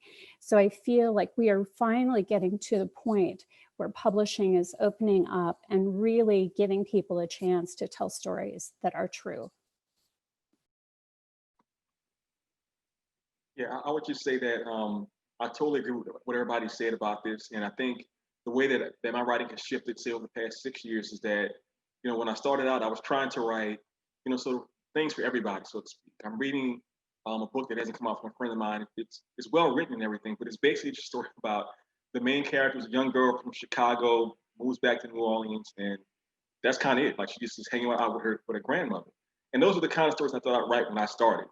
But then, we had Trayvon Martin and Michael Brown and Sandra Bland, and I got to a point where I was so sort of upset and disturbed by it, I couldn't sort of write towards those things. And I feel like, to a certain extent, I'm almost trying to catch up with Candace and what she was saying, which is what they were saying, which is this idea of people expecting me as a Black person from New Orleans to write this sort of like poverty porn versus, well, what are the experiences really like? And so I could see in my earlier stories, and again, this is to Candace's point, in my earlier stories, I was doing that somewhat. And then the very last story I wrote for my collection just in the past 2 or 3 months is set more or less in the present. The two main characters, one is a transgender woman, a girl, like 17 years old. The other one is non-binary. They're best friends, and they're actually in New Orleans during the protest and the pandemic. And in that story, I made a point to say, you know what? I don't want to see them like get hurt. I don't want to see them like get arrested. I don't want to see them get destroyed. I want them to show their friendship and their love for each other. And I want this story to be a story that's about like joy and liberation. And so I won't lie, it was hard. For me, it was some work, but I feel like with these characters, I achieved that. And so I think about that constantly, this idea of giving us something that is more expansive, and to Catherine's point also, that shows the variability of human experience. Yeah, I think that that's definitely something that we can all learn from, like not putting out in writing experiences that are just bad things that happen to groups that are oppressed. Like, I'm Jewish, and like if every single thing I put out was upsetting, then all we're doing is showing, like, we're not showing the full story, and that we're kind of contributing to the problem. So I think that's just such great advice. Anyway, sorry. Okay, this is more of a specific question for Catherine Linka. And others feel free to chime in, but it's more about the realm of fiction. So keep that in mind. So in your book series, A Girl Called Fearless, you wrote on topics like bigotry and sexism in a dystopian setting. And based off of your experiences, how would you recommend young authors tread the line of making sure that they're not making these serious issues seem unrealistic, while at the same time showing the gravity of these topics when we're dealing with it in fiction? Well, when I began writing A Girl Called Fearless, again, I write from a character-driven narrative. And as I got deeper and deeper into the story of a girl in a dystopian world where women of childbearing age had died in a pandemic, and teenage girls had now become like a luxury good, that they could be contracted into marriage for millions of dollars. I went back to reality, and I dug deep into writings on dowries, marriage contracts, what happens in countries where you have child brides. I looked at what happened in ultra-Orthodox communities, be they Mormon or be they Jewish. I read the writings of Israeli feminists. I looked at Wahhabism. I looked at China, where you have a gender imbalance due to the one-child policy. So many of the things that I used in A Girl Called Fearless, I created in America, which was based on things happening around the world. And because it is based in reality, but it inches towards horror because it is so close to what is possible, that makes it particularly scary. But it allows us to look at the issues and to look at what can happen, and it doesn't feel completely unreal. And I think that's something that Maurice can really speak to in his book, where he has taken reality and gone a step further. Absolutely. And I do just want to take this opportunity to point out that child marriage is legal in the United States of America. UNICEF has actually just talked about this. I think it was last week or 2 weeks ago. They did make a point of pointing out that there are very few states, it's either 3 or 4, which have recently, in the recent years, illegalized child marriage. So it is a prevalent problem in the US as well, to Catherine's point. So actually building off what you said, we did have a specific question for Maurice about something similar. So in We Cast a Shadow, the story does take place in a not too distant future, kind of in an ambiguous part of the American South, and the setting has a lot in common with today's racial tension and the misuse of power by police and law enforcement. But there are also kind of rules that set it apart, such as African Americans facing possible deportation to Africa. So kind of why did you choose to set your novel in a fictional time and world that's so close to our own and kind of blur the line between reality and fantasy? Yeah, thank you for that question. This is going to sound strange, but I just thought of the answer when you said it, because I've been asked it and I've been trying to explain it, and I don't think I've ever done a really good job of it in the past. But this is how I think about it. For any Black person or person of color or LGBTQ plus person who is moving through the world, they're experiencing intolerance and bigotry all the time. And sometimes people will ask them to describe it, or worse, they'll say, I don't believe you. I don't think it's as bad as you say it is. And so I think in a strange way in my book, one of the things I was trying to do almost subconsciously was saying, for everybody out there who doesn't think that discrimination exists, that white supremacy is a thing, that racism is still alive and well, I'm going to take you and transport you to a future in which things have gotten so undeniably bad, even you will admit it. But guess what? All these things exist right now. People being trailed in stores, people getting nervous when they see me walking down the street, people clutching their purses, mass incarceration, all of these things exist right now. So the sort of sci-fi elements of it is just like window dressing. It's designed to sort of distract people into thinking, oh, this is crazy. And it's been fun watching the commentary about people who read the book, online, just saying, at first I thought it was really far out, but then I recognized late in the game that this is just modern day America or modern day Earth. And so that's what I was doing with that. Yeah, this is such a cool panel. Sorry. Okay. So first of all, that's just such an interesting idea with both of you. And I like that it's across all different mediums, just this universal idea of people neglecting issues today and saying that they're not as bad. And it's just blatantly showing the privilege that some people have over others, but putting it into a dystopian setting or into a sci-fi setting. That's just such an interesting way to make it eye-opening for people. But anyway, our next question is for everyone. What do you believe is the most important thing to keep in mind when writing about issues like sexual assault or rape? And do you think it is important to draw attention to these issues, through writing? And if so, do you think it is more important to do that with personal or nonfiction experiences when speaking on these subjects to show the immediate reality? Or do you believe it's better to write through fiction because it's more effective to make them seem less confrontational and more like a conversation about them. So I have a sexual assault scene in my novel, Everybody Looking. And when I was crafting that scene and adding it into the story, the number one thing that I had on my mind was taking care of someone who can relate to the experience that's reading it. So I'm never thinking about like saying it in a way that won't offend people. I'm never thinking about not coming across as confrontational. I'm asking myself, how can I take care of the victim? Because I put the scene in there for them. And so I think the number one thing that you should be thinking about, well, first at the top is, why am I writing this?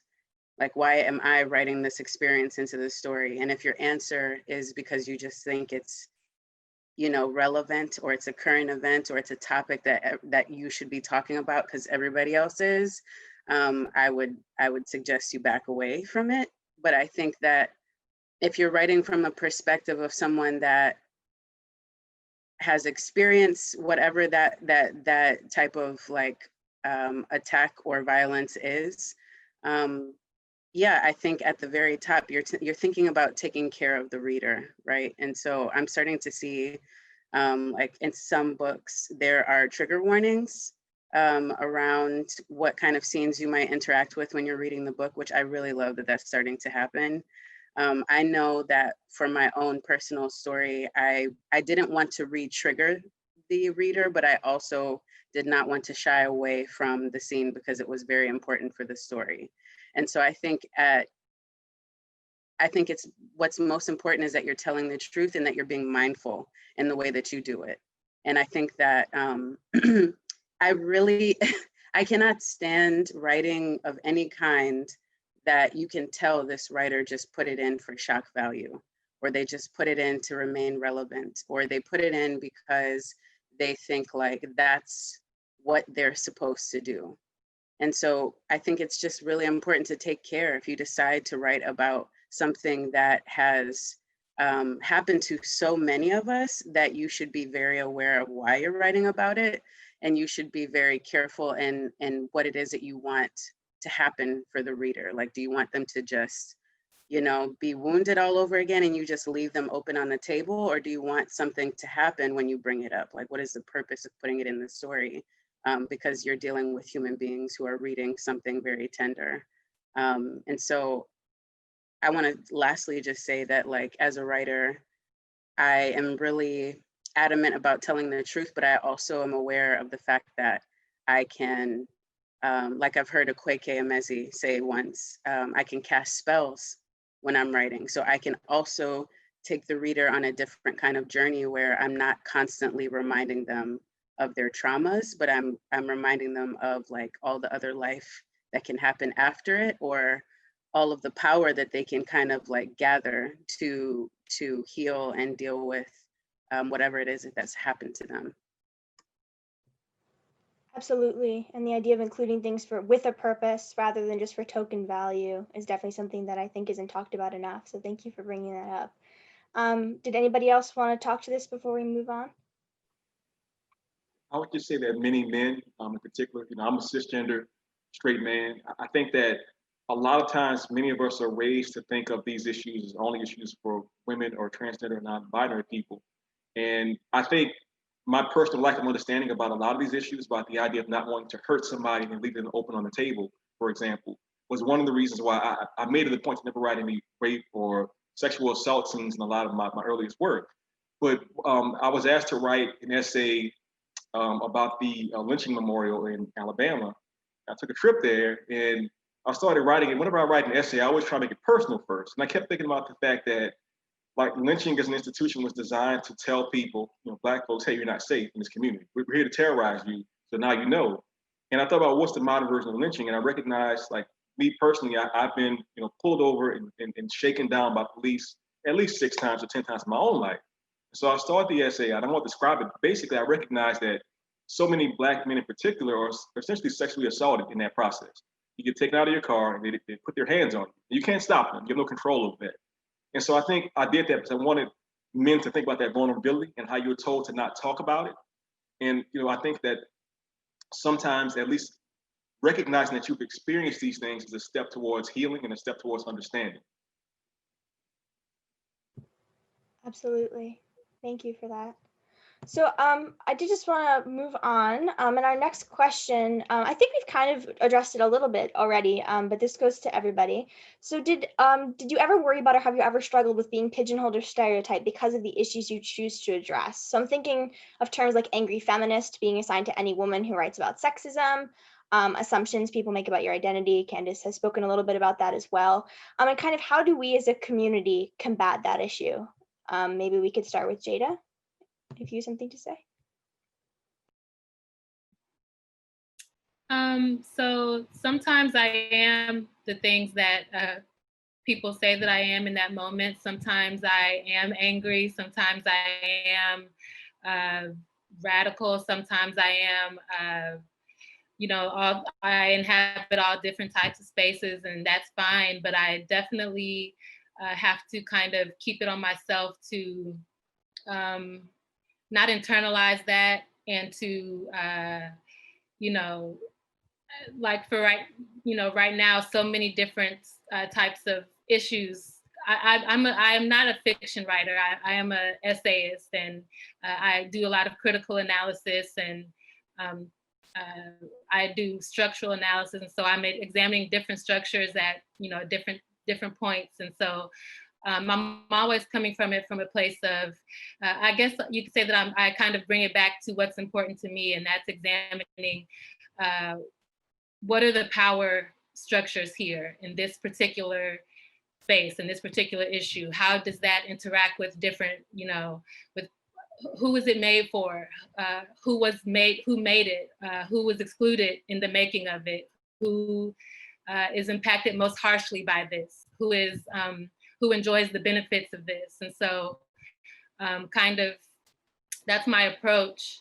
And so I perhaps it looks different in different ways that when I write, but that kind of centering for me is important. Is I always kind of approach it from a structural power, who's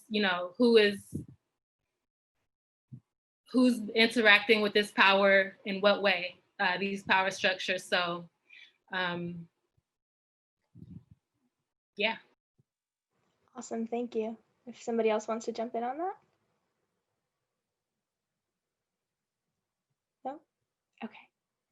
Pandora, do you want to get the next one? Yeah, sure. Okay, so this is specifically for Jada. In one of your articles that I read on Medium, you mentioned that we, people who adhere to Western culture, are trained to think of things in isolation. For example, buying groceries without considering like exploited factory workers or field hands. In regards to writing, whether fictional or non-fictional, how can we make an effort to keep everything in a broader and like more cumulative perspective? Right, and thank you for that question. So I think that one way, and there are, I just want to say in general, there are a million different ways to do things. I'm learning here with all of you, and so my perspective and everything evolves and grows over time. But I'll just say that I think one way is to start by thinking about or asking yourself, where did this come from? How did this get here? Whether that's something physical, whether it's an idea, what is history's role in this? How did the environment shape this? The environment of, the literal physical environment, the cultural environment, each thing, each idea, each subject that we write about exists within a certain environment, within a certain power structure, within a certain, a certain history. And so I think that asking questions that kind of get away from the isolated point of view of whatever that thing is, and kind of expands it to include how did this come about, who made it, how was it shaped, what went into it, is one way to kind of to do that. I hope that answers the question. Yeah. No, that, yes. And then this is like a question for everyone. How do you address diversity in your writing without overstepping boundaries? And do you think it is more important to make writing diverse or to stay within your perspective for the sake of genuinity? Wait, no, genuinity. You nailed it. Yes. Oh, I did. Yeah. Okay, then I rethought myself. I like psyched myself out of that. But anyway, that's the question. If anybody wants to begin. Excuse me. I have a theory that if we all wrote from the perspective of our own experiences, as in the fiction world, that like innately would create diversity. If everyone, you know what I'm saying? If everyone actually had access and opportunity to tell their own story, then natural diversity, we wouldn't have to have, like, we wouldn't, like, the idea of thinking about diversity and inclusion while I'm working is the like most absurd thing for me, because for me, as like with my identities as a queer person, as a Black person, as a person who's first generation, just my getting the chance to have my story out in the world is seen as diversity. And so I don't know, like I have to be honest with you, when I heard that question for the first time, when I heard it, it just kind of like, it makes me feel a way when I hear the words diversity and inclusion, because it still bugs me to this day in 2020 that we have to have initiatives and projects just to include me. Like it has to be Black something for me to be a part of it.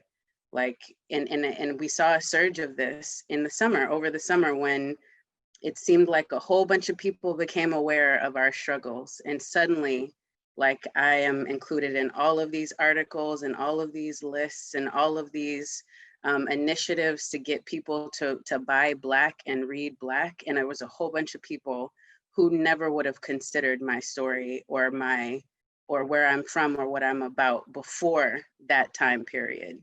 And I know a lot of fellow artists that we talk about it, other writers who talk about seeing like a surge of a whole bunch of like white followers over the summer, and then seeing it go right back down towards the end of the summer.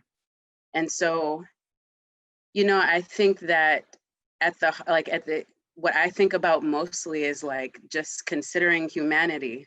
If we all had the access and opportunity to tell our own story, and we all looked at everyone else as the humans that they are, diversity would not have to be a subject, but it would be a norm, right? It would be something that like we're very used to, because we're all getting heard in this room.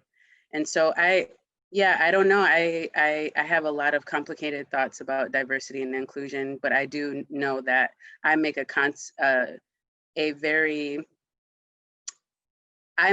very intentional decision to write about my communities and from my perspective. And I make sure that I represent where I'm from in all that I do. So that way we do show up in the room.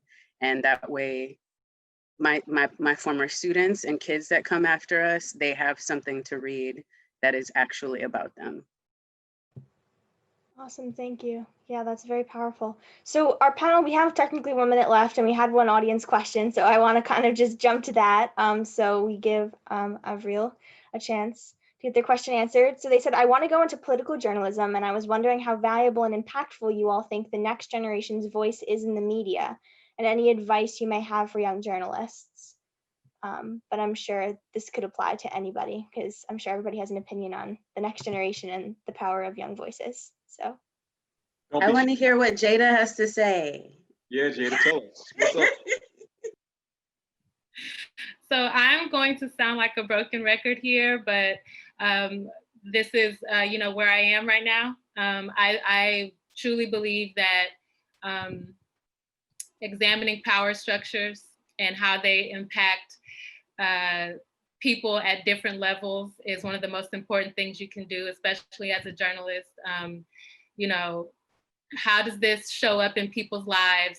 Who gets it? Who has a harder time with it? Who is it more smooth sailing for when it comes to interacting with different structures or different institutions, educational systems, the police, the healthcare system, the grocery stores? Who has easier access to it?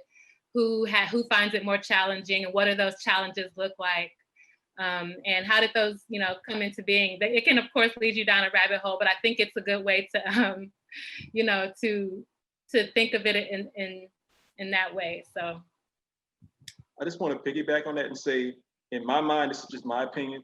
I'm in my 40s, and the activists of my generation, so who were like coming up in the 90s and early 2000s, they're like at this level. And then the activists of like the Michael Brown post era are like at this level. That's young people. And I think the same thing about journalism applies. I think that y'all got so much more power, so much more opportunity to make a difference, because a lot of things that were happening were hidden during my time, and they're out in the open right now. And so, the war needs to be fought. And so I'm depending upon y'all. I'm getting a little gray in the hair up here. So I need y'all to go out there and do your thing. We're waiting for you. You got the answers. Help us out.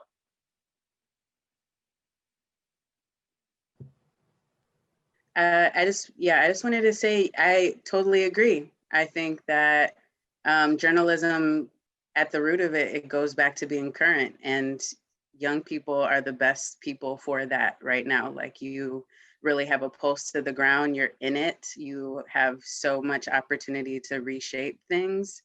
And yeah, like I think the news cycle and who's reporting on things has to keep shifting the way that other things do. We can't have the same people hogging that space.